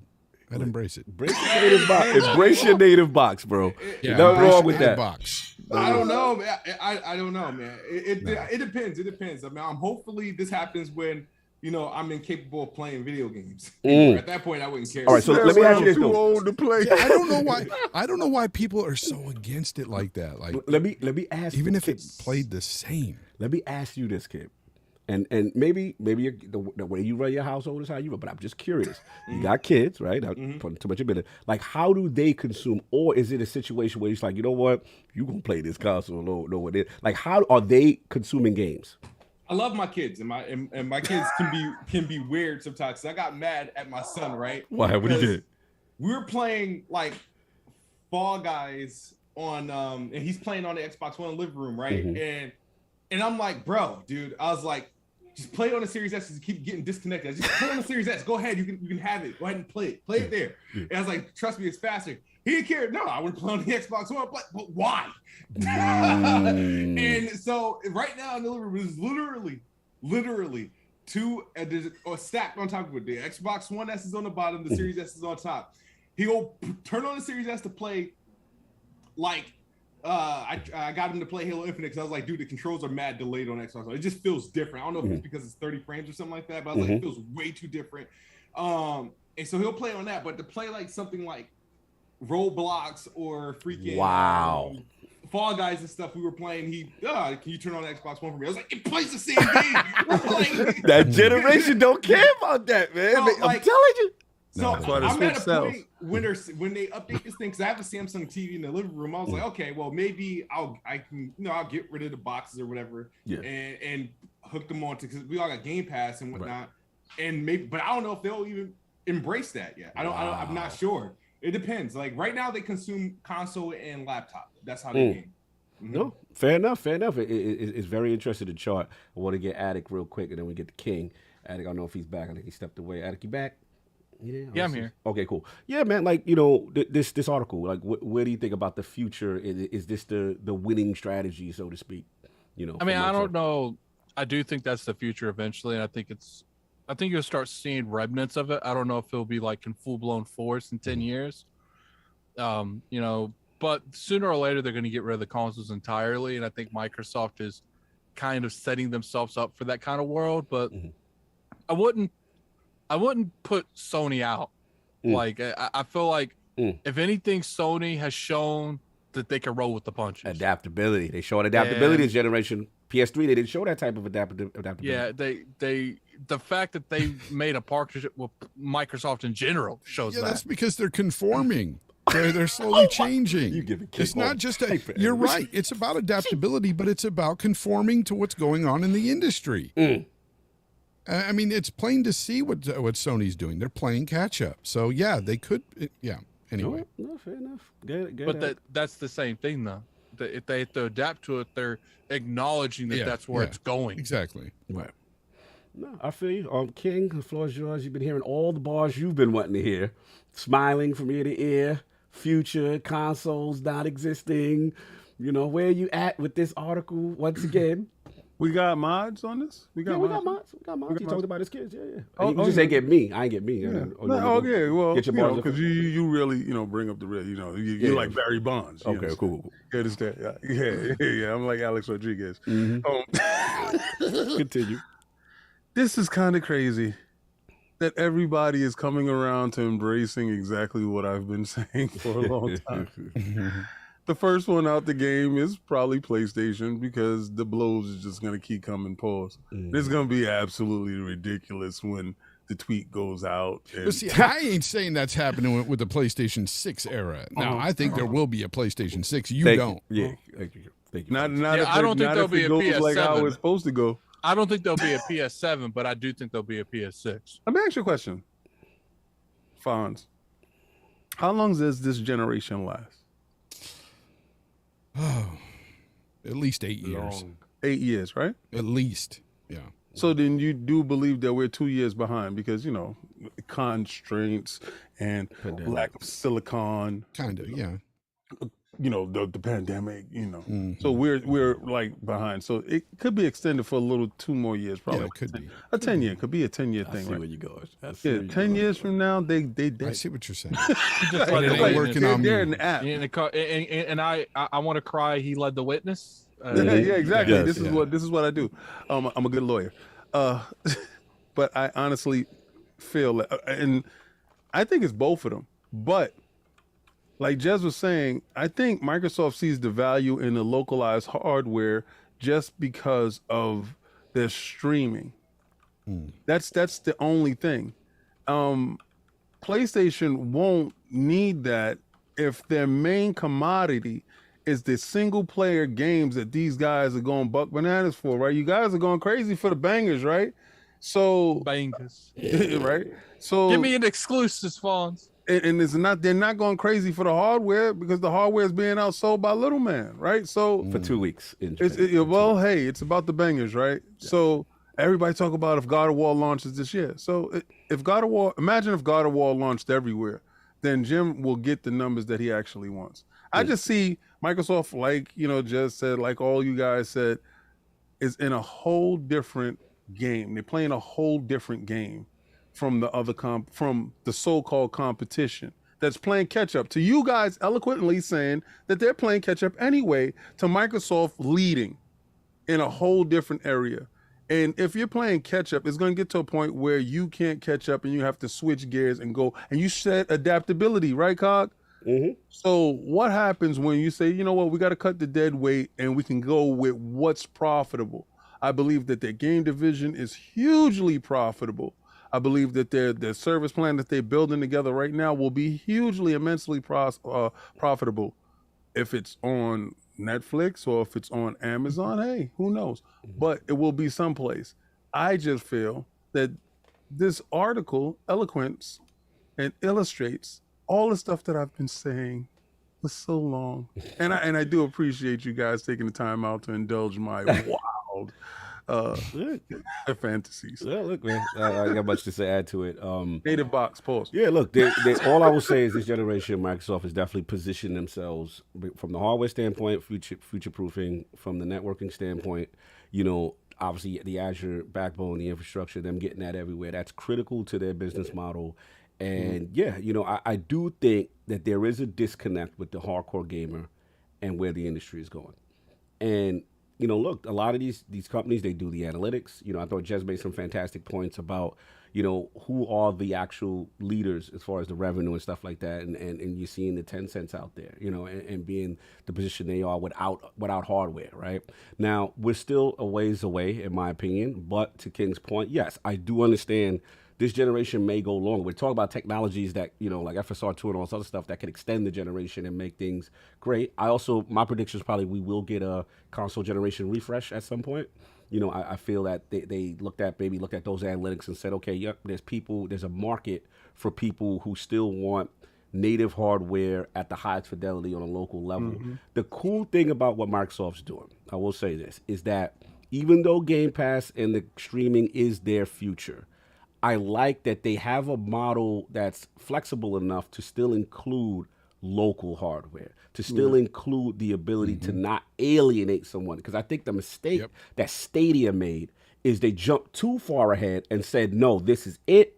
This is the only way you could consume our content. And then that puts people in a position, because let's be honest, there's still people that won't be able to consume, whether it be the internet, you live on a military base. It's way too soon. Right. Or your country's infrastructure is not in proximity yet to an Azure server that's non-existent. And they got a console for you, though. Exactly. And that's what I like. To me, the mistakes when made, like when Microsoft was a little too aggressive with even though digital was right, with the Xbox One, they maybe was a little bit too aggressive with forcing it, right? So I think they learned from that and now have this tiered approach on how you can get in. Because according to Phil, like they've even said, even though they want this direction, their end-all, be-all doesn't ride on Game Pass being successful and cloud streaming. Like they still have this multiple ways you can get in the ecosystem and they can still benefit. Combination of everything. That's right. And I think that inclusive thing kind of sits with the message, even with the games. We want this variety of games. It's going to be in different markets and everything like that. So it all fits. I will say to Sony though, I think the difference, I know you don't want to give them enough credit, King, but I think the difference is this is not a stubborn PS3 era type Sony. PS3 era type Sony is like, nope, this is the way we're doing it.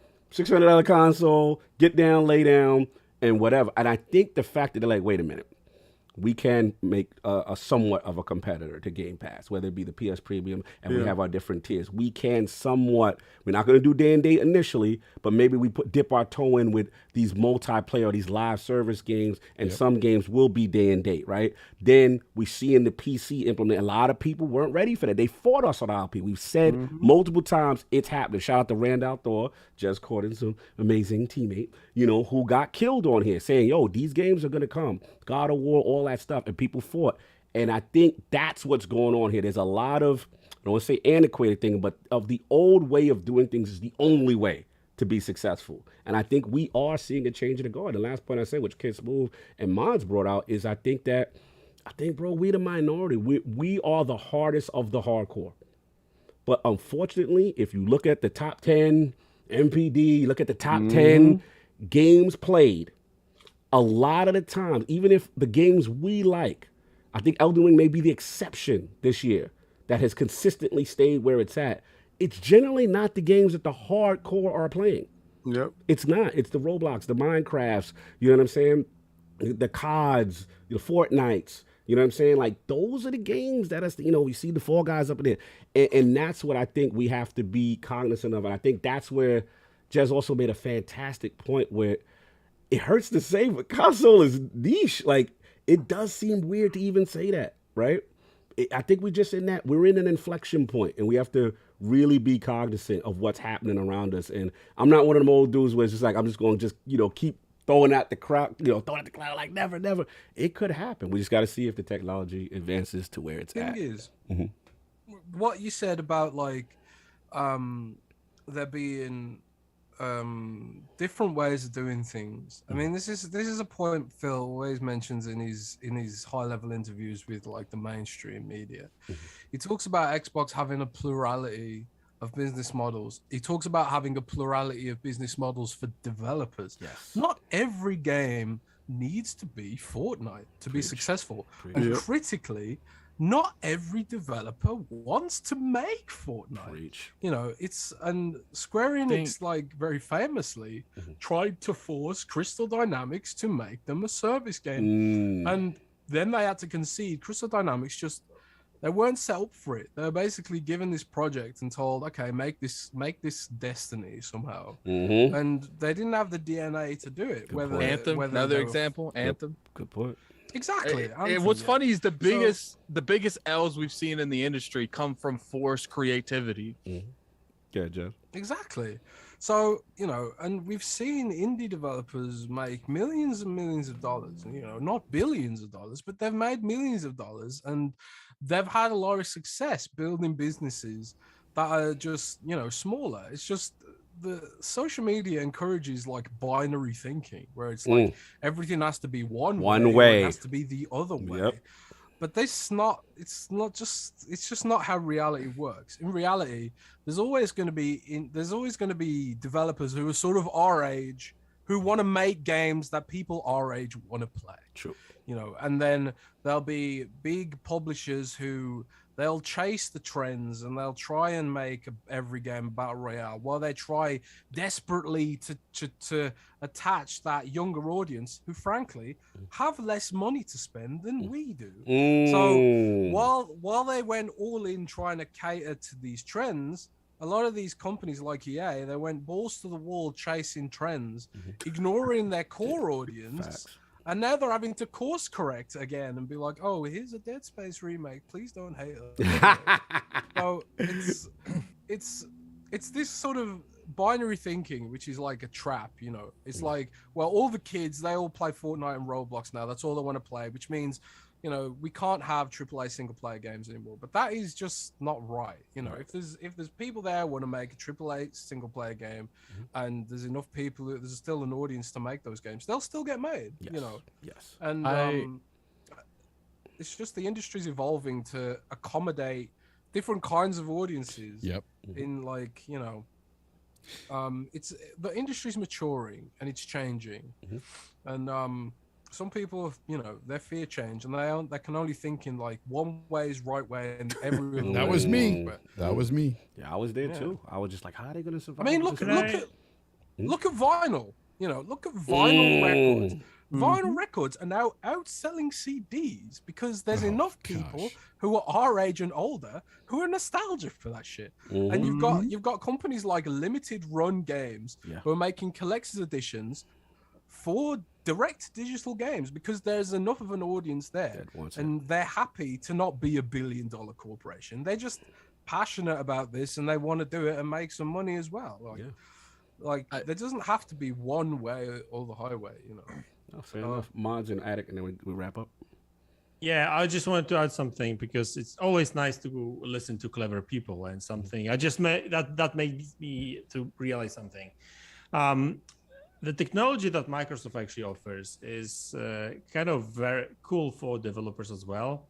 Because if you go back like 10, 15 years back, you've had all these kind of different, PCs, consoles, each had to, if you were like a multi-platform developer, you had to make different versions of the game for different hardware. But now with all these services and that kind of stuff and cloud, and the Xbox actually, you just make one game. Right. And obviously now Microsoft is trying to streamline the porting from Xbox to PC. Actually, they kind of trying to make it as one. Right. And so developer would just make a game for PC or Xbox, same difference. And that game would work on PC, Xbox, and all these cloud devices, basically expanding the reach of the game. Right. So, and instead of porting, and this is an interesting thing as well. When PlayStation, some of the PlayStation guys are getting angry because, I won't be able to play this or that game anymore, right?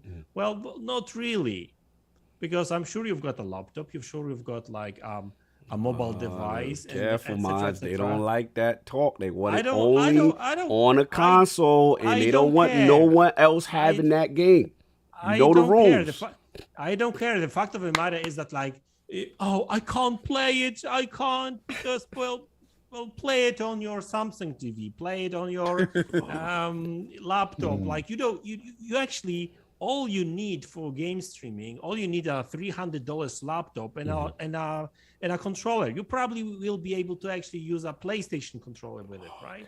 You're pissing them off right so now. it's a totally different, and I know that some people don't like it. But it is what it is, right? It's just different. No, I feel you. I'm being silly, but literally that's what they say. They want their ecosystem. Not everybody, but there's a certain contingent that want to play their games, PlayStation games, only on their platform. And we got a platform for them. It's called the PlayStation. And they don't like Jim Ryan. They don't like this vision of... You know what Jim Ryan's vision, though, is one of a Western vision. If you really think about this, remember that PlayStation years ago, they decided that they were going to focus the PlayStation market within the Western division because... When it comes to consoles, yes, they're niche, but the biggest markets are in the Western world. Over there in Japan, it's all about mobile gaming and stuff. So PlayStation is heavily focused on the Western division. And I think when it comes to their games and stuff, they cater their exclusives and everything. Most of their games cater to the Western world. And I think that will also follow into, the trends and everything and where it's moving within the Western world. Do you know what I'm saying? Yeah. So your Game Passes, everything that's changing here is where they're going to align with, where they're going to go in the future. And I know some PlayStation fans don't want to hear that, but that's just the reality. They themselves did this. Years ago, they decided, hey, the Western market is it for us. Yeah, they did a shift. Let's get Attic and we get about it. Attic, what you thought, man? Yeah, one more point you want to jump in? I mean, at the end of the day, people are going to go where the money is.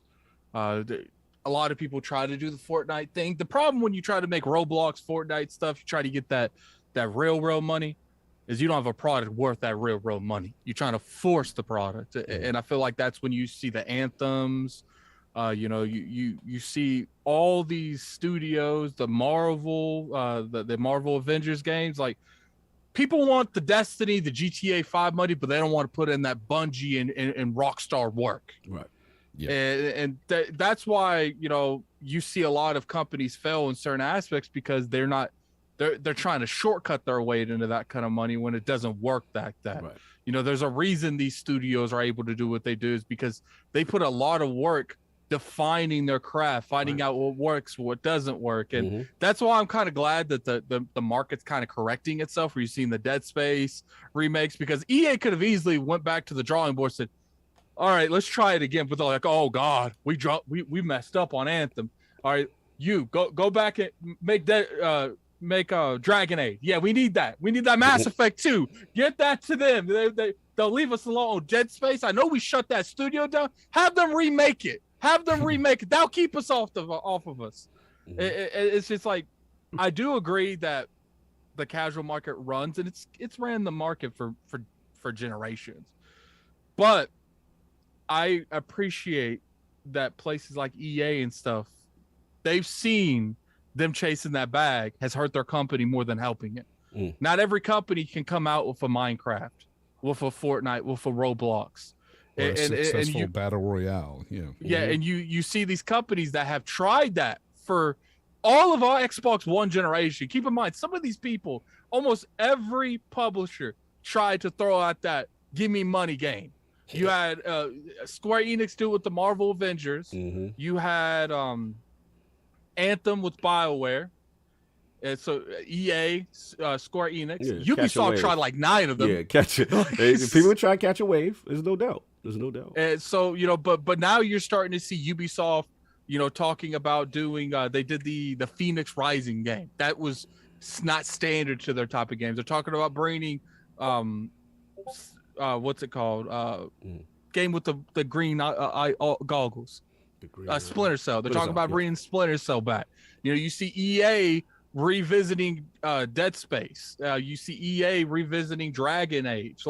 You see EA revisiting Mass Effect, which is stuff that if Anthem would have popped off, they never would have done. Right. They would have stuck with that. So it's just like it's give and take. And I feel like a lot of publishers, they want that easy money, but when it blows up in their face, they want to blame us for it. Why did you buy our game? Make better games, and people will buy them. Yeah, look, there's a place for everything, and I think from a development standpoint, you definitely still need balance, and I think the indie scene doesn't get enough credit, and I think Xbox doesn't get enough credit for cultivating the indie scene in the way that they have, as I think a lot of the innovation that ultimately that I want sometimes comes from that, and then the big AAA, they will then copy and say, okay, that's the way we can invest it, because I think people are afraid of the risk and bombing on the risk.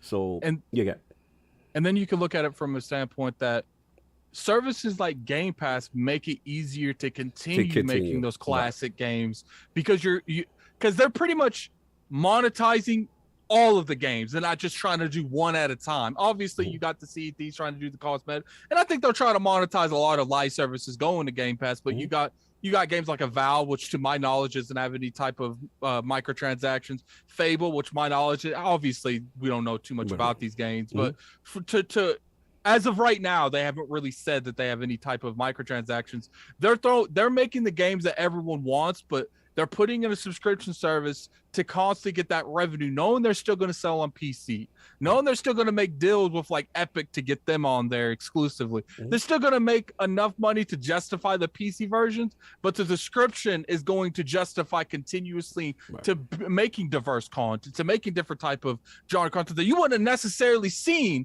without something like Game Pass, because they wouldn't have that safety net to fall back the stability. No, I hear your point, man. Fantastic point. It's an interesting article. I love this type of talk. Great stuff from the panel king. Shout out to you with the thought-provoking discussion that went your way. But man, let's get up out of here before we you want to clear up your super chats or do the outros or whatever. Yeah. You know what I'm saying? But man, I want to shout out to the legendary Jez Corden, Windows Central, Xbox 2, rocked with us the whole way. Salute to you. I'm glad you could make it, brother. Definitely want to catch up with you. Where can people find you? What you got going on, man? Yeah, you can find me on Twitter at Jez Corden, and of course on the Xbox 2 podcast, the Xbox 2 podcast. You can say it's your podcast. You just do it with some other guy. I mean, every time someone cites you guys' podcast, listen, man, it's okay. Just put your face out and say it's my podcast, my the Robin in the sidecar. Shout out to Rand. Rand, I love you, brother. You know I'm messing with you. I love that joke. But shout out to the team, man. I could do it without Rand. Yeah, the homie. That is the homie. Shout out Get to it out Rand. here now. Yeah, But yeah, yeah, yeah. I'm just I'm on WindowsCentral.com writing random articles and stuff. Yeah. Love what you do, man. Thanks for having me. Oh, Sorry I was late. No, all good, brother. Love what you're doing. Love the integrity with the journalism. Love the courageousness with the journalism. A lot of times you put yourself out there and are critical at Microsoft when you need be, and I love that balance. So salute to you, good friend to the realm, my guy, Jez Corden. And of course, returning who we have not seen in a while. You know what I'm saying? Two people we haven't seen in a while. But I'll start with one first. My man Fonz Gaming, man. I'm so glad to see your face. You know, it's been a minute. We know you had a lot of things going on. And it is so good to hear you and see you talking games, see that smile, the laugh, and the classic Fonz-isms, you know what I'm saying, in the realm. What's going on with you? When can people find you? When I heard you might be coming back. Yes. So I'm going to start content creating again very soon. Next Sunday, I will be back with season 2 of my Games Talk Live. And I will have none other than the Ashen Luca on. Yeah. So that should be a great time. Come out, 2 p.m. Pacific time, if you will. And have a great time with me and Luca. We're going to be talking about her, of course. I'd like to interview my guests, especially the first time, get to know them a little bit better if you don't know already. But I'm sure you'll find out things you probably didn't know. And we're going to have a good time there talking about games, having fun. And, of course, the 5 questions. And we're going to have that game show return. Get that game show music, brother. People love it. So catch me there on Fonzarelli Gaming. So I appreciate everybody in the chat. Appreciate all of you. You know, I love you guys. You're my brothers. But yeah, thank you everybody thanks for the invite, Cog. Oh, no doubt. I'm glad you accepted too. And of course, my technical brother, Lord Madz Gaming of the Madz Gaming YouTube channel, always breaking it, educating us plebs here on what's going on with this tech. Salute to you, brother. Good to see you again. Long time haven't had you on. You've been rocking with us from the beginning too, man. Always good to hear from you. What you have going on? Where can people find you? Well, you can find me on Twitter. You can find me on YouTube, Madz Gaming. You know, I'm usually talking about some weird tech stuff and some other weird stuff, you know, so you never know, you may like it. So thanks for the invite. Really enjoy the conversations, the panel. I love everyone around over here, so like follow you all guys, watch your content, you know. That's what it's all about. Same. Like Xbox community is kind of cool around here, so I like it. It's like, you know, it's yeah, I love it. So anyway, so great. There's some weirdos out there, but we don't talk about them. Ridiculous. Exactly. So, yeah, I'm sorry. Yeah. So thanks again for the invite. And no doubt. Yeah. Much love, Madz Gaming, and of course the best spot pulling in, saying, "Yo, what's going on? I heard there's some talk going on. I need to know what's up." He came to the rescue, held us down just in case. Much love, KidSmove, the best spot, Planet Xbox finest. Where can people find you? What you got going on? Man, yeah, I've been trying to get some videos out, trying to get into the rhythm, to get some content out. But you can find me on youtube.com/KidSmove, Twitter. Like I said, I got some videos coming, some more monitor reviews coming. Yeah, so I got a new one, so we're gonna be talking about that. Ooh, Smooth is actually making some tech. Hardware videos, Madz. You hear this? My knowledge is extremely limited, so it's literally, my monitor reviews is for casuals only. What you want to hear, that's it. I don't care about the Indian. Well, that's the majority of people looking at the videos. Right. Yeah, my wife came home and the first thing she said was, "Why you got that shirt on?" Out here rebelling. Got caught in 4K. Yes. He couldn't get up. Awesome, man. No, Smooth. If I want that shirt, where do I go for it? You go to intotheam.com/KidSmove and get 10% off everything in the store. So. That's what's up. Wait, that's a KidSmove original? No, but it was the coolest thing I picked out from the store. Shout out to the shirt rocking it, no doubt. Salute. He came in the door. He was like, "Oh God." I told you about that shirt, kid. Salute to the best. Salute to KidSmove, the legend. You already know. Addict, you know what I'm saying? The homies, what's going on, man? We can find people find you. What you got going on? You want me to do the super chats and we'll do ours after? Yeah, let's do that. And then let's let people loose that gotta go. Yeah. We holding people hostage. And I do gotta pee. Skedaddle, people. Skedaddle. This is my pee break. I've been holding it. No, just go. I'll read the super chats while you use the bathroom. All right, no doubt. But salute to everybody. Be right back. And again, if anybody has to leave, do what you gotta do. And we gonna support the people and read these super chats. I just want to thank everybody for showing up. If y'all do gotta run, I suggest y'all run now. Yeah, because we got catching up to do. Yeah. Not that we're kicking you out. I'm kicking you out. Skedaddle. Blessed Sunday. No doubt. Thank you, I'm gonna everybody. bow because it's light here, but yes. Take care, everybody. Jez, thank you, brother. For coming on. Thank you, Madz, Fonz. Thank you, brother. Take care, guys. Flame, I'm taking the earphones with me. Yes. All right, so let me go ahead and Still start. have a native box. Pause. That was classic. All right, so we have a members chat for 25 months from Scrub Nurse. Glad to catch you guys. Love King, Wild in and out. Glad to see the panel and definitely glad to see Fonz. Put the crest in the chat on God and them. Bless We him. got a $5 super from Snitch Mix Skills 8. Elden Ring is poorly optimized on all platforms, running on subhard 60. I was just saying FSR could help it fix it, but thanks for dissing a fellow Xbox gamer. I have no clue. Maybe I dissed you. No, he did, but I don't worry about it, guys. I love you. I was just messing with you, man. Got a $5 That's when he chat. was like the TTL joke. I got a $5 super chat from DJ Oris. Sunday night hockey, hashtag leg day, hashtag hey bestie, IOP Fall Guys Day. Got a $5 super chat from Lucius Augustus. If God of War gets a nod and comes out on 11/11, I'm coming for all the journalists that say they didn't have time for Forza Horizon 5. Got a $2 super chat from THX1138. Thanks 1138, I guess. Kigley stated November 5 is the cutoff for the GOAT, so it had to come out before November 5th. I don't know if that's happening. You got a $10 super chat from Hargy Shani. The Last of Us remake is September remake. It's September the 15th. September. And then we got Forspoken in October.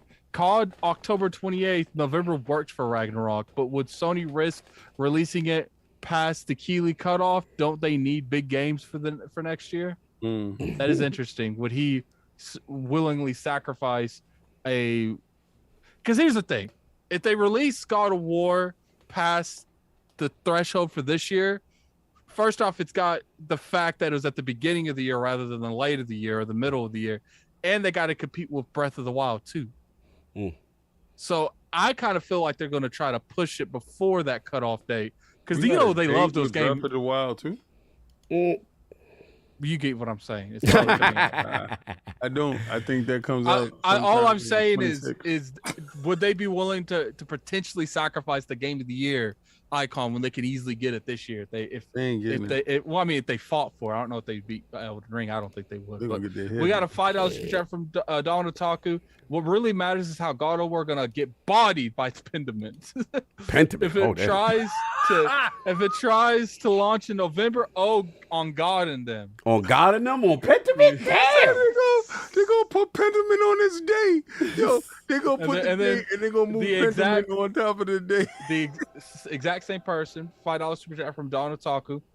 Nah, I'm just kidding. Ragnarok gonna be the third best game of the year behind Xenoblade 3 and Elden Ring. Yo, he talking that Xenoblade. He outside. Then we got a $2 super chat from Don Otaku. God of War Ragnarok, a 91, but Breath of the Wild 2 is a 92, back to back. Oh, okay, back to back. Okay.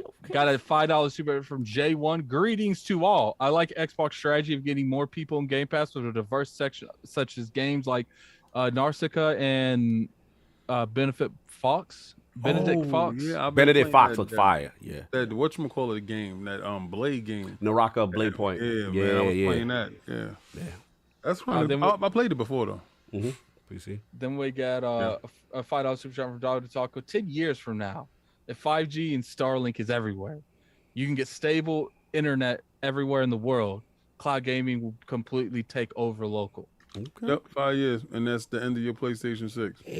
Bushes. Necromancer Zali with the $10 super chat.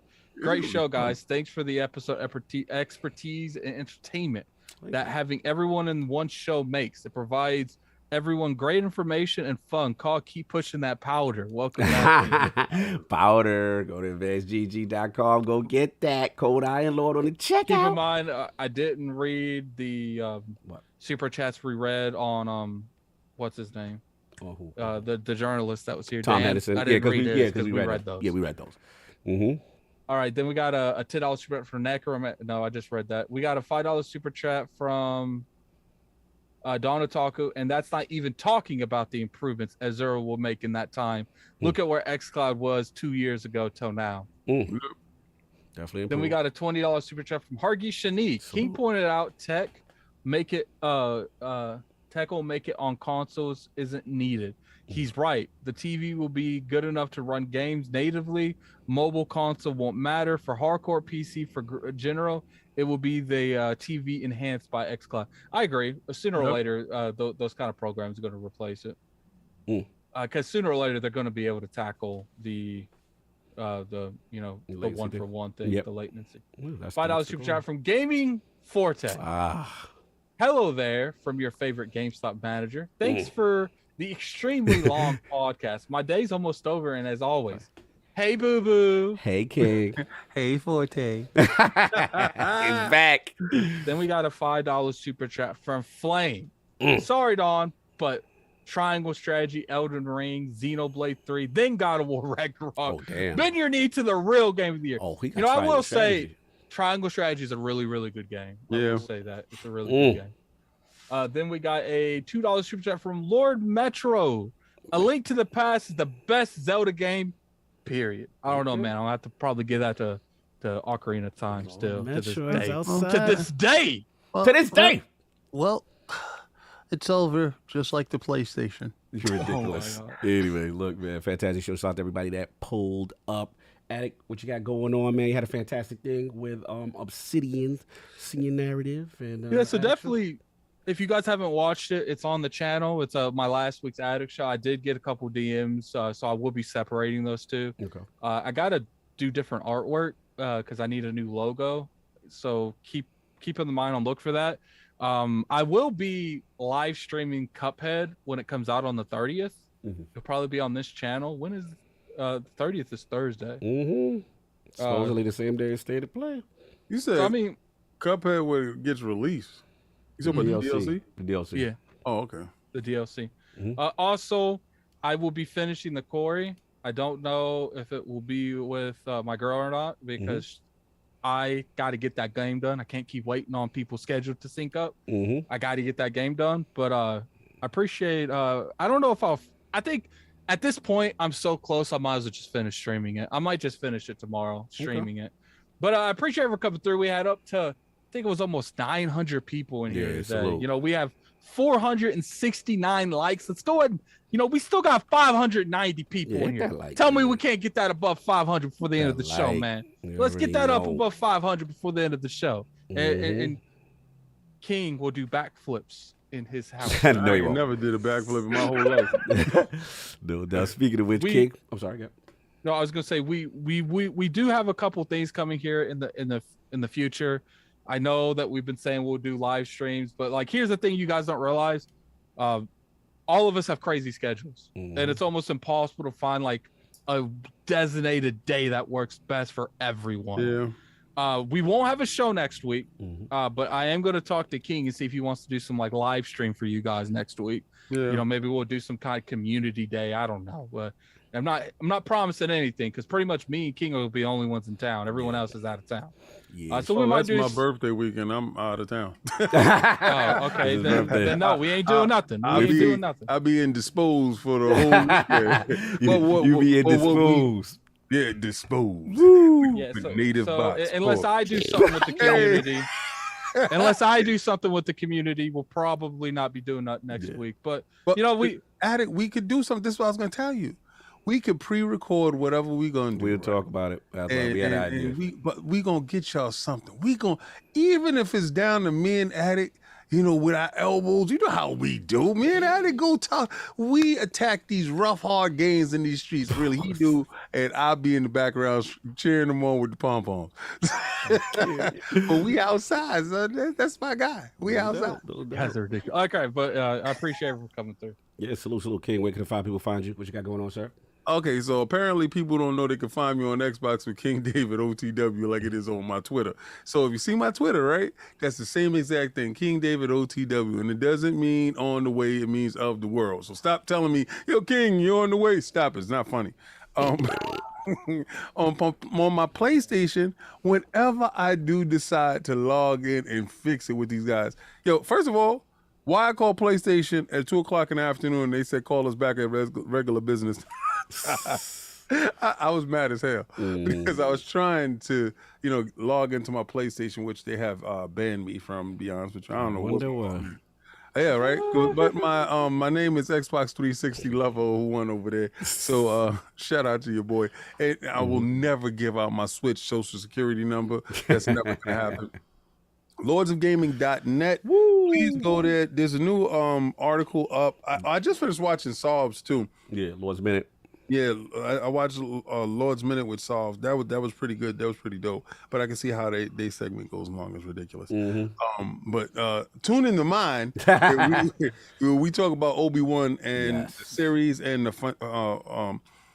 final episode, which is really good. We're going to start talking about Miss Marvel next week, and then that's going to roll into Thor: Love and Thunder, because I think that's going to be really good with Christian Bale talking about stuff. Listen, guys, we don't talk only video games. Combat Talk with the King is coming back as well with stuff like that, and King of the Statues, that stuff is being worked on. Show Me Your Build is coming. Yes. That stuff is coming. That T-shirt is coming.